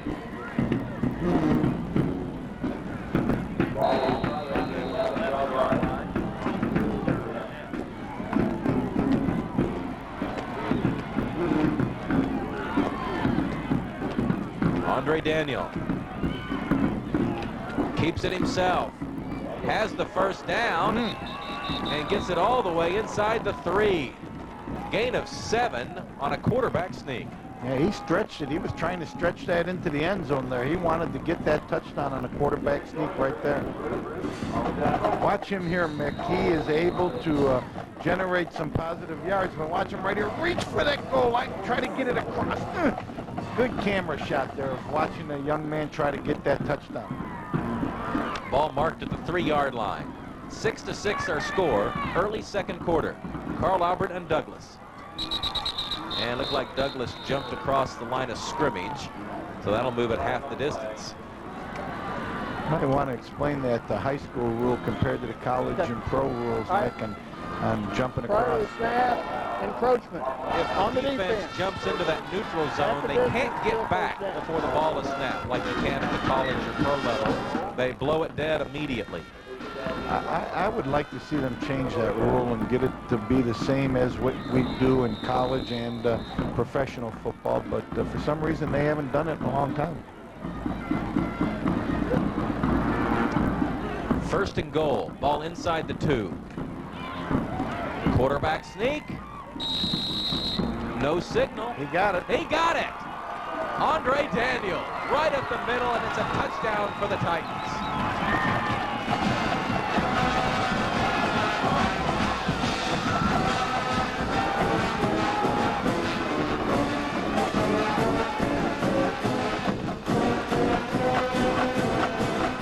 Quarterback sneaks in a row. Very unusual.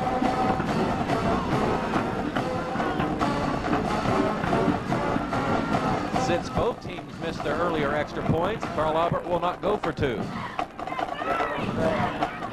Weaver gets it off, and he missed it wide right.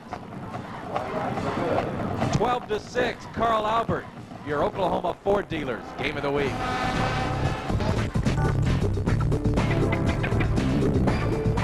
Oklahoma, it's more than a location to News 9. It's where one of the last locally owned stations in the country brings you news in the same honest tradition as when it began, where reporting the news goes beyond the bottom line. This is the kind of story that we really enjoy reporting to you about. Because for News 9, it's not just about broadcasting.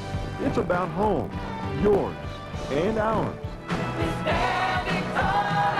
News 9, the spirit of Oklahoma. The new Ford Taurus. More of what Oklahoma's looking for. More comfort and improved safety. Pedals that know how tall you are. Sensors that know where you're sitting. Airbags that react specifically to you. And now, more value with $1,500 cash back on remaining 2000 models. You want more? You want Ford Taurus. See your Oklahoma Ford dealer today, because Ford is the best in Oklahoma.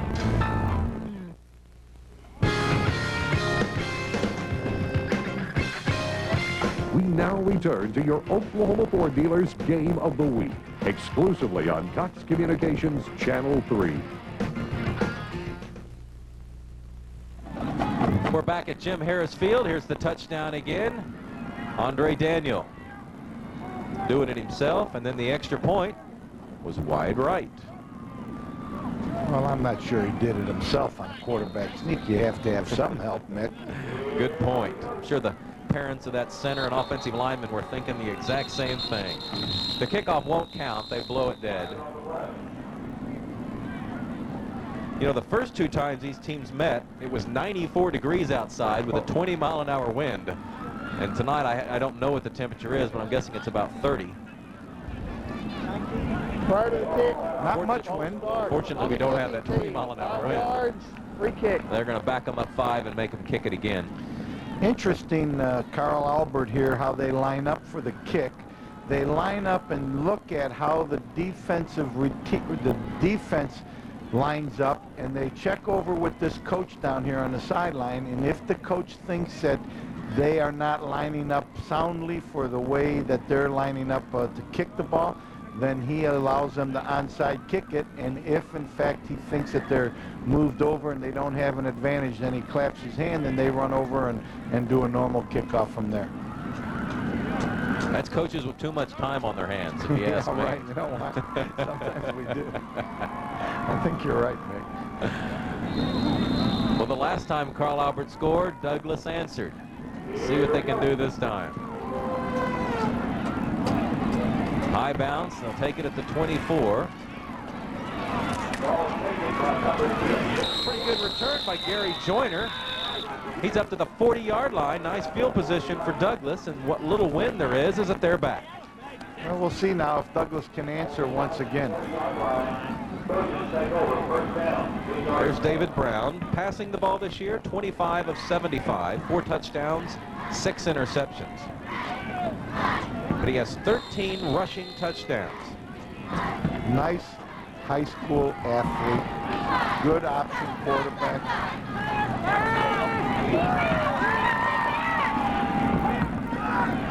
Douglas has a lot of looks. Friday is the lone running back, and he's got it on the pitch. He drops it. And the Titans have it. Greg Franklin with the fumble recovery at the 45-yard line.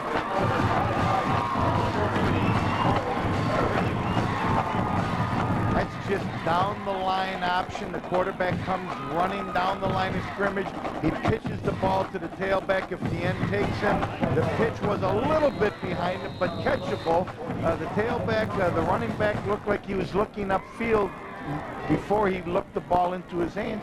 Consequently, put it on the ground, and Carl Albert has great field position. Stan White telling his defense to get it done. 1st and 10 Titans at the Trojan 45. Coach Rose wants to take a timeout. I don't think he liked putting that formation into the boundary. I think he might not be in the right formation. 12-6, Carl Albert leads early 2nd quarter. OKC Bass Pro Shop has the latest gear in fish catching, and their prices will reel you in. The experienced fish catching experts at OKC Bass Pro can advise you on catching that big one, whether it's crappie, trout, walleye, bass, or any other fish. Why, they have a whole department devoted to fly fishing, gifts, and apparel too. Come to Central Oklahoma's fishing headquarters, OKC Bass Pro Shop, 1 block north of Wilshire on North May. If it catches fish, we've got it.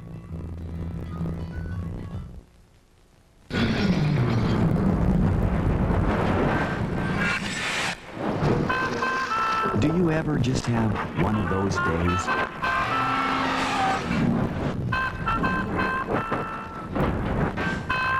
Well, at Farmers Insurance, everything we do is about getting things back to normal. Isn't that what insurance is supposed to do? Farmers, get you back where you belong. Call Jerry Penry, Gabriel Phillips, Danny Ray, or Rick Newby. We're back. In the 4th quarter, we'll be announcing our winner of the Jelco Workman of the Game. It goes each week to an outstanding lineman or linebacker who has an outstanding game. 1st and 10, Carl Albert. Play action. Bobbling catch, and it's almost intercepted. Oh. That ball was thrown for J.D. Reynolds again. David Brown almost had it. Yeah, right. Reynolds let the ball hit him in the shoulder pads, and it bounced up in the air and almost cost them the great field position that they have at this time. Oh, David Brown could see nothing but green. And it's an incompletion. That was one of those potential game-changing plays. Right. 2nd down and 10 now.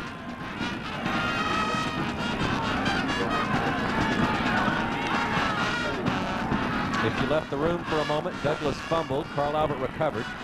They're looking deep again, looking for Robert Jones, and he can't hold on to it. That was a perfect throw by Daniel. He threw and hit the ball, hit the receiver right on stride, right in his hands. Nice throw, nice delivery by the big quarterback. And you see right here, that's just where you hit him right in the face mask.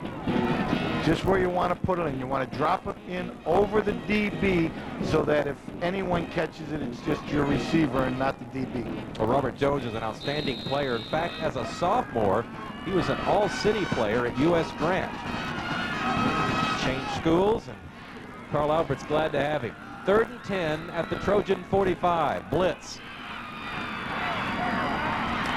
Fumble. Ball still loose, and Douglas has got it. Out of bounds in Titan territory at the 40-yard line. Mick, something strange there. They bred J.D. Reynolds out. He was playing a split end position, so you knew they were going to probably throw the football. And as they rolled this way, the quarterback couldn't get to the corner, so he tried to dart it up inside, and as he did, he got hit, and the ball comes loose, and once again, you see the ball bouncing around there, and Douglas has great field position back. Greg Hayes got possession for the Trojans. 1st and 10, Douglas at the 40. I really believe they wanted to throw the ball to their big tight end who was playing a split end position at that particular time. 9:52 to play, first half. 12-6, Carl Albert. Brown wants to throw. He's got a man. Larry Porter. Great call. Great call. Turnover, come out, give a little bit of an option fake, drop back, find the receiver running right down the middle of the field when everybody sucks it on the option play, and he scores. Great call.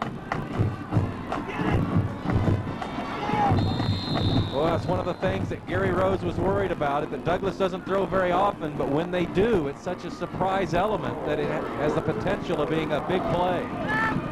The extra point is good. Hey, we got one. Douglas has come back and taken the lead. They're playing at Carl Albert, and they've got the Titans down by a point.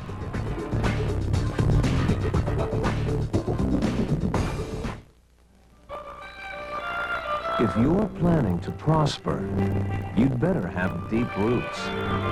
Bank of Oklahoma's been rooted in Oklahoma for 90 years, helping countless Oklahomans plan a better future with state-of-the-art trust and investment services and a commitment to be here long after other banks leave. Better trust, better investments, internet banking, better banking. You're better off at BOK. No matter where I travel, one thing remains the same. Everybody loves Ford here in the Sooner State. Hey, what's not to love about a truck that works hard, plays just as hard, and looks great doing both? The Ford Ranger. It's the best-selling compact pickup around. Now with a deal Oklahomans will love. $2,000 cash back on remaining 2,000 models. Get to your Oklahoma Ford dealer today. Oklahoma knows Ford's the best.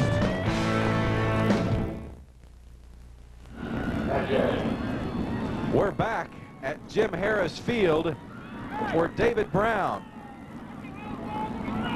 and Larry Porter have just connected on a 40-yard touchdown. The extra point gave the Trojans their first lead of the game. 13-12 our score. There you see the extra point. The kick just went out of bounds. Carl Albert's kind of talking things over. You hear some chatter in the background saying kick it again. They want to get the ball to Robert Jones. Right, I don't think they're going to have that opportunity because I don't think Coach White's going to kick the ball deep at all. I think you take the ball at the 35-yard line every time, but looks like Coach Rose wants to see if he can get another opportunity to get a few more yards. It's highly unusual to not take it at the 35 when you have the opportunity. 35-yard line on any kickoff, I'd take it every time. That was one of our goals when I was coaching in outdoor football. One of our goals was the return at least 2 kickoffs to the 35-yard line or better. And when they kick it out of bounds, it's pretty easy to do because you do get it at the 35-yard line. But I think Coach Rose thinks that he has a good return team here and wants an opportunity to see if he can get it even closer to the opponent's goal line. AJ is the kicker. He set it up, as you can see, on its side. And here's the squib kick. And they are going to get better field position than the 35 up to the 45-yard line. So it paid off, but there isn't any way they want Robert Jones to touch that ball, especially after he failed to make that long catch. They figure Robert may have something to prove. Right. Let's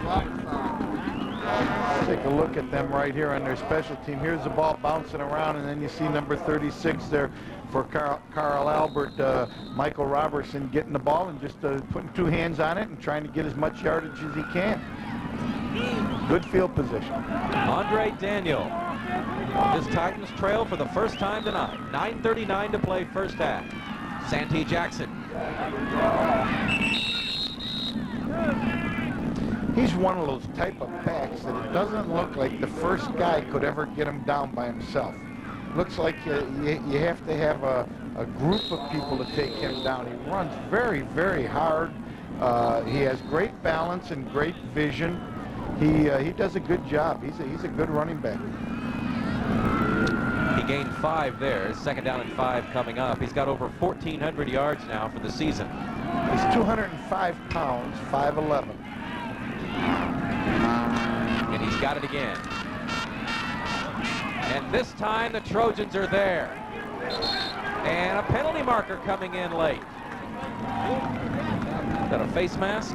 We could have had one. Yeah, it's going to be a face mask penalty.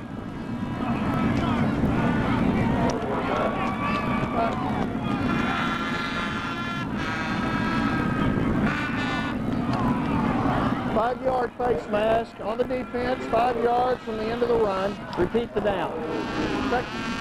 And I think that's a fairly new rule at the high school stage that they can make it a 5 or a 15. It used to be it was all 15 on a face mask penalty. Right.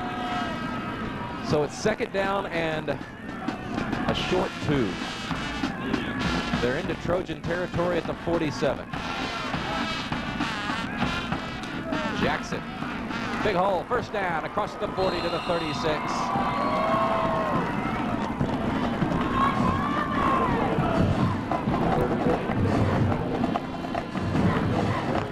You know, let's give Colquitt a little bit of credit. He is the fullback, number 25, who does the blocking for Jackson, and he is a batter and ram in his own right. He blasted up there pretty good on those linebackers to help Jackson find a little bit of seam. See our stat crew keeping an eye on Jackson. He's got 70 yards. Daniels still got it. Up to the 30-yard line. Nice gain by him. Gain of 7. Just a little bit. Quarterback keep. That's all it was, a sweep play by the quarterback with the fullback and the tailback, Jackson, out in front of him, just trying to get some positive yards, nothing fancy, just getting the ball downfield.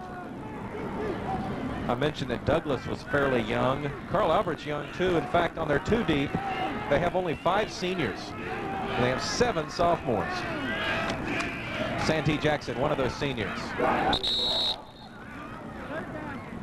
Yeah, that was a good defensive play there by Richard A.J. He comes across the line of scrimmage and able to submarine Jackson and take him down to the ground. A.J.'s a junior, 5'10", 220 pounds.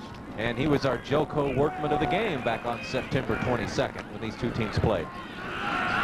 3rd and 1 now, ball at the 28. Good look at him right there.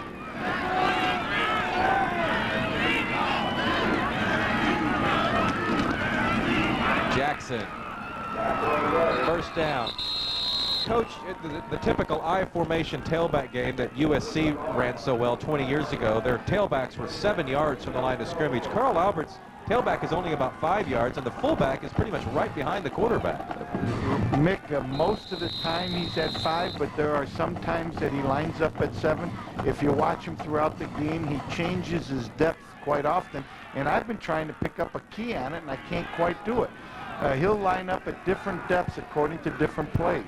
This time he's 5 yards back on 1st and 10 from the 25. And he's got it again. Look at him come through. I think when he's going up inside, he likes to cheat up towards the fullback and get as close to the fullback as he can, because the fullback then can lead on the linebacker, and he's able to make the break off the linebacker as soon as the fullback hits him. Watch right here. The fullback makes the hit, and then he tries to break off the linebacker. Let's see when we do catch him back about 6 or 7 yards what types of plays they like to use him for at that particular time. 2nd down and 2. He also wraps the ball with both arms around it. He's very, very strong, Mick. He's very strong. That's him again. A great penetration, though, this time by the Trojans. Yeah, let's see if we can get the young man that came across and made the tackle there. I think it was number 7, Chris Curry. Chris did a great job of coming across and getting Jackson before he could get his feet going and find some running room right there. Boom, look at him. Good job. Good pursuit by all of the Douglas front people. Curry's a 220-pound sophomore. Stan White's got to like that. Yeah, right, sophomore. 220. Make a nice play like that in the high school playoffs. It was 2nd and 2. He got a foot maybe. 3rd and a long one coming up. Ball at the 26. 5:40 to play in the first half. New tailback in the ball game. And that's Andre Bates, who is 5'2".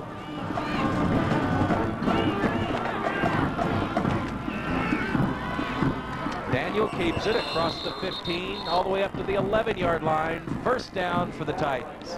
Quarterback keep play where he fakes to the fullback, puts the ball in the fullback's belly, and then he pulls it out, and he just follows the fullback right where the fullback goes.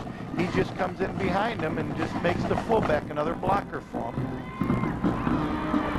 Santee Jackson does not appear to be hurt. I think he's just getting a breather. He's got his helmet back on, and the coaches are talking to him.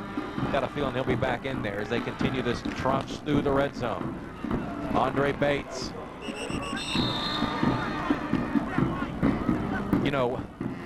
You talk about 5'2". Is that a misprint? Well, it is not. However, if you look at the official stats on one of the programs tonight, they had him at 6'2". Apparently someone who was proofreading it said nobody could be 5'2" and be a running back. They thought it was a misprint on the paper that they got. So they made it a misprint by guessing that it was a misprint. His nickname is Slick. But this is Andre Daniel. And by the way, Santee Jackson is back in the game at tailback on 2nd and 6 from the 7. Jackson crashes across the 5 to about the 2. Very, very strong runner. He's a slasher type runner. He reminds me a lot like Marcus Allen, that type of runner where you hit him and he just keeps bouncing. Whichever way you hit him, he just keeps going that way instead of trying to break it. He rolls with the tackle. Marcus Allen was very, very good at that, especially down on the goal line. He was one of the top NFL touchdown scorers in all of the NFL history. Well, it seems pretty obvious to me, Coach, that they don't want to run wide on Douglas. They want to attack them right up the middle. Straight ahead, shortest distance. You know, a coach that believes in that usually is pretty successful because you practice it. You let your players convinced that the best way to attack a defense is run right at their heart and try to bloody them there. And when you have a tailback like Jackson and you have a good fullback like Colquitt, then you have that type of team that can do that. You put that good offensive line in there and you're able to bloody people up the middle. I didn't think they could run the ball up the middle against Douglas, to be honest with you. And the first time we saw them play, they weren't able to do that. But once again, they didn't have Jackson in the ball game, so that was the reason why. You saw the measurement. They came up about 1.5 feet short. 3rd and short now. Quarterback sneak. Great camera shot there. Daniel. Well, he didn't get much, but he didn't need much. Let's see where they spot it.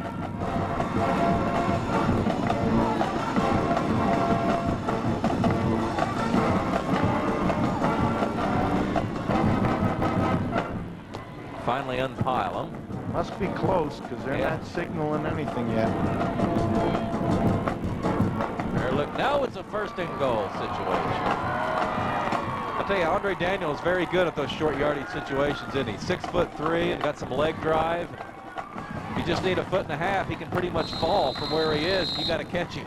Big tall going back. Big tall guy. Jackson's the tailback. And he's got it. Fumble, ball in the end zone. And Douglas has recovered for a touchback. Wow. That'll put some gray hair on your head. Be on the 1-yard line going in with an all-state running back and looking like you're going to take the lead back, and you cough the ball up and it goes into the end zone and your opponents get the ball someplace around the 20-yard line. I believe that's Kevin Hudson, the linebacker, number 6, that came over and made that recovery. Talk about a game-changing play. Kevin Hudson falling on that ball makes it a touchback instead of a touchdown for the other team. Douglas, new life at the 20. 3:30 to play first half. They've got the lead in the ball. Friday over the left side. Douglas is going to have to throw, even though they're an option team. I don't think with the defense that Carl Albert is putting up against Douglas, that Douglas is going to be able to generate a great deal of yardage running the football. There you see number 88, Chris King, in on 99 tackles this year for Carl Albert. This is quite an impressive defensive unit. I mentioned earlier, but it stands repeating. In the last 6 games, they've allowed only 28 points. They only have one player deeper than 4 yards. Wishbone, and Brown wants to throw. Got a pocket, throwing for Porter. He almost had it into double coverage, but Porter's a special player. That's a pretty well-designed play there. Out of the wishbone, they throw the post. They have to. There's no way that they can run the football very successfully against a 9-10 man line of scrimmage. You know, as a football coach, you consider anybody within 3 yards of the line of scrimmage either a lineman or a linebacker, and even though they have some defensive back type players in the ballgame, they are cheating and crawling up the line of scrimmage. That particular time they were able to turn and run with the receiver and run him down before he got the pass. Hey, Brown threw that ball 45 yards. And it was pretty accurate, too. Yes, so. Went right through his arms. 3 wide receivers right on 3rd and 9. Option. Friday has to come back for it. It's cracked at the 20-yard line, and I do mean cracked. You got to wonder what kind of a game a guy named Friday will have on a Saturday. Kind of reminds me when Tuesday Weld had that show on Monday nights. Timeout, Carl Albert. 13-12. Douglas leads late 2nd quarter.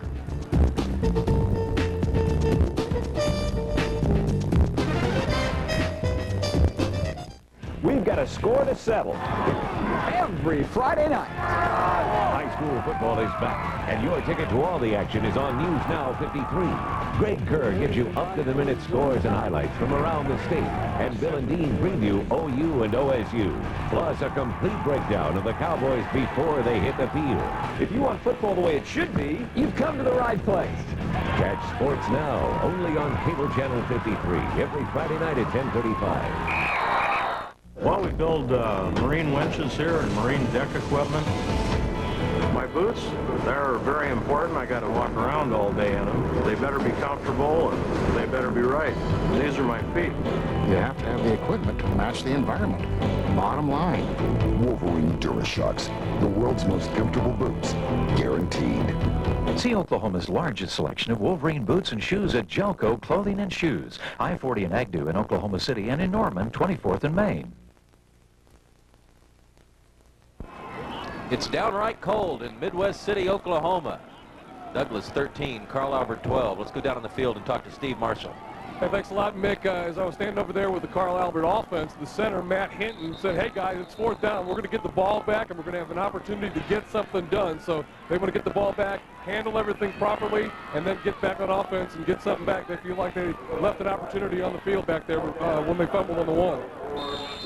Good job by Coach Rose taking a quick timeout after they realized that Douglas wasn't going to be able to pick up the 1st down.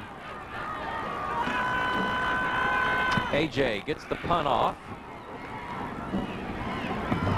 Robert Jones wanted to get it, decided to let it bounce, and that's a break for the Trojans. Jones is a good one. The ball rolls dead at the 34. David Brown was down there to make sure he couldn't pick it up. The quarterback. You know, this is among Carl Albert's worst field positions, 34-yard line. They've had good field position today. I know with 2 minutes and 10 seconds, they'd sure like to get some points on the board here. We'll see what type of offense they come out with, if they're going to just stick with Jackson and just keep trying to hammer him in hopes he can pop one, or if they're going to sneak a play-action pass in there and try to go for the big enchilada. When we covered Andre Daniel on September 22nd against Douglas, he was only the part-time quarterback. He was sharing time with Herman Burge. Since then, they've moved Burge to full-time flanker and made Daniel the starting quarterback. This is Robert Jones on the receiving end across the 40. Gain of about 7, 2nd and 3 coming up. You know, we have a new piece of equipment down there. I think we have a new field mic. What do you call those dish mics? do we have a name for those? But I think those are dish mics. Dish mics, and you can hear the hitting down there with that new laser dish microphone we have. Yeah. Pretty good stuff. Daniel in the pocket, plenty of time, looking deep. Incomplete. He was looking for Herman Burge, who just a moment ago I mentioned was his co-quarterback when these two teams played last time. Burge is a 5'5" sophomore.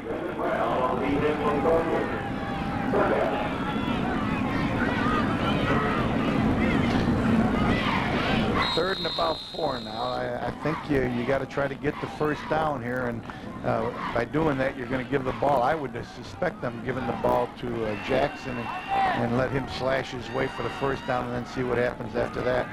3rd and 3, a minute and a half to play in the first half. Draw play to Jackson. He busts a tackle, breaks into the secondary, has a first down across the 45-yard line. And a penalty marker coming up late, a dead ball foul. I think it's going to go against Carl Albert.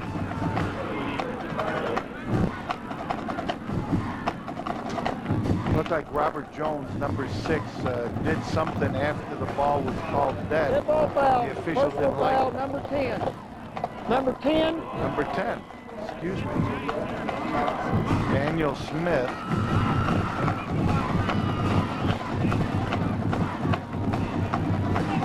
I'm not sure it was on number 10. I know that is what they said. First off, they're not supposed to give the number, are they? That's right. And if they do, we're probably not supposed to say it. But Daniel Smith is a backup kicker on the sidelines. So, anyway, it's a 15-yard penalty. Herman, here's the time, run the drift here. There's that dish mic. Coach was yelling right in it. We have the equipment, Coach. Now you don't have to yell so much. Coach Rose. We heard the play. He called Herman Burge, ran in a play. 1st and 10. Carl Albert, after the penalty, backed up to their own 42 with a minute 20 to play, first half. Wanting to throw. Blitz on. So far, Daniel's been able to avoid the tackles. And a vicious hit there. Helmet on helmet. See which one of them gets up first. That's David Brown, the quarterback, that hit him. Wow. The two quarterbacks collide at the 48-yard line. I'll tell you what, you could tell this is a watch the hitting in this particular play. Yeah, listen to the noise. Listen, you can hear it, right? You can hear them hitting. That ball came loose too, but went out of bounds. This is playoff tempo. That's the quarterback hitting him. What's he doing? Two-way player. 2nd and 4 at the 48. 40 seconds to play first half, and what a first half it's been. Movement right side of Carl Albert's offensive line, and that'll back them up 5 more.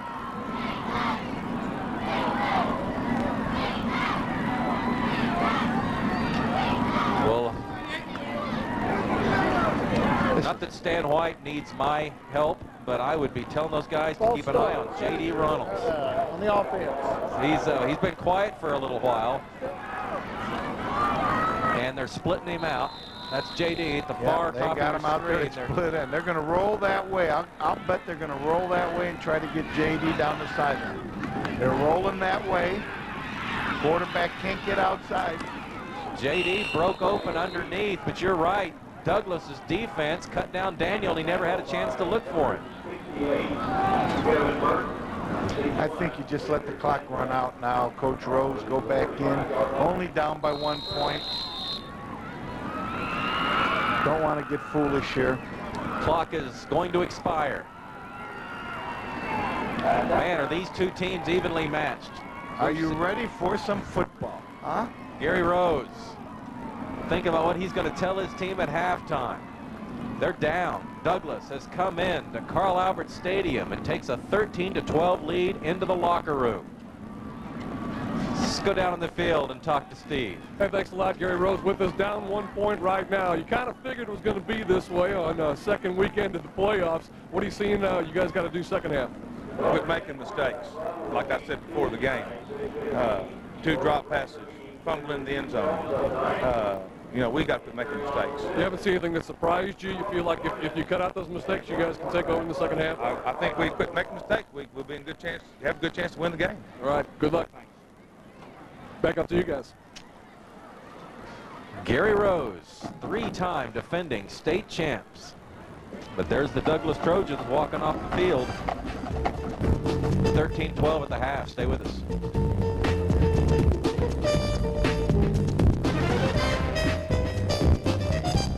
Did you know that Southwestern Oklahoma State University has 12 nationally accredited academic programs, the most of any Oklahoma regional university? Did you know that Southwestern Oklahoma State University students enjoy a variety of student activities? Did you know that Southwestern offers 22 different degrees in arts and sciences, business, education, graduate, health sciences, and pharmacy? It's no wonder that Southwestern has long been regarded as a fine academic university. Check it out for yourself. Visit our campus or at our website. You'll see that Southwestern is a great university. Oklahoma, it's more than a location to News 9. It's where one of the last locally owned stations in the country brings you news in the same honest tradition as when it began. It's where Gary England's warnings have saved lives for nearly 30 years. Below ground, where you can still count on hearing his reliable voice when you need him the most. Now, for you children that are home alone, here's what I want you to do.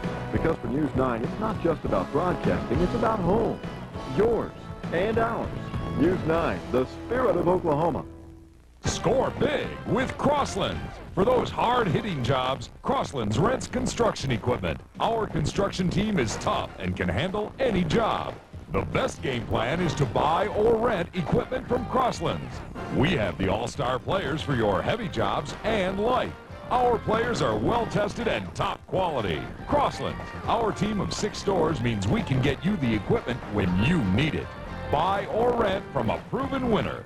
Crosslands. Do you love the teamwork, dedication, and competitive spirit that athletic sports help promote? Even if you don't play, why not become a part of the fun as an official? The OKC Metro Official Association provides referees for all levels and types of athletic events. Sign up to be a member and receive free training for a sport that you enjoy. Officiating is a great way to stay active, make new friends, and earn a second income while giving something back to your community. Get back in the game. For more information, visit our website or call the OKC Metro Official Association at 405-632-2278.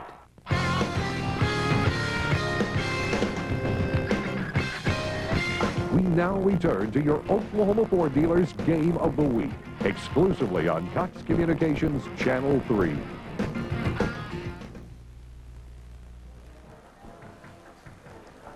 We are back at Jim Harris Field in Midwest City, Oklahoma, where the home team down by 1.5 points. There you see the Carl Albert Band, not marching tonight, playing strongly nonetheless.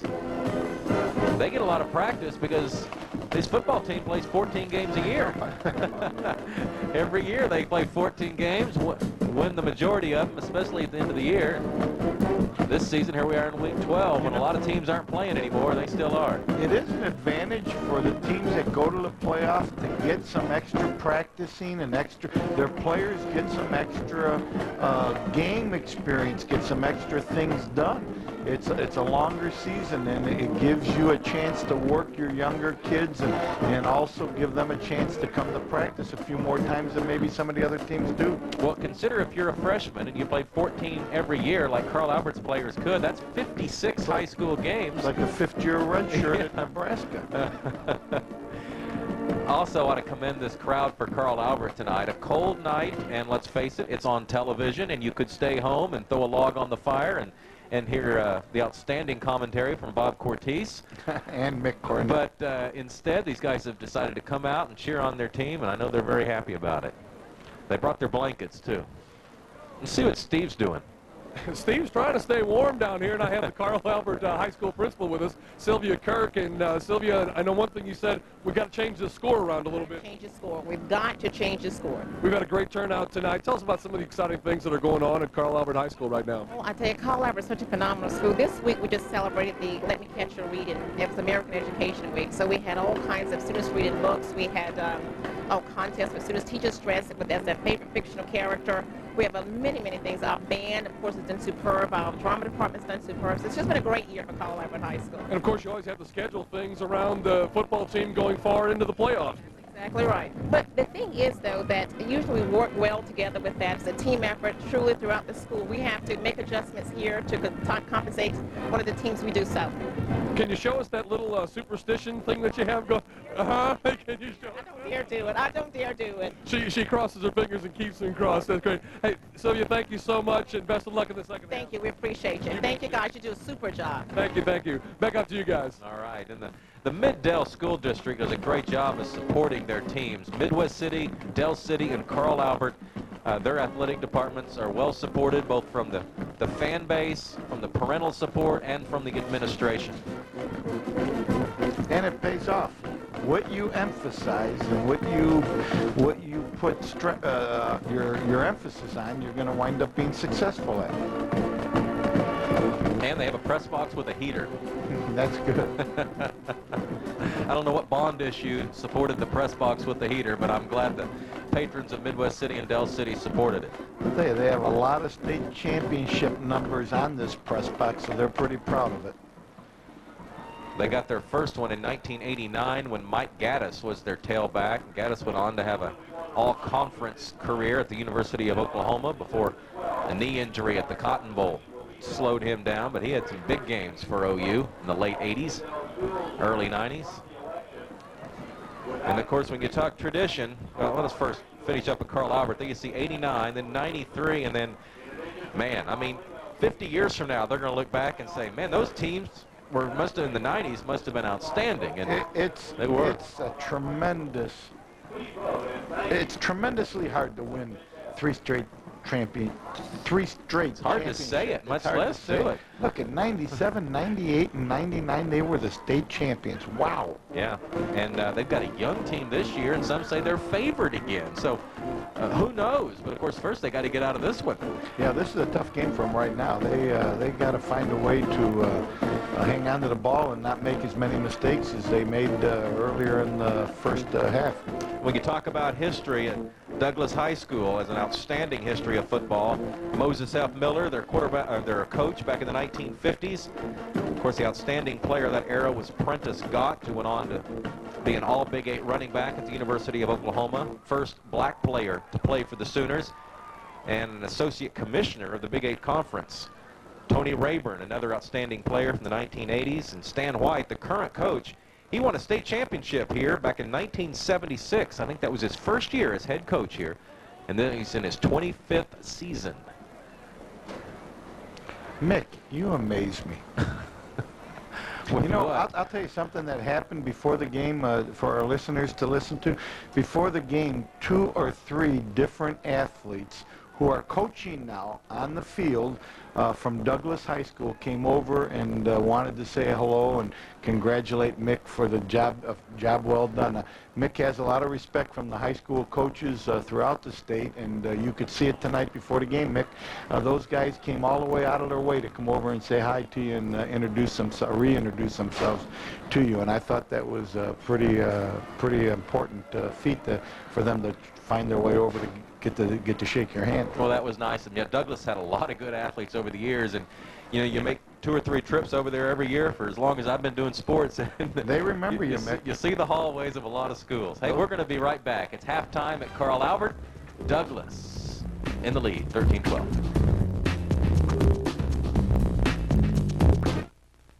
This holiday season, shop Flower City for all your indoor and outdoor decorating needs. The original Flower City at 5020 North May Avenue and the exciting new Flower City at 4101 West Reno. Both locations are a wonderland of Christmas trees from 2 to 20 feet in a variety of styles. Shop our great selection of unique collectibles, ornaments, lights, and a wonderful assortment of holiday candles. For this season or any reason, Flower City is the store that fits the style of your life at 50th and North May and our newest location on West Reno. Do you love the teamwork, dedication, and competitive spirit that athletic sports help promote? Even if you don't play, why not become a part of the fun as an official? The OKC Metro Official Association provides referees for all levels and types of athletic events. Sign up to be a member and receive free training for a sport that you enjoy. Officiating is a great way to stay active, make new friends, and earn a second income while giving something back to your community. Get back in the game. For more information, visit our website or call the OKC Metro Official Association at 405-632-2278. Well, we build marine winches here and marine deck equipment. My boots, they're very important. I got to walk around all day in them. They better be comfortable and they better be right. These are my feet. You have to have the equipment to match the environment. Bottom line. Wolverine DuraShocks, the world's most comfortable boots, guaranteed. See Oklahoma's largest selection of Wolverine boots and shoes at Jelco Clothing and Shoes, I-40 and Agnew in Oklahoma City, and in Norman, 24th and Main. Highest payload capacity. Largest interior space. Biggest diesel in its class. Most cab configurations available. Combined, they make up the Ford Super Duty, the truck that outsells Chevy and Dodge. Combined. The built Ford Tough Super Duty. Test drive one today at your Oklahoma Ford dealer. Home of the best in Oklahoma. Okay. We're back at Carl Albert High School. You see some members of the Douglas Marching Band, the Baton Twirlers. Let's go down to Steve. Thanks a lot. Standing here with former Carl Albert standout. I'm sure Gary Rose would like to suit him up here for the second half. Johnny Bazell joins us, and Johnny up at NEO right now. How are you enjoying this football game so far tonight? It's pretty good. I think they could be playing a lot better. I think they need to come together more. And I think the coach will talk to them at halftime about that, and we'll see how they come out the second half. You got some relatives playing in this contest, right? Yes, sir. I got a little brother and a cousin on the other side, so I really can't vote for nobody, but this is my school too, so I'm going for Carl Albert. Playing fullback right now at NEO. How's your season been? We're pretty good. We're 8-2. We're on our way to a bowl game, the Red River Bowl. We're hosting Tyler, Texas Community College. It's going to be a great game. Fullback's your position. You get in games like this where it's cold. Fullback usually leading the blocks or also getting the ball and getting those hard yards in there. What do you got to do to stay warm? You just got to keep getting after it, play after play? Well, yeah, that's true. And you just got to stay motivated, keep your mindset on the prize and glory that's in front of you. And like this game, it's a big game, and big players step up in big games. So I'm hoping Coach go in there and talk to some of the seniors and let them know that big players step up in big games. That was my next question. You've been in the locker room of some of these Coach Gary Rose halftime speeches. What's he telling these guys in there right now? I was going to go in there and see what he was saying, but I started to let him do it. Let him do it and see how he goes. He's a great man. Had his great speeches at halftime. Brought us back from some of the games where we should have been down. But he's a great talker, a great man just in person. So he can really get to your insides and help you out emotionally and physically too. You said you got a bowl game coming up? Yes, sir. Bowl game, and when is it again? December 2nd in Bedford, Texas.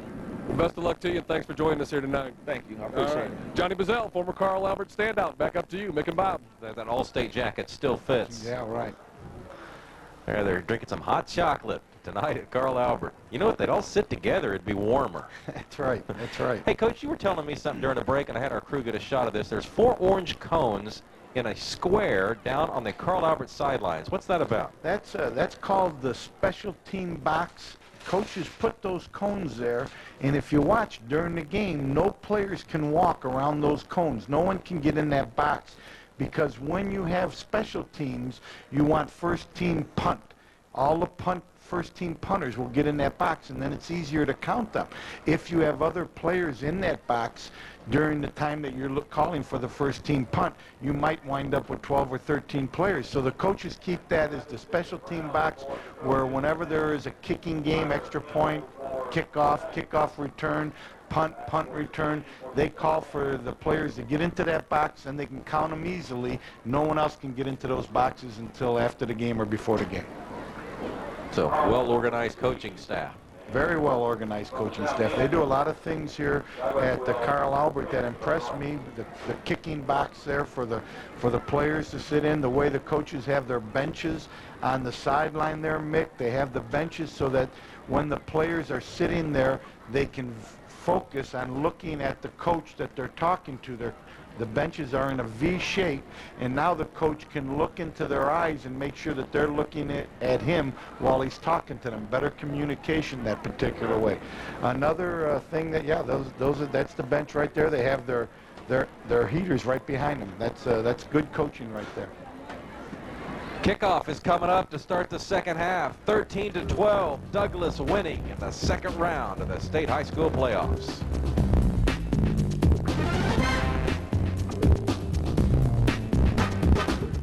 Did you know that Southwestern Oklahoma State University has 12 nationally accredited academic programs, the most of any Oklahoma regional university? Did you know that Southwestern Oklahoma State University students enjoy a variety of student activities? Did you know that Southwestern offers 22 different degrees in arts and sciences, business, education, graduate, health sciences, and pharmacy? It's no wonder that Southwestern has long been regarded as a fine academic university. Check it out for yourself. Visit our campus or at our website. You'll see that Southwestern is a great university.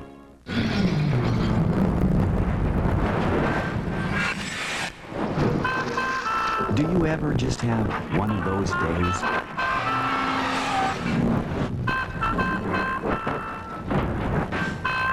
Well, at Farmers Insurance, everything we do is about getting things back to normal. Isn't that what insurance is supposed to do? Farmers, get you back where you belong. Call Jerry Penry, Gabriel Phillips, Danny Ray, or Rick Newby. OKC Bass Pro Shop has the latest gear in fish catching, and their prices will reel you in. The experienced fish catching experts at OKC Bass Pro can advise you on catching that big one, whether it's crappie, trout, walleye, bass, or any other fish. Why, they have a whole department devoted to fly fishing, gifts, and apparel too. Come to Central Oklahoma's fishing headquarters, OKC Bass Pro Shop, 1 block north of Wilshire on North May. If it catches fish, we've got it.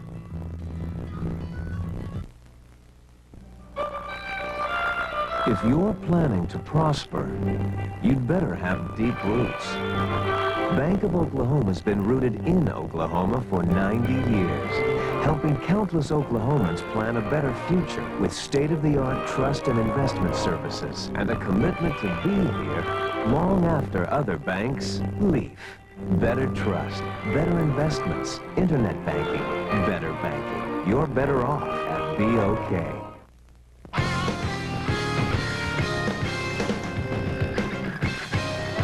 We now return to your Oklahoma Ford dealers Game of the Week, exclusively on Cox Communications Channel 3.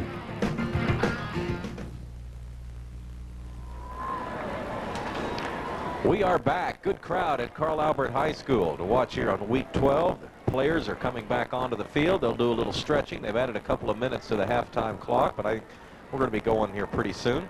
We've got some individual statistics to look at. Santee Jackson, 18 carries for 103 yards. Derek Colquitt, a couple of carries for 8 yards. Andre Daniels has 37 yards rushing. And J.D. Reynolds, 2 catches for 42 yards. Let's take a look at some of the highlights, Coach. And Santee Jackson's been the story of the Carl Albert running game. Yeah, look at him. He is a strong guy. He's a slasher. As I said, here's a quarterback sneak for a touchdown by Daniel.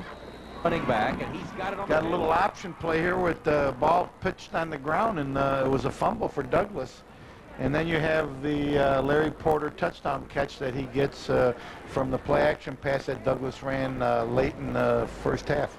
And there you see some halftime statistics. It really surprising. Douglas has 13 points in the lead and only 1 first down in the first half. Rushing yards 79 to 148, big difference there for Carl Albert. Passing is about even. Penalties are a little bit even, and then you got total yards. Carl Albert has more total yards, but Douglas has the lead right now by 1 point. Well, you know, the last time these two teams played, and Douglas snuck by and won 19 to 17. I think Carl Albert had the statistical edge that night, but Douglas blocked 2 punts. And because they had blocked 2 punts, they kind of forced the Carl Albert punter to shank a 3rd punt.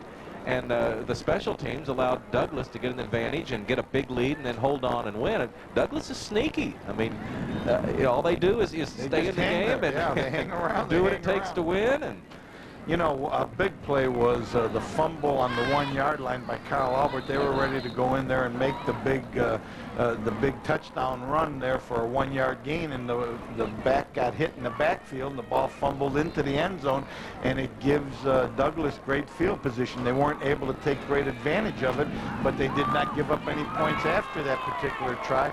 So that was a huge play in this first half. Some of the fans starting to thaw out here in the 3rd quarter. There you see the Douglas Trojans Important on a night like this to loosen up at halftime, you think, Coach? Yeah, I believe so, Mick. I told you that when I first started coaching in high school, we never even thought about warming them up at halftime and bringing them out. But on a night like this, when it's cool and those muscles tighten up a little bit, you want to go out there and stretch them a little bit more, get them a little bit more flexible, a little bit more worked up so that they can go out there and play harder sooner than they would than if you didn't warm up. You were being kind when you said the weather was cool tonight. Yeah, right. I guess you spent a lot of your life in Colorado, so maybe it is only cool. I've played in some cold football games. In that Rocky Mountain Conference up in there? the mountains, you go up to Gunnison or Alamosa, Colorado. Alamosa is the third coldest city in the U.S., and Gunnison is the first coldest city. Let's go down to Steve. Thanks a lot. Got Coach White with us here. Coach, 24 minutes left of football. What do you guys got to do to stay on top? Play better. Play better. If we don't play any better, we won't stay on top. We've got to move the ball on offense and then find some way to stop them on defense. Best of luck to you. Stan White, one of the legends of local high school football. It's black and white with him, isn't it? I mean, it's, yes, just play better. He said, you want to stay on top, we got to play better. I still like his comment to me at midweek when I asked him about does he like to run or pass, and he says, we don't throw the ball. They threw it once tonight, or threw it more than once, but completed one pass, and it was a 40-yard touchdown, and that was what Carl Albert feared all week long. Squib kick turns into an onside attempt, and Carl Albert's fortunate to fall on it at the 40-yard line. I understand why they're onside kicking, but I would think that they would try to drive it down maybe a little further, maybe to the 25, maybe the 20-yard line, where the great receiver can't get the ball, but yet you still have time to go down and corral them before they get back to the 35-yard line. Well, let's check out the early momentum after those halftime speeches. 1st and 10, ball's at the 41 for Carl Albert. They're down by a point. First play of the third quarter. Santee Jackson getting up. Second half starts off a lot like the first half. Yeah, AJ there, number 61, in on the tackle again. He's a good football player. Number 70 was there, Chris Curry. Good job by the defensive line up front. Jackson now with 105 yards rushing in the game. 2nd down and 8. J.D. Reynolds tied in on the left side as Carl Albert's most popular receiver. They're going to option. Daniel keeps it up to the 45-yard line. There is some hitting out there, Nick. This is playoff time football. I'll tell you right now, number 6, Kevin Hudson, comes over and puts a hit on Daniel and puts him right down to the turf. Boom, just like that. Big play. Good tackle there by number 6. It's tough on those quarterbacks when they get popped like that to get back in there and call the play, regain their composure. Andre Daniel hadn't been playing quarterback very long, just a junior. Santee Jackson. Oh, and he's moving the chains. He's loose. Hauled down from behind inside the 30 by Terrell Engman, but a big play by Santee Jackson. It's just a matter of time. He is such a strong young man. Watch him right here. Boom, he explodes right through there, and then as he gets through the line of scrimmage, he's got a little bit of speed to get it upfield. That's excellent job by our camera people to get right in there with the action. Makes you feel like you're playing in the ball game, Nick. Gain of 29. Santee with 135 yards, almost 7 yards a pop. He's got it again. This time he ain't going anywhere. May have gotten a yard. 2nd and 9. Yeah, they got him before he could get that power running going. He runs with high knees. I'll tell you something that I like about him. When he takes the handoff, he is not looking at the ball. He's looking where to run. He doesn't look at the ball as the quarterback's putting it in his belly. He's looking where to run and feels the ball being put into his belly. Good running backs do that. Good look at Gary Rose looking onto the field. Santee Jackson. Going right up the middle, and he's hit by, I believe that's Philip Walker, and the way you can tell is he's got a cast on his right hand. Philip Walker has a torn up thumb. Missed a couple of games in the middle of the season. He plays both ways. It doesn't hurt him as much on offense, but it really hurts him on defense, but it didn't hurt him on that play. Good shot there by our camera people. That's a soft cast. The officials will check that out before the ball game and make sure that there's nothing hard there, that is soft and will not hurt anybody if he does use it as a club. Well, it's scary looking anyway, isn't it? Right. 3rd down and 7. Ball at the 23. Timeout. Well, whatever they had called, they thought better of it. We'll be right back. Douglas still leads at 13-12. Titans on the move.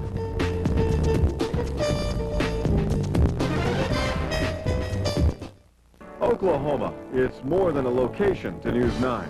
It's where one of the last locally owned stations in the country brings you news in the same honest tradition as when it began. It's where Gary England's warnings have saved lives for nearly 30 years. Below ground, where you can still count on hearing his reliable voice when you need him the most. Now, for you children that are home alone, here's what I want you to do. Because for News 9, it's not just about broadcasting, it's about home. Yours and ours. News 9, the spirit of Oklahoma. Score big with Crosslands. For those hard-hitting jobs, Crosslands rents construction equipment. Our construction team is tough and can handle any job. The best game plan is to buy or rent equipment from Crosslands. We have the all-star players for your heavy jobs and light. Our players are well-tested and top quality. Crosslands, our team of 6 stores means we can get you the equipment when you need it. Buy or rent from a proven winner. Crosslands. Carl Albert is burning a timeout on 3rd down and 7, a fairly significant play as they drive down the field and try to get the lead back. Probably was a good timeout. Daniel didn't like something he saw, and because they're in scoring position, he didn't want to waste it down here. So he took the timeout, came over, talked with Coach Rose. Hopefully they got it straightened out and they'll be able to figure out what it is they want to do. Jackson's in the game at tailback. Look at him cheat up right behind the fullback. He wants to get close to him. And he's got it. He's got some room. He's got outside. He's at the 1st down. At the 10. At the 5. Out of bounds at the 2-yard line. Santee Jackson. Gain of 20. He really cheats up in there, and then he gets to the backside. He cuts it back across the pursuit and is able to break a couple of arm tackles and get down the sideline. Almost gets in the end zone. Let's go to Steve. We're down here on the sidelines, and when I went over to talk to Stanford White, you can see these heaters that the players are using to try and stay warm. The heaters that Douglas brought are not working. They were spitting out smoke and fire, so they had to shut those off. They're not working. Carl Albert players, they're able to stay a lot warmer right now. I don't see very many players around those heaters right now. Those guys, those kids are all excited. They're not going to spend much time around those heaters, I don't think. Quarterback sneak by Daniel yielded maybe a yard. 2nd and goal now at the 1. And you know, Coach, Carl Albert was down here in the 2nd quarter and fumbled at this point in the drive. There's the one on the Douglas sidelines that we understand is malfunction. They probably rented it from someplace. They better get their money back if it didn't work. Probably somewhere in the Mid-Dell area. Santee Jackson, touchdown. There's no fumble that time. 2 hands on the football, and he pulled his way into the end zone. He wanted that one. He was making up for the one he missed the last time they were down there in the 1-yard line.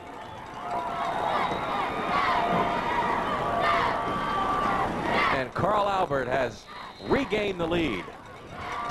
They've got the, I think they got the offensive unit in to go for 2 this time. They are up by 5, so they would figure to go for 2 to try to make it a 7-point ball game. Jackson, the lone back in the backfield. Reynolds is split wide right. Looking his way, throw it to him, tipped and incomplete. Carl Albert, 3 touchdowns, 3 missed extra points. They lead it 18-13 on your Oklahoma Ford Dealers Game of the Week. Well, we build marine winches here and marine deck equipment. My boots, they're very important. I got to walk around all day in them. They better be comfortable and they better be right. These are my feet. You have to have the equipment to match the environment. Bottom line. Wolverine DuraShocks, the world's most comfortable boots, guaranteed. See Oklahoma's largest selection of Wolverine boots and shoes at Jelco Clothing and Shoes, I-40 and Agnew in Oklahoma City, and in Norman, 24th and Main. The new Ford Taurus. More of what Oklahoma's looking for. More comfort and improved safety. Pedals that know how tall you are. Sensors that know where you're sitting. Airbags that react specifically to you. And now, more value with $1,500 cash back on remaining 2000 models. You want more? You want Ford Taurus. See your Oklahoma Ford dealer today, because Ford is the best in Oklahoma. Well, in the first quarter, Carl Albert scored, Douglas scored. Second quarter, Carl Albert scored, and then Douglas scored. Here we are in the third quarter, and Carl Albert has scored. So let's see if Douglas can answer again.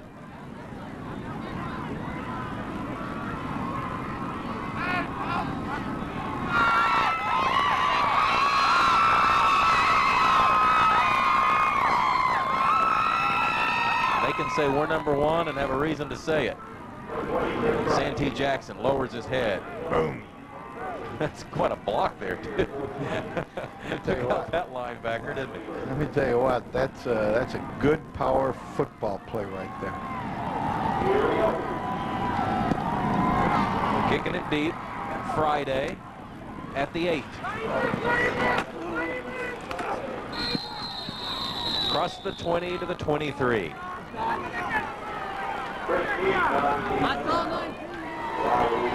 Chris Friday.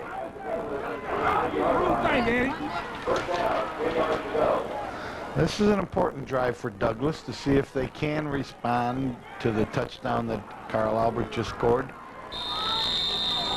Looks like they've got their full house backfield in. Jackson's in there along with Friday. And here comes the quarterback, David Brown. Virtually no wind at this stage of the game. And you can see how Carl Albert has dominated statistically. Wishbone formation.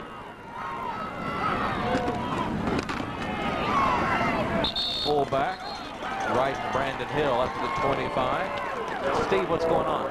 Well, we're down here with a guy who really didn't want this weekend off, per se.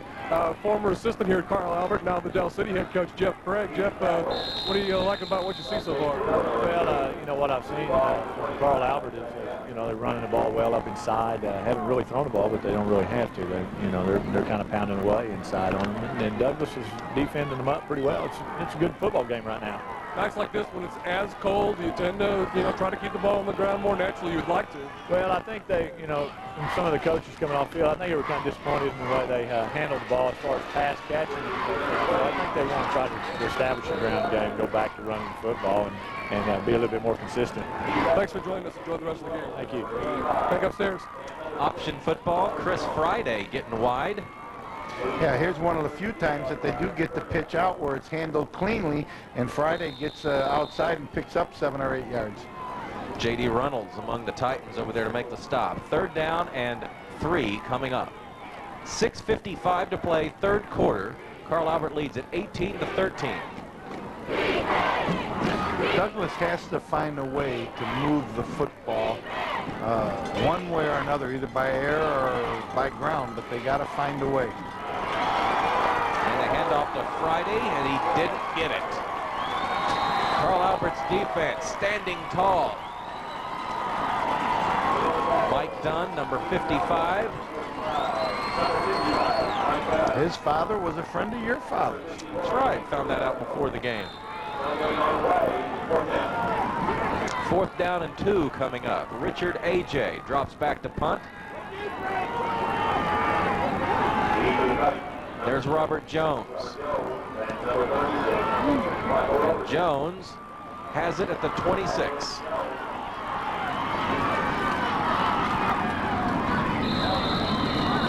Flung down at the 31. Good punt, good kick coverage by Douglas. David Colston, number 77 for Douglas, is 6'4", 265. and he gets downfield pretty good. That guy can run for a big lineman. He gets down there pretty good. Terrell Engman, the player down. Right there, he almost gets the ball carried, but for a 265-pound guy to be the first one downfield, that's a pretty good job. Engman was the player there you see that made the tackle, and he's still down on the field. Working on the upper part of the leg. Might have pulled that a little bit. Getting some help from the Carl Albert training staff over there. Ball is at the 33-yard line. Well, coming up in the fourth quarter, we'll be announcing our Joko Workman of the Game. It goes each week to an outstanding lineman or linebacker. Joko, clothing and shoes for work in the great outdoors. I'm going to have to get Steve Marshall a pair of those Joko shoes down there on the sideline. Games like this, he needs them. Keep them warm.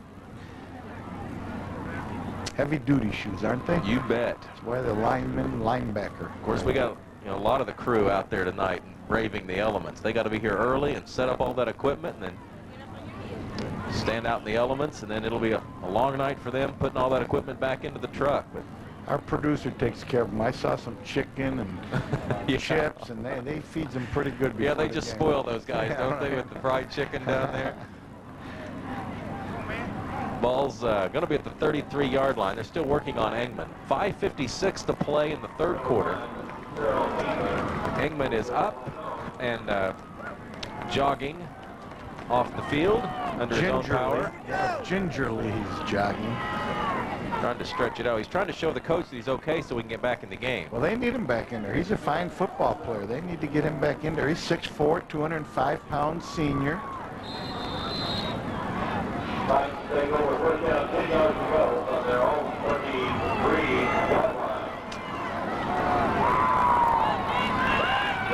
Look how close he is to the fullback. Oh, we got a new quarterback. That's Herman Burge in there at quarterback.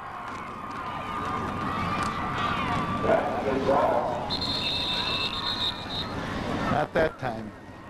Number 6, number 60 in there. We got the number 6 was Kevin Hudson, and number 60 was James Bazell. Apparently the brother of the young man we interviewed at halftime. That's the one. I think he said he had a cousin on the other team too, didn't he? Or maybe this is the cousin and the other. No, he had some people on the other team, yeah. Gain of 1, second down and 9. Herman Burge, sophomore in there at quarterback. Trying to get outside. Gary Joyner runs him down at the edge. That time Jackson was deeper. He was 6 to 7 yards deep. And they faked it to him and ran the option outside with Burge, trying to get to the perimeter. Well, Burge is the better runner of their two quarterbacks, and perhaps they're thinking we need to just keep that clock going. We'll keep it on the ground, and maybe Herman can keep the chains going. Third down and 8 coming up. Santee Jackson is still in the game. He's in there at tailback. Robert Jones just split wide to the left. Look how deep he is now.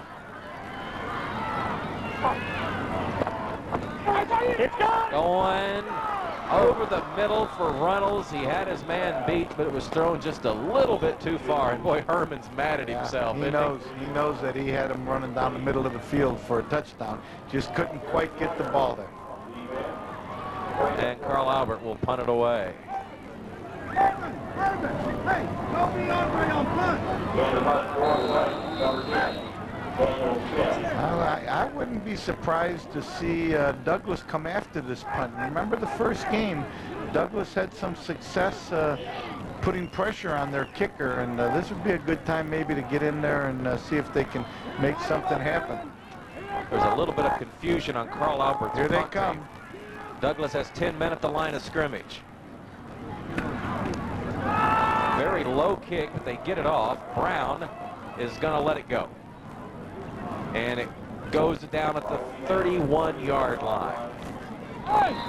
What a ball game. 4:19, third quarter. Carl Albert 18, Douglas 13.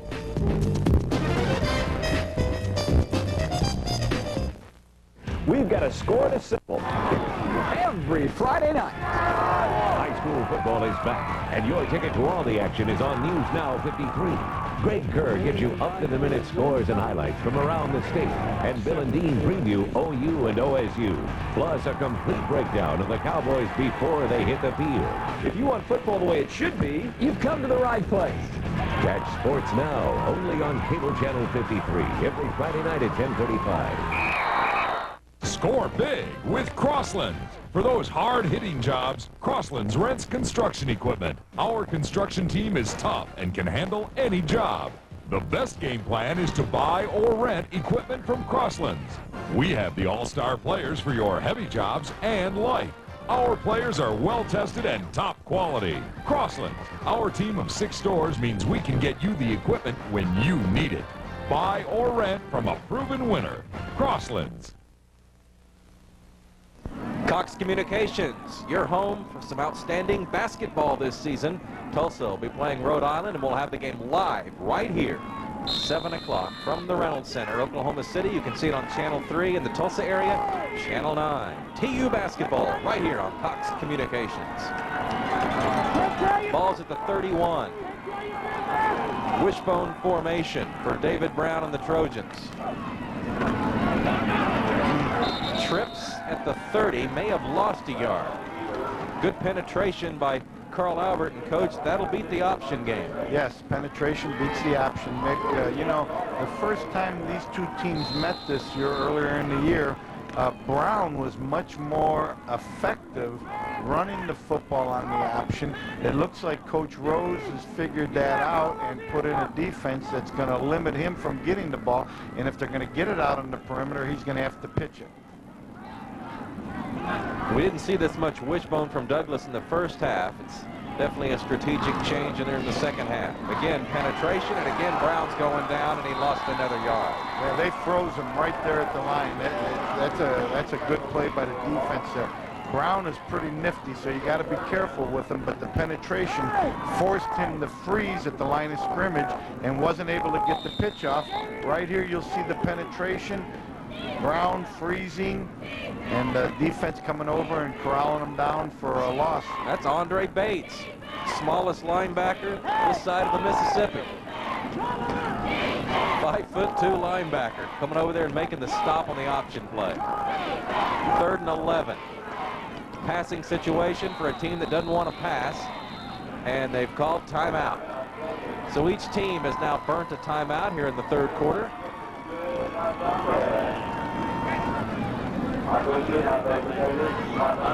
Stan White, a little bit upset. I don't think he wanted to use this timeout at this point. Well, I think, as he said at halftime, he really needs to get some offense going, and he hasn't had much offense all evening. The statistics are not very good. The first half, he only had 1 first down. Even though he had the lead going in at halftime, he was behind considerably on yardage and rushing and even passing. Now, you always want the points more than you want the yards, but eventually it's going to catch up to you. If you can't move the football, then you're going to wind up having a hard time winning the game.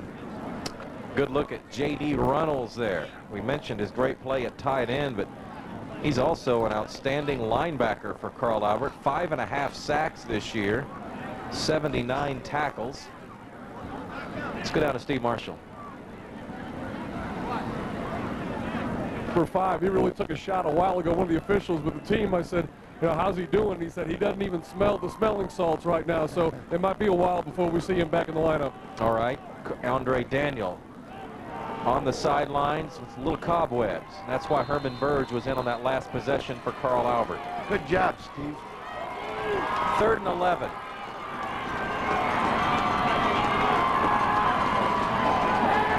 Brown wants to throw. Incomplete. Intended for Larry Porter. Brown is much more effective when he surprises you with the play-action pass than when he just wants to go back and throw the football. That particular time he did run play-action, but I don't think he surprised anybody with the run threat. I think the Trojans now have Philip Madden in to punt. It's gone! And he gets off a good one.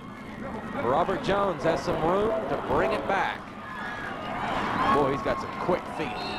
13-yard return up to the 43. 2:37 to play now in the third quarter. Carl Albert with the ball and a 5-point advantage, 18-13. You know, a guy that the colleges better keep their eye on is number 77, David Colston. 6'4", 265 junior, and I'm telling you, he can run. Yeah, he's a monster over there. He's big, but I mean, he can run. I've seen big kids, but sometimes they can't run, and this guy can run. Herman Burge still in there at quarterbacks, adding to the storyline as starting quarterback Andre Daniel has been knocked out, at least momentarily. Here they got J.D. out here at wide receiver again. But they have Jackson up tight to the fullback, which is where he likes to run up the middle. So now I'm in a dilemma to know what they're going to try to do. Jackson's cheated up and Reynolds is cheated out.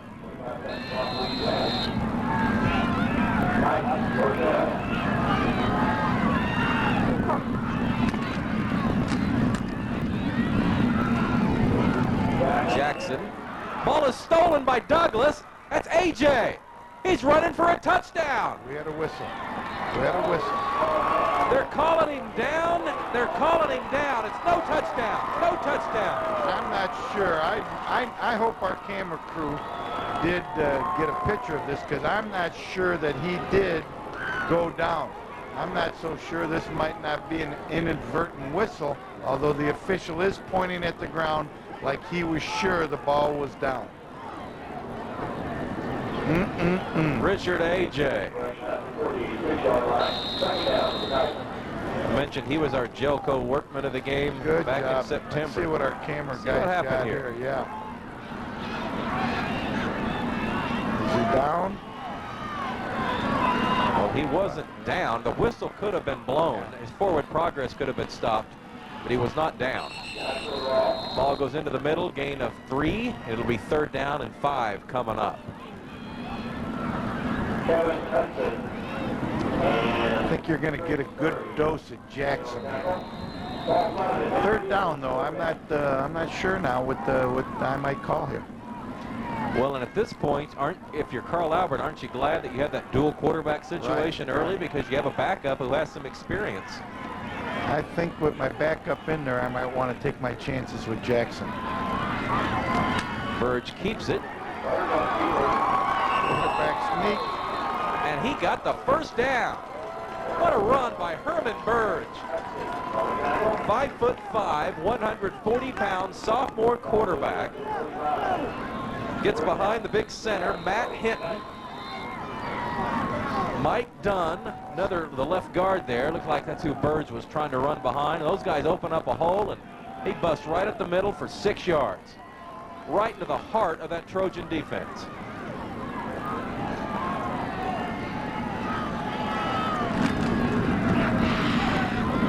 Jackson still going across the 40 to the 39. I think he's one of those guys that the more you give him the ball, the better he gets. Well, I'm impressed at Burge and the way he's able to run this offense, considering he has to be at least a little bit rusty. He hasn't been playing much the last couple of months, but his execution and the timing out there, really impressive. Well, remember, at the beginning of the season, he was alternating so that they felt that he was a good quarterback. Eventually, he might have got beaten out, but right now he's back in there showing what he can do. 2nd and 4. Jackson stood up. Engman, who left the game earlier with an injury, flings Jackson down, and no gain on the play. It's going to bring up 3rd down and 4. This is a big play right here now. Well, we're going to have to take a timeout before we get to see it. 3rd quarter has come to an end. Carl Albert has the lead. 3rd down coming up when we return to your Oklahoma Ford Dealers Game of the Week.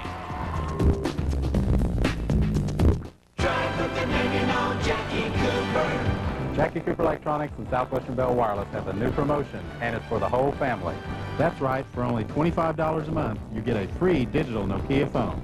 And add a 2nd, 3rd, or 4th free phone for only $9.99 a month. And receive unlimited calling between your phones. Or any Southwestern Bell Wireless customer. And you get a free Nokia phone. Free activation. Free hands-free. Free car charger. Free faceplate. And all from Jackie Cooper Electronics. Did you know that Southwestern Oklahoma State University has 12 nationally accredited academic programs, the most of any Oklahoma regional university? Did you know that Southwestern Oklahoma State University students enjoy a variety of student activities? Did you know that Southwestern offers 22 different degrees in arts and sciences, business, education, graduate, health sciences, and pharmacy? It's no wonder that Southwestern has long been regarded as a fine academic university. Check it out for yourself. Visit our campus or at our website. You'll see that Southwestern is a great university.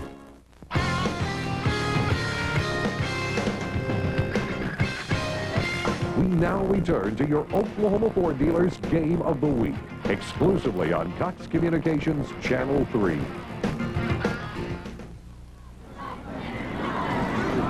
(18-13). There you see the buried head of Andre Daniels. Steve, what's the story with the Carl Albert starting quarterback? Just talked to the team doctor, Bob Dembski, and he said looks to be most definitely a concussion. He's done for the night.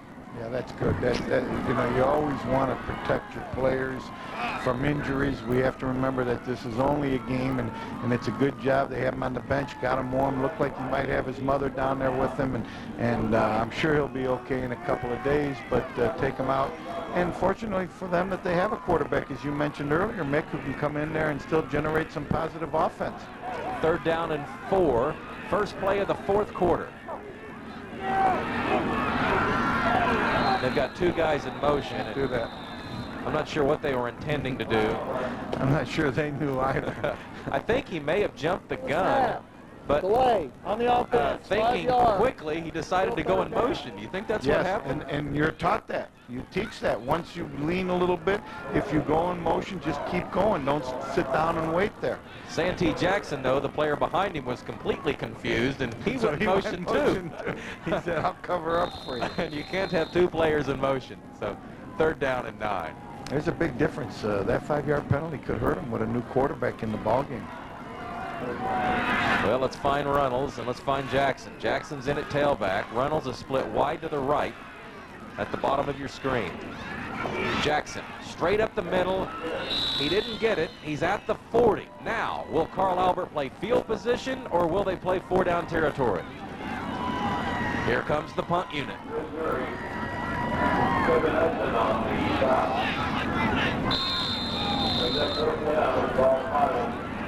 Do you come after it or do you try to get a return? Well, you know, with the history of block punts that Douglas has, I think they've got to have some confidence in their punt block unit. They've got 10 at the line of scrimmage. They've got David Brown standing at his own 5. Here they come. Didn't get it. Brown is not going to touch it. And it's going to roll dead at the 1-foot line. Okay, you got it. They're at the 40 and punt at 39. That's the way you draw it up. I don't think you can get any closer to that goal line than that football is right now.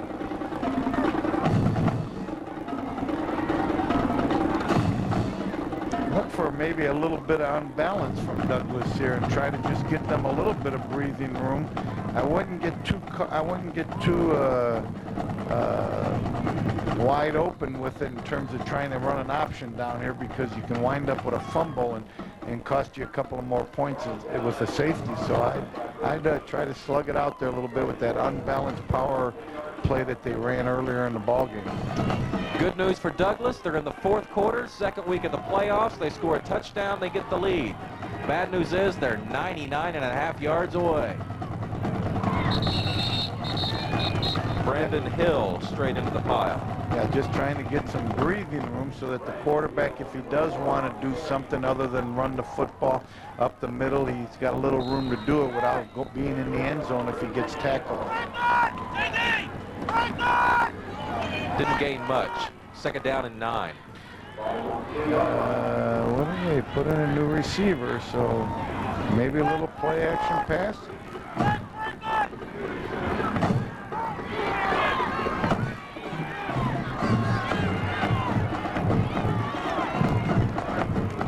Brown keeps.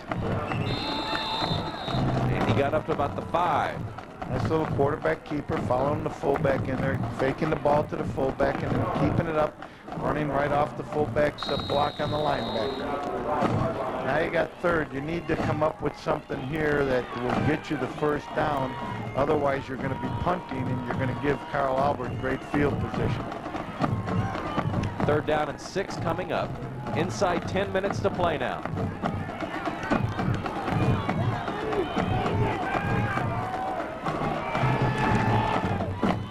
Brown still got it. Carl Albert's run defense is tough. They've been tough the last 3 or 4 weeks, haven't they, Nick? I think the statistics that you cited earlier in the ballgame really point to the fact that their defense is very, very strong and getting stronger as the season wore on.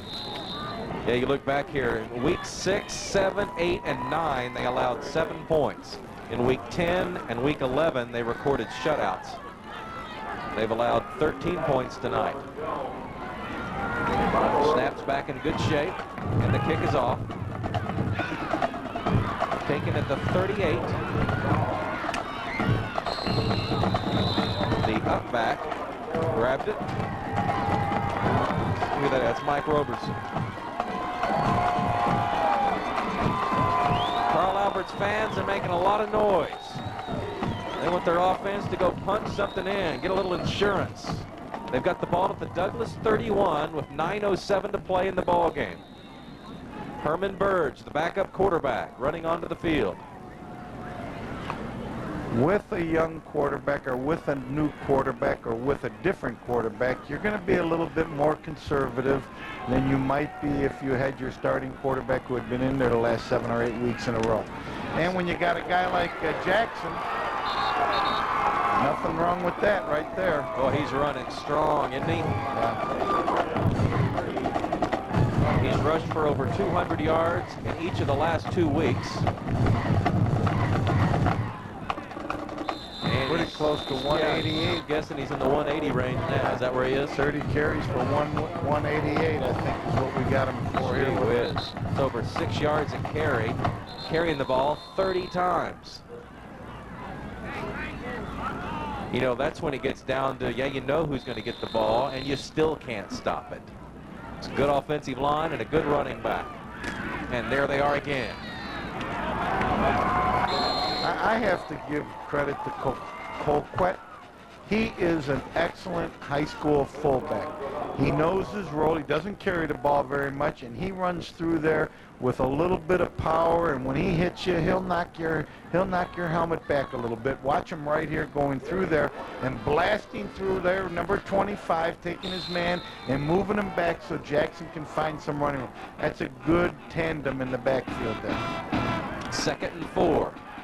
Jackson with another 6 yards. He's over 190 now. Bounces outside. Can't trip him up. Touchdown!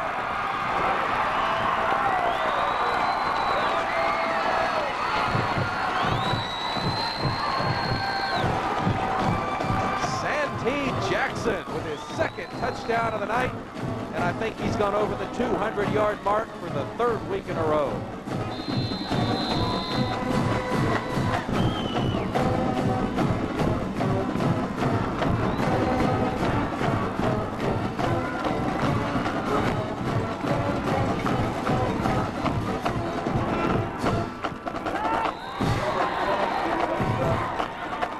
The extra point is good. Carl Albert has opened up an 11-point lead. Douglas, we'll see what they can do with it when we get back to your Oklahoma Ford Dealers Game of the Week. Oklahoma, it's more than a location to News 9. It's where one of the last locally owned stations in the country brings you news in the same honest tradition as when it began, where reporting the news goes beyond the bottom line. This is the kind of story that we really enjoy reporting to you about. Because for News 9, it's not just about broadcasting. It's about home, yours, and ours. News 9, the spirit of Oklahoma. There's lots of ways to have fun in Oklahoma, and a real fun way to get there. The Ford Focus with all the features that make driving exciting. Control blade suspension means superior ride and handling. Crank it up with a CD player. Pop the locks with a keyless remote. Let the outside in with the power windows. No wonder Focus is the North American Car of the Year. And with 4.9 financing on remaining 2000 models, it's Oklahoma's Value of the Year. The Ford Focus. It's fun. See your Oklahoma Ford dealer and you'll see why Ford's the best in Oklahoma. Take a look at the touchdown. Santee Jackson. Look him slide outside. There was nothing there. Able to keep his balance. Scoots it into the end zone. That's why he's rushed for over 200 yards the last few ball games.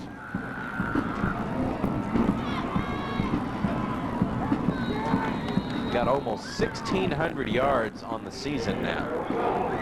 There's the kickoff. This is Friday.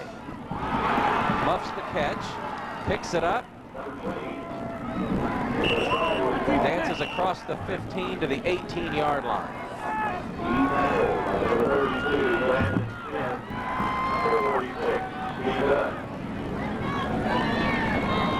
Well, what Stan White and David Brown didn't want to happen. Option teams don't do well coming from behind, Coach. No, they haven't shown a great deal of passing when they needed to. They did have some success when they surprised Carl Albert this evening, but not when they needed to throw the ball did they have much success. And they're coming out in a passing formation. Move 2 wide receivers to the left and 1 to the right. Make it 3 to the near side. Throw it out in the flat. That's Chris Jackson. Up to the 20-yard line. Tackled by Andre Bates. Andre Bates, is he 6'2" or 5'2", man? We have 6'2" in our program, but he's really 5'2", 166-pound senior, but he plays a lot bigger than his height, I'll guarantee you that. What'd you run? There's Santee Jackson. Robert, come! Hey, pass! Play pass! Gain of 1, 2nd down and 9 coming up. Here are the coaches from Carl Albert yelling, play to pass, play to pass. Brown going deep. Wow. Oh, wow. Incomplete. Douglas was hoping for a flag, and they won't get it. I'll tell you what, Wayne Smith is a 165-pound senior for Douglas, and he can run. I'm not so sure he wasn't interfered with here. I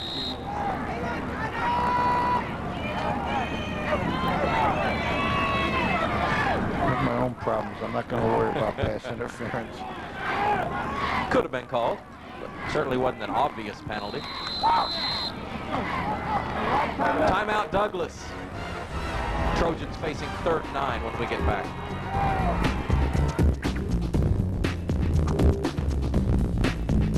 Well, we build marine winches here and marine deck equipment.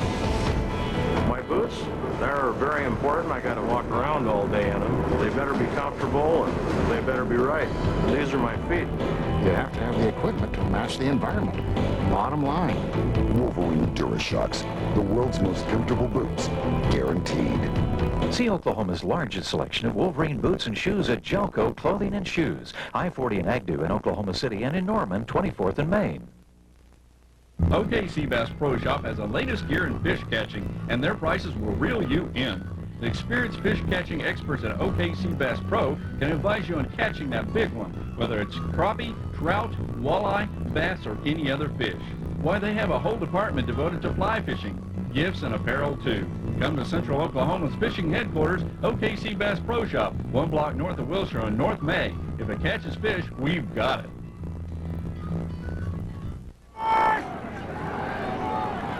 Douglas Trojan marching band. 3rd down and 9. Wide receivers left and right. Wishbone formation behind David Brown. Throws caught. 1st down, Douglas. Nice. Coach, did they have the hitch and pitch play on there? You know what? I didn't see it, Mick, but you might be right because he did. It was a curl play where the receiver comes back to the ball, does a great job of coming back to the ball. He catches it Could be. Yeah, well, looking at it on replay, I'm less sure. But in live action, it seemed like that other receiver came out there at the exact time, but Carl Albert's defense was there to make the stop, and they got the first down. It was a well-thrown pass, a good route. Brown stumbles. Yeah. They'll blow it dead. One of the linemen probably stepped on his foot as he was pulling back away from the line of scrimmage. You know, they put in a new quarterback. That's DeAndre Foster. Oh, is that who threw the last pass? Yeah, he really zipped that in there. There's Brown. They're going to put Brown back in the ball game.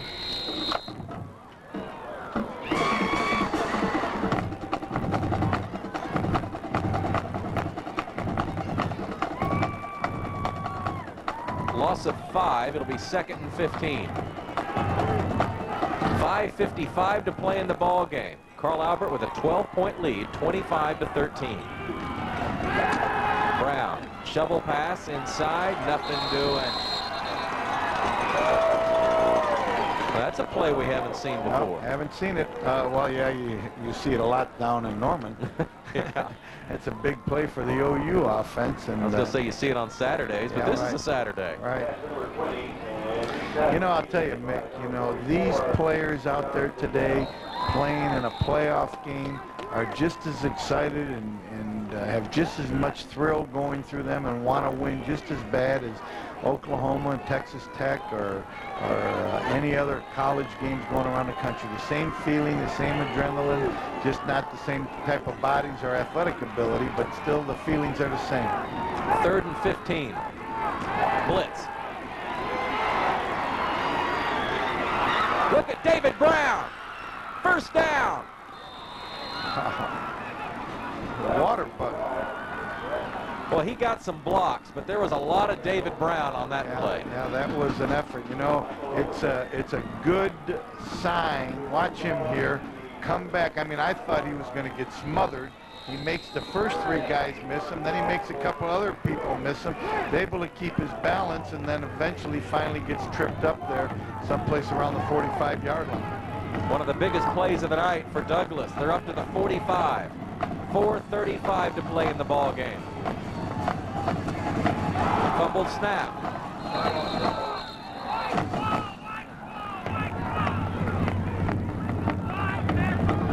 Looks like he's hurt a little bit, Brown. He's going over to the sideline. That arm hanging limp like that isn't a good sign.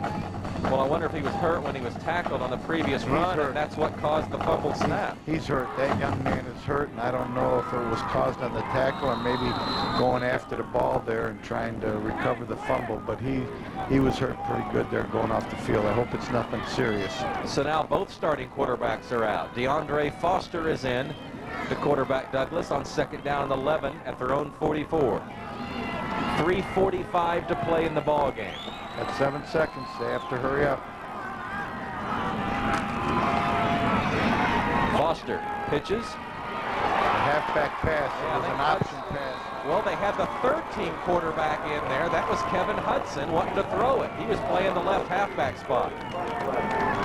That's what that was. It was an option pass where the quarterback comes down the line of scrimmage, pitches it to the halfback, and the halfback's going to throw it, but because big number 30, Greg Franklin, was in the backfield, he wasn't able to get the pass off. The receiver was open. Number 80 was running down the field there. Larry Porter was wide open down the field. If he could have got the pass off, they might have had themselves a cheap touchdown.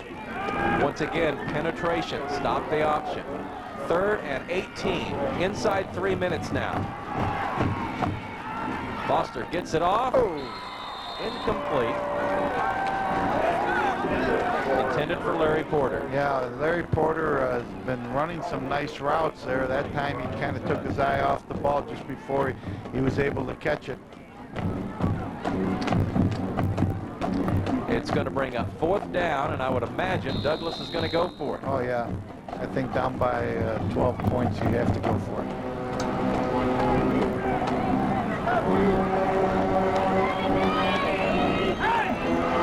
There you see J.D. Runnels, number 85, one of the standout players of this ball game.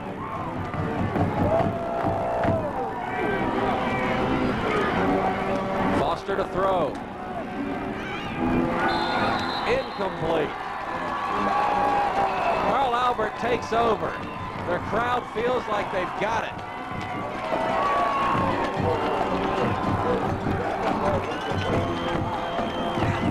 We'll be right back. 25-13. Inside 3 minutes to go.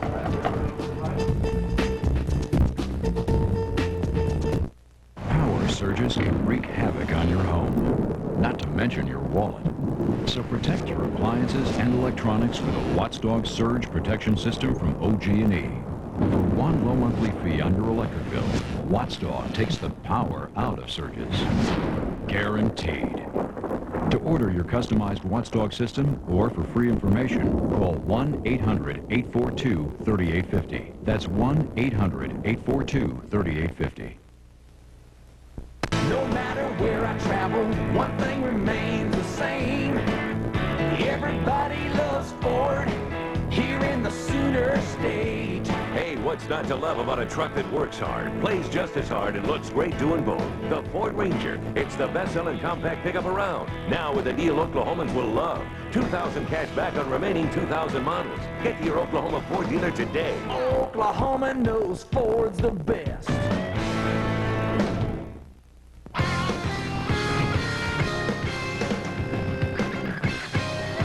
We now return to your Oklahoma Ford dealers Game of the Week, exclusively on Cox Communications Channel 3.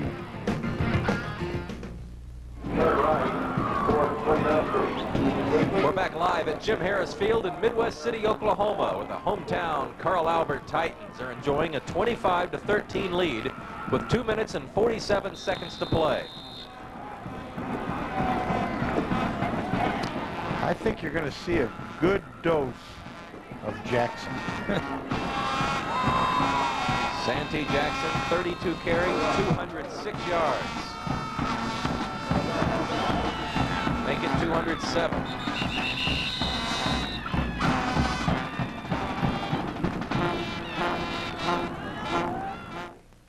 The Gelco Friday Night Workman of the Game recognizes the player who exemplifies teamwork and outstanding work ethic. Presented by Gelco Clothing and Shoes for work and the great outdoors.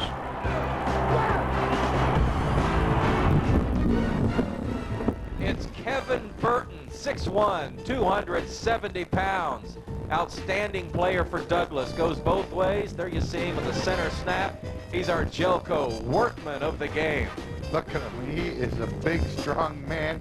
He gets in there, and he's playing with a cast. Playing with a cracked thumb. Kevin Burton. You know, it's really hard to play when you have that bulky cast on your hand. I know people think you can use it as a weapon, but I'll guarantee you, you're not able to grab and do some of the things that you normally like to do. Look at him. He's a big man right there. Kevin Burton. Congratulations. You know, he wants to play, but that thumb stops him on defense. Coach, why would it hurt him more on defense than offense? You can't grab. You know, the thumb is something that you use when you're making tackles. When you tackle people, you want to grab something, and it's just hard to get a hold of anything when you don't have your thumb. 3rd and 8, Santee Jackson. Across the 35 to the 33. Down to 1:10, and the clock's rolling. Douglas has 1 timeout remaining, and they're not using it. You know, if our listeners and our fans and our listeners and our viewers are interested and appreciative of all these high school games that we're giving them, it'd be nice to see them going to our sponsors and letting them know that they appreciate the fact that Cox and the sponsors are able to bring high school football into their living rooms.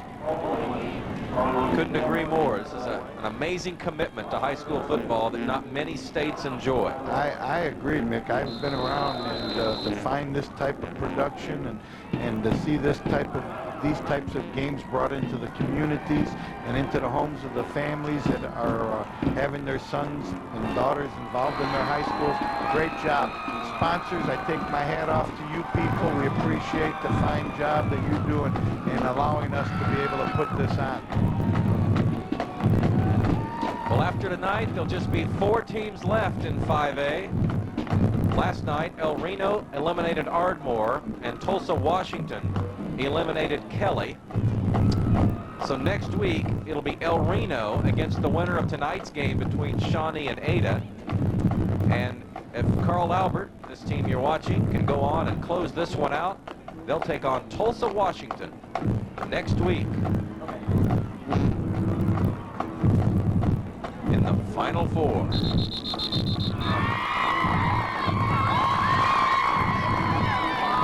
As well as Carl Albert is playing defense, they're going to be a factor in who wins the state championship 5A in Oklahoma. I'll guarantee you that. A good example there also of how the entire student body can share in a football team's success. They win state every year. It's all those kids know. 3 in a row. Looking for a 4th this year.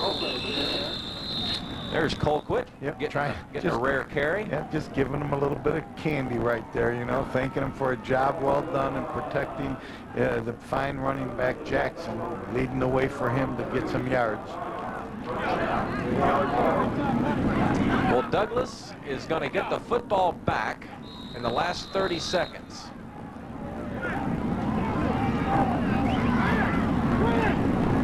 Stan White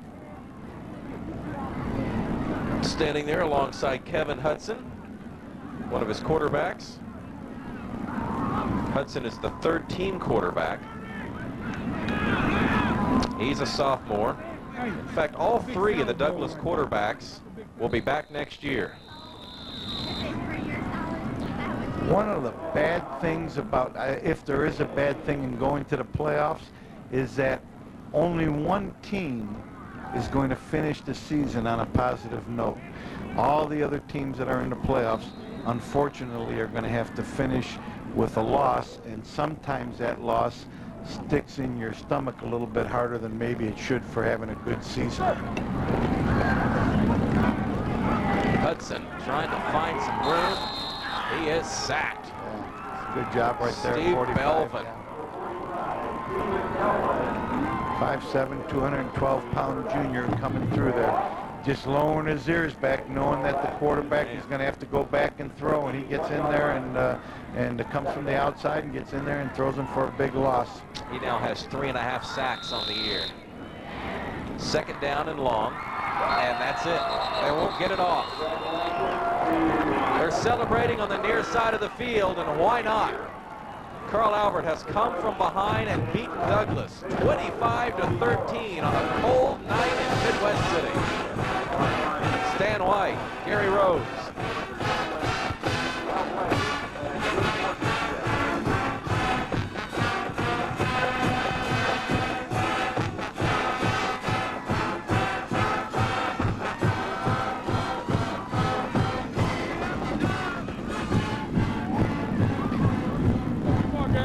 Got some disappointed players over there for Douglas. Naturally, they wanted to go on and win the state championship. Unfortunately, only one team is going to do that.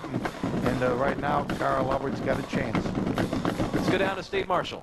Well, if it's a week before Thanksgiving, that must mean Carl Albert's making plans to play another football game. Gary Rose, congratulations. Great victory. Thank you. I tell you, I'm so proud of our kids. Great determination in the second half after playing real well, but make a lot of mistakes in the first half. And I'm so proud of Herman Burge. Andre got a concussion, our offensive line, Santee, but the big one goes to the defense. I'm telling you, the defense did a great job here in the second half, stopping them for nothing. I'm just so proud of all of them. They've done a great job. Obvious question, what'd you tell the guys at halftime?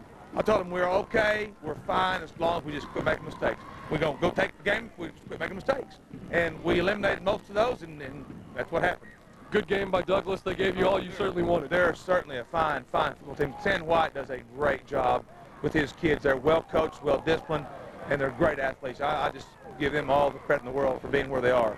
Take time real quick to look ahead to next week, Tulsa, Washington. What do you know about them? Well, we watched them last night, and they're very athletic. They're a lot like Douglas. Great athletes, well coached, run well.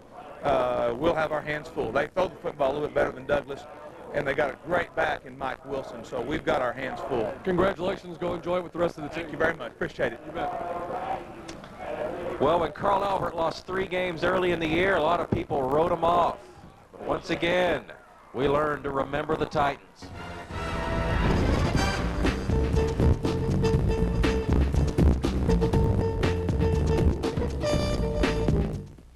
Score big with Crosslands. For those hard-hitting jobs, Crosslands rents construction equipment. Our construction team is tough and can handle any job. The best game plan is to buy or rent equipment from Crosslands. We have the all-star players for your heavy jobs and light. Our players are well-tested and top quality. Crosslands, our team of 6 stores means we can get you the equipment when you need it. Buy or rent from a proven winner. Crosslands. Oklahoma, it's more than a location to News 9. It's where one of the last locally owned stations in the country brings you news in the same honest tradition as when it began. It's where Gary England's warnings have saved lives for nearly 30 years. Below ground, where you can still count on hearing his reliable voice when you need him the most. Now, for you children that are home alone, here's what I want you to do. Because for News 9, it's not just about broadcasting, it's about home. Yours and ours. News 9, the spirit of Oklahoma. I'm principal of a new kind of public school. It's open up to 15 hours a day, year-round. Our teachers have more time to teach. Our students are better prepared to learn. There's just one problem. We can't get the kids to go home. Find out how your school can be more like this one. Call 1-877-LOVE-TO-LEARN. Tonight's high school football game of the week is brought to you by your Oklahoma Ford dealers, best in Oklahoma. Also brought to you by Gelco Clothing and Shoes, Cox Digital Cable, and Crosslands A&A Rental and Sales Company.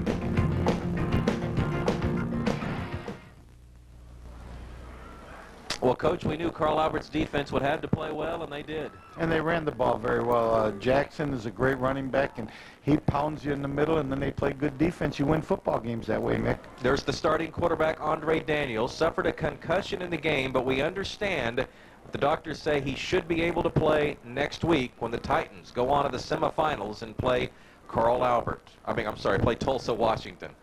For Steve Marshall, our great Cox Communications crew out in the truck, and my partner, Bob Cortez. This is Mick Cornett. Good night from Midwest City, Oklahoma.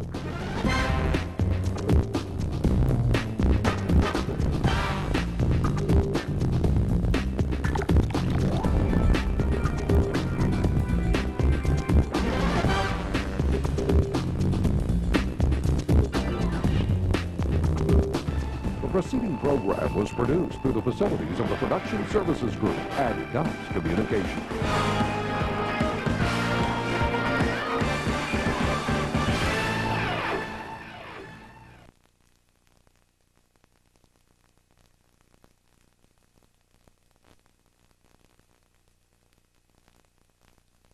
Is offering new policyholders substantial discounts on car insurance. So now you can get all the benefits of a discount rate, plus all the benefits of State Farm's friendly personal service, wherever you call home. Call a State Farm agent today to learn how much you can save on insurance from the world's leading car insurer.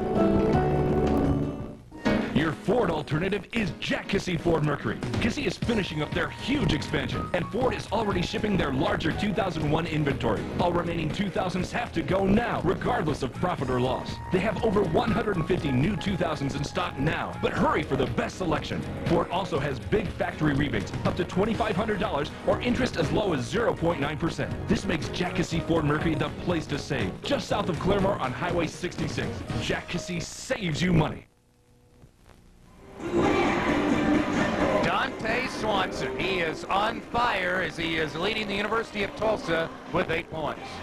Well, you know, you talk about the things that this guy can do. We talked about his speed just a second ago. He just flat put this ball on the floor, outran everybody from baseline to baseline, got his team 2 points. You can't draw that kind of stuff up. When you can generate that kind of offense, that keeps pressure on the defense the entire game. It puts pressure on them in terms of the glass. They got to get to the glass, because if they don't put it in the hole, you're going to get it and run it down their throats. And you'll notice North Texas, as Tulsa gets rebounds, they're pressuring that outlet passer. They know what kind of weapon the transition break is here for this Golden Hurricane team.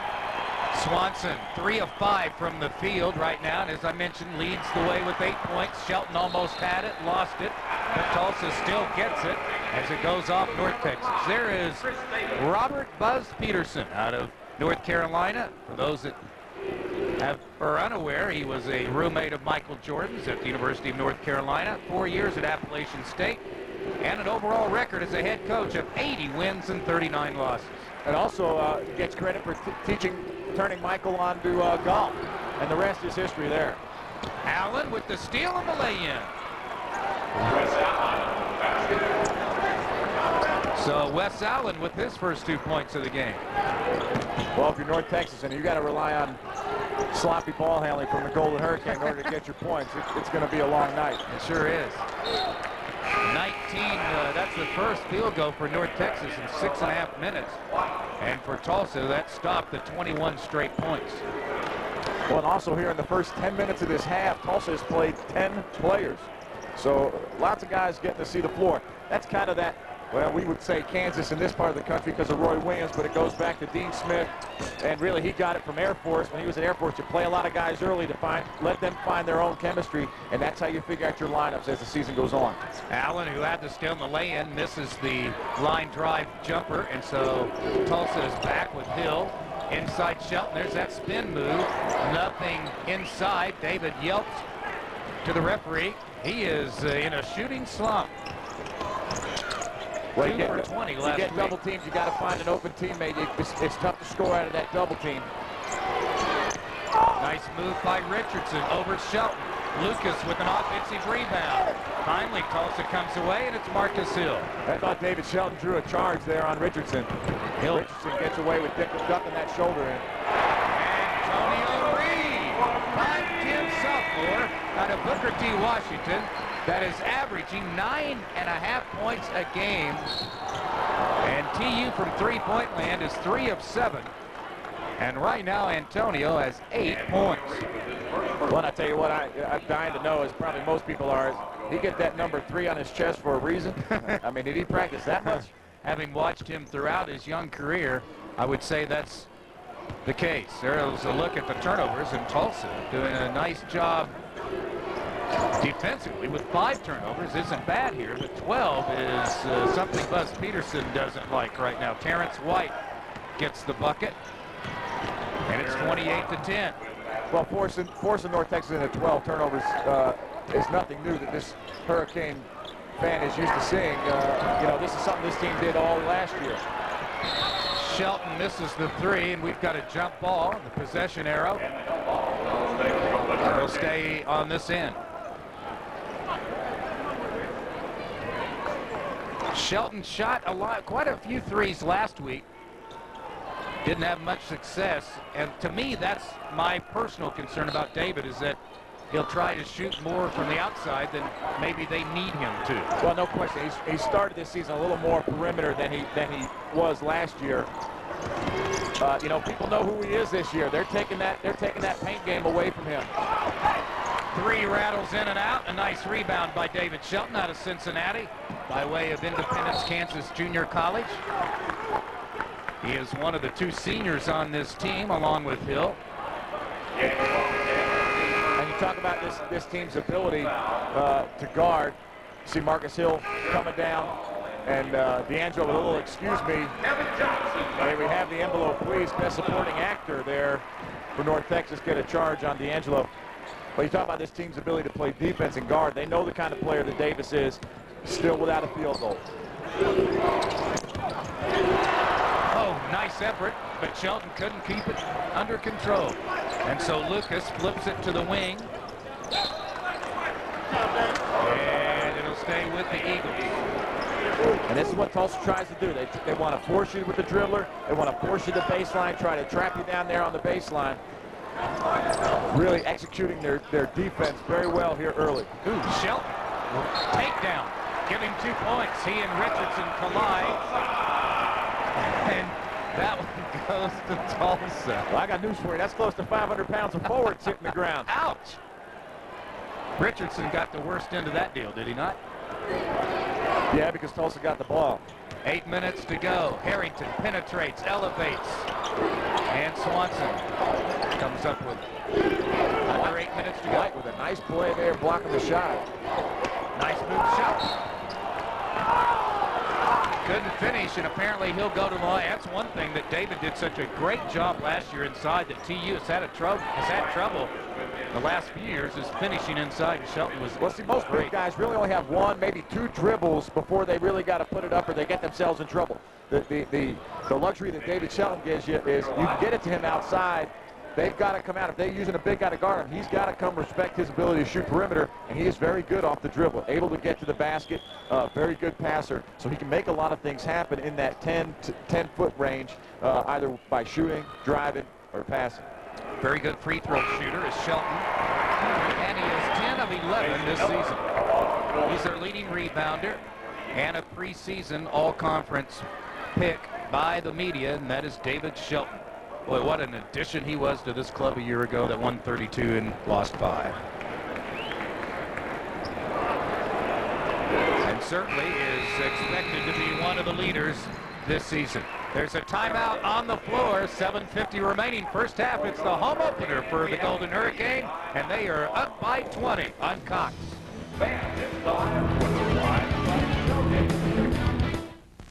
If you're even thinking about buying a new vehicle, stop! Get to the certified pre-owned sell-off at Expressway Dodge. Every single pre-owned Expressway Dodge is just $39 down. That's right, every pre-owned Dodge car, truck, van, and SUV, just $39 down and over 200 to choose from. It's the once-a-year certified pre-owned sell-off. Ends Monday night. Only at Expressway Dodge, North Aspen Avenue, Broken Arrow. X marks the spot where the deals are hot at Expressway Dodge. You can travel from coast to coast, and still you may never find a better deal on car insurance than the one you'll find right in your own neighborhood. Because right now, your local State Farm agent is offering new policyholders substantial discounts on car insurance. So now you can get all the benefits of a discount rate, plus all the benefits of State Farm's friendly personal service, wherever you call home. Call a State Farm agent today to learn how much you can save on insurance from the world's leading car insurer. Hi, I'm Tulsa County Sheriff Stanley Glanz. Cox Communication and the local law enforcement community have joined together to stop the theft of cable television. In the last 6 months, there have been more than 1,000 illegal connections identified, and many are pending prosecution. The penalty for unauthorized reception is up to a $1,000 fine and or 6 months in the county jail. Remember, cable theft affects everyone. Call 665-0200 to become legal.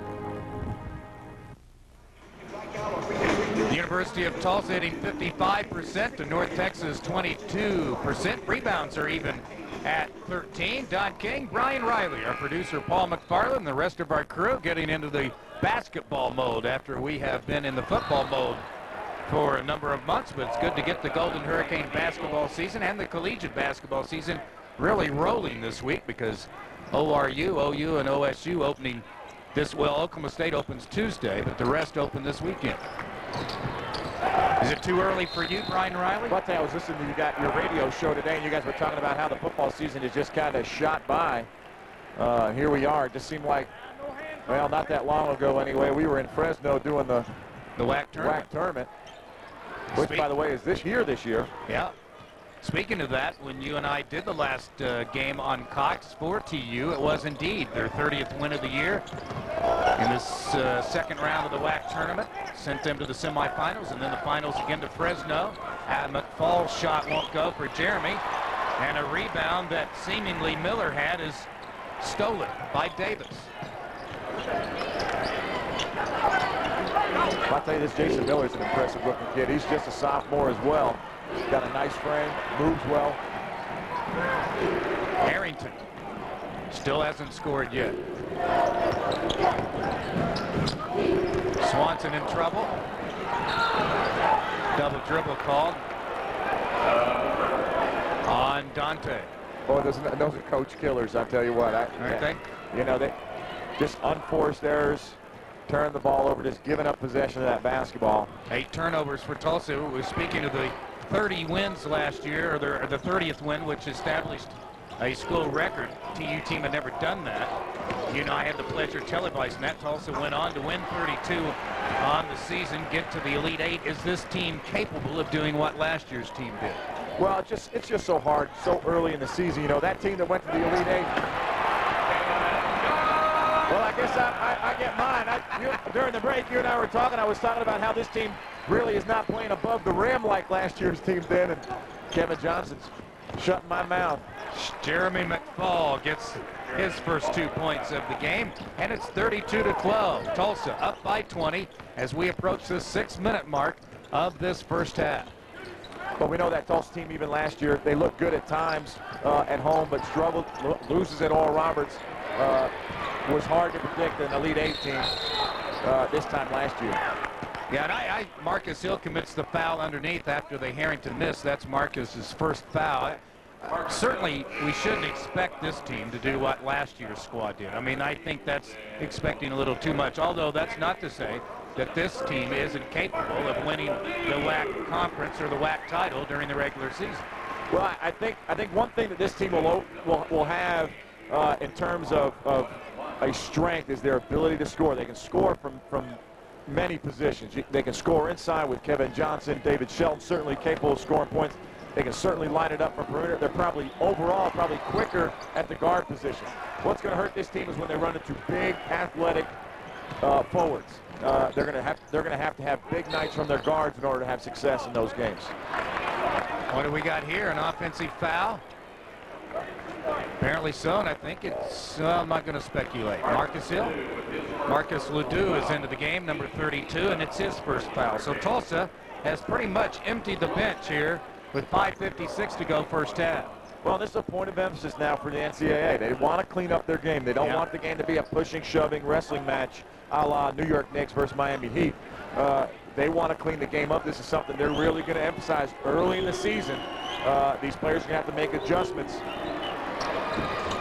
North Texas rather poor from the line. Davis trying to clean things up for North Texas. And Tulsa's done a job on him tonight. Well, they have. He scored 1 point. Came in as their top offensive player. Here he is against Johnson. 8-footer won't go. Johnson skies for the rebound, and here's Marcus bringing it down. 5.5 to go first half. Tulsa leading 32-12. And something else that Paul Kastner sees inside. And just to show us that they're not just going to call those fouls on the offense, they're going to hit North Texas with one.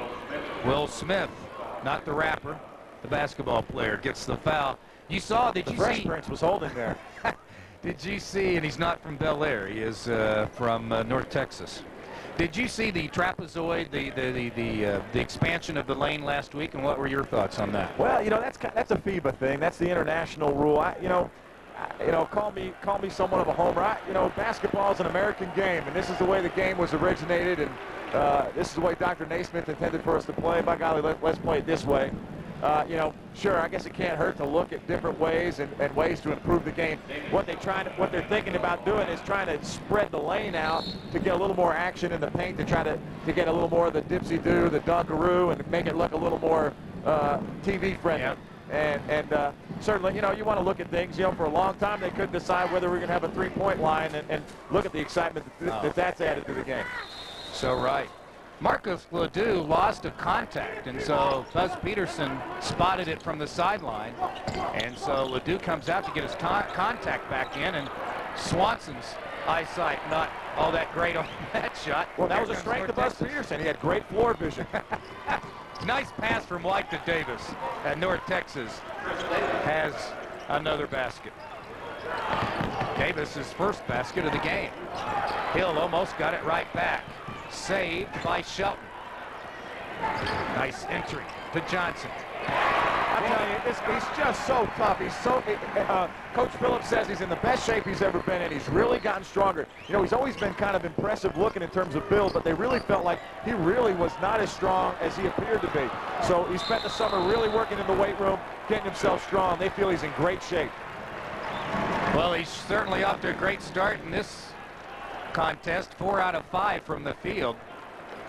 Boy, if he can shoot like that, well, not necessarily 4 or 5, but he can shoot and make a presence inside. That takes a load off that young man, David Shelton. Well, certainly, and you know, he's going to get good shots. Kevin Johnson does a great job at sealing guys, and he gets that ball down low. So what does that do? Well, whether he scores or not, what it does, it forces the defense. They've got to honor that. They better do something to shut that down, so it's going to open things up on perimeter. You saw Greg Harrington. Are you concerned at this point because Harrington hasn't been scoring a lot of points in the early going? Well, I don't think it can be a concern as long as Dante Swanson's giving you offense. But I think for this team to be successful, Harrington and Shelton are going to have to be up there on the board in terms of offense. Eventually. Right? You know, with the short preparation time for that classic NABC Classic, this team spent a lot of time drilling, trying to get in the rules and the philosophy of Coach Peterson. What that prevents is you don't get a lot of time of live scrimmage, and when you don't get live scrimmage, you don't get conditioning as much, and you really lose it in your transition game, especially transition defense. Nice effort by Shelton to get the rebound, and look at Johnson. KJ is on the glass, and he is on fire, and he now has, in the game, 10 points. And again, that guy's a sophomore. This is a guy that's going to be around. Really did not get a great deal of playing time last year under Coach Self. Coach Self really not patient with the inconsistency of Kevin Johnson, and really kind of found his way to the end of the bench by the end of the season. So really, you know, coming out here with very little experience, playing very well. Hopkins into the game, number 22, and a foul on Shelton, reaching around. That'll be his second. And for Tulsa, that is their 9th team foul. North Texas was 7. So one more foul, and the Mean Green will be in the double bonus. Should we call them Mean Green or the Eagles? I've always known them as the Eagles from the Missouri Valley days. Vic Trilly, the head coach. Well, Mean Green, it's either North Texas or a really bad head cold. Vic Trilly and the North Texas team out of the Sun Belt Conference. And Brian Lucas, transfer from Azusa Pacific out in California, an NAIA school. Can't get the free throw. Out of bounds it goes, and there's a timeout on the floor. Just under 4 minutes to go. First half, Buzz Peterson. Looks like the University of Tulsa will certainly make his home debut a successful one, whereas Jim King and Tubby Smith lost their home openers here at TU. Well, I think more important, and probably Coach Peterson stressing this more than anything, you know, early in the season, certainly, we want to win this game. If we want to be considered, you get down to the end of the season, you got to rest on that at-large bid. You want to take care of business in these games, but really more importantly, let's get our philosophy in, let's get ourselves in game playing shape. Let's do the things that we're going to have to do to make us a success over the long haul, and those are the things that you can see where Peterson will be looking for. Well, Buzz Peterson had a chance to visit with us about moving to Tulsa. Let's let you visit or hear from the new head coach. This is one of the top 20 programs in the country, and to be a part of it, I'm very excited about it. And, you know, Bill took them to the Final 8 last year. Well, goal of mine is to get to the Final 4 and then see what goes on from there if you get a national championship. That's what we're looking for. I really believe, I've told my wife over and over, you know, I believe in hard work. If you work hard, things are going to pay off. And getting to the Final 8 last year, darn it, let's win a national championship then. Let's go all the way. And that's a goal I've got to face in front of me. And, of course, he brings his wife, Jan, and their 3 children, 2 daughters, Nicole and Olivia, and 1 son, Rob. It's interesting that when school started this year, his kids in the Chink school system, and he and Jan took one of the girls to school. She looked back and said, do I really have to start school? She didn't really want to come, or at least, you know, first day of school, a little jittery. Buzz is walking back with his head down going, man, what have I gotten my kids into? She didn't want to start school. And then after that first day, he came home. He said, how was school? And they said, oh, we loved it, Daddy. It was great. So he said he felt a lot better knowing that his kids enjoyed their first day and enjoying school here in the Tulsa area. Well, you know, we look at head coaches, and they move from here to there, to this job to that job, take job. You know, they're taking families with them. You know, it's a lifestyle. It's not a career so much in coaching. You commit your whole family to it. Kevin Johnson has shot well outside, and he bangs one home from the outside after shooting well from the inside. He's got 12 points, 6 of 7 from the field. And you're going to see he's great sealing, posted up, go-to guy. But also now he comes off a down screen. He sees a down screen, pops out to the free throw line. A good pivot, knocks down the 16-foot jump shot. Second one of the night. Foul on Parker, I believe. That's the first as you took a look at the Memorial freshman. And at the line is Terrence White, 6'1 junior from Houston. By the way of Glenn Junior College in Texas. He has his third point. Antonio Reed will check in for the sophomore from Wagner, Dante Swanson. I can tell you, having those two guys in your backcourt, they make a great security blanket when you really don't have the troops on the front line or the depth on the front line. They provide a great security blanket. It's interesting, Brian Riley, that Bill Self used to get frustrated sometimes with Reed. As Johnson, who already established a career high of 12, now adds to it. He's got 14 of the 41 Tulsa points, and they're up by 25. Well, right now, North Texas got props with him because he knows he can score when he gets ready. And when a player gets like that, boy, he gets awful deadly.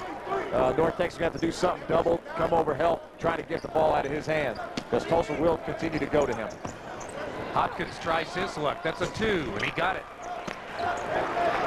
41-18 Tulsa now as Hopkins adds his first 2 points of the game. Where are they coming in with all these players?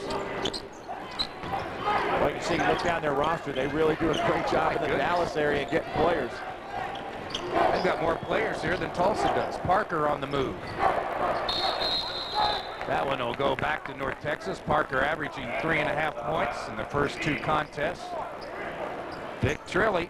I guess you look at Coach Trilly, one way to build a program. If you get all the players, nobody else has any. So, you bump that roster up many as you can carry. A couple of walk-ons. They had 12 on the roster that's printed, and I look down and see at least 15, maybe 16 players suited up. Their SID ran over here and scratched down a couple of walk-ons onto my sheet. Chris Davis now with 5 as North Texas hits the 20-point mark. Maybe just trying to pad that guest list, get a few more tickets. Imagine they brought a few family members up. Kevin Johnson gets a nice hand. 6 of 7 from the field. 14 points. Actually, 7 of 8 from the field, I beg your pardon. 14 points. And that's what they're going to need. They're not going to need necessarily a guy to come in and be a star as the big guy, but they need a guy that they know and that opponents know is a threat inside. As long as they have that threat inside, it'll free the perimeter game up for these tremendous guards. Reed got peeved, and he gets it right back. Take that, Hopkins, he says. And Tulsa's got the advantage in numbers, and here comes D'Angelo. McDaniel couldn't finish. North Texas ties up Ingram. Ingram, he's not afraid of anything. He's going to get in there and mix it up. He got in there with an NBA center last weekend, showed no fear. Again, getting in there, trying to dig the ball out. And Tulsa needed this kind of attitude from Jack Ingram or from somebody inside, did they not? Well, the thing that just amazes you is how are they just not completely scared to death? I mean, you're playing at North Carolina, for crying out loud, against a guy who's probably going to be a lottery pick or pretty close, and he just went out there and took it to Haywood. That's nothing but a positive. Davis starting to heat up a bit. Not that time. McDaniel gets fouled. He got pushed to the floor. So D'Angelo gets to go to the line. That'll be the 8th team foul and the 3rd foul on Brian Lucas, who wears the enviable number of 0. Or is that O? Maybe he's got a nickname. He used to be cool in my days. He's the guy when the coach in the meeting said, "Who's over at that frat party?" He's like, "Hey, coach, wasn't me. I did nothing." There you go, my number. But I think with young teams, I think the thing that I think you have to look forward to is the end of the season. How are they going to be come February, end of February? Because the young players, high school players, they're used to wrapping up their season end of February. These guys are just going to be getting into the end of the conference play and getting ready for the NCAA tournament. They go a whole nother month. Yeah, you're right. Parker couldn't get it to go, but he goes to the line for 2. Very good penetrator. If you watch Jason Parker during his career at Memorial High School in the Tulsa area, could certainly penetrate. That was one of his fortes.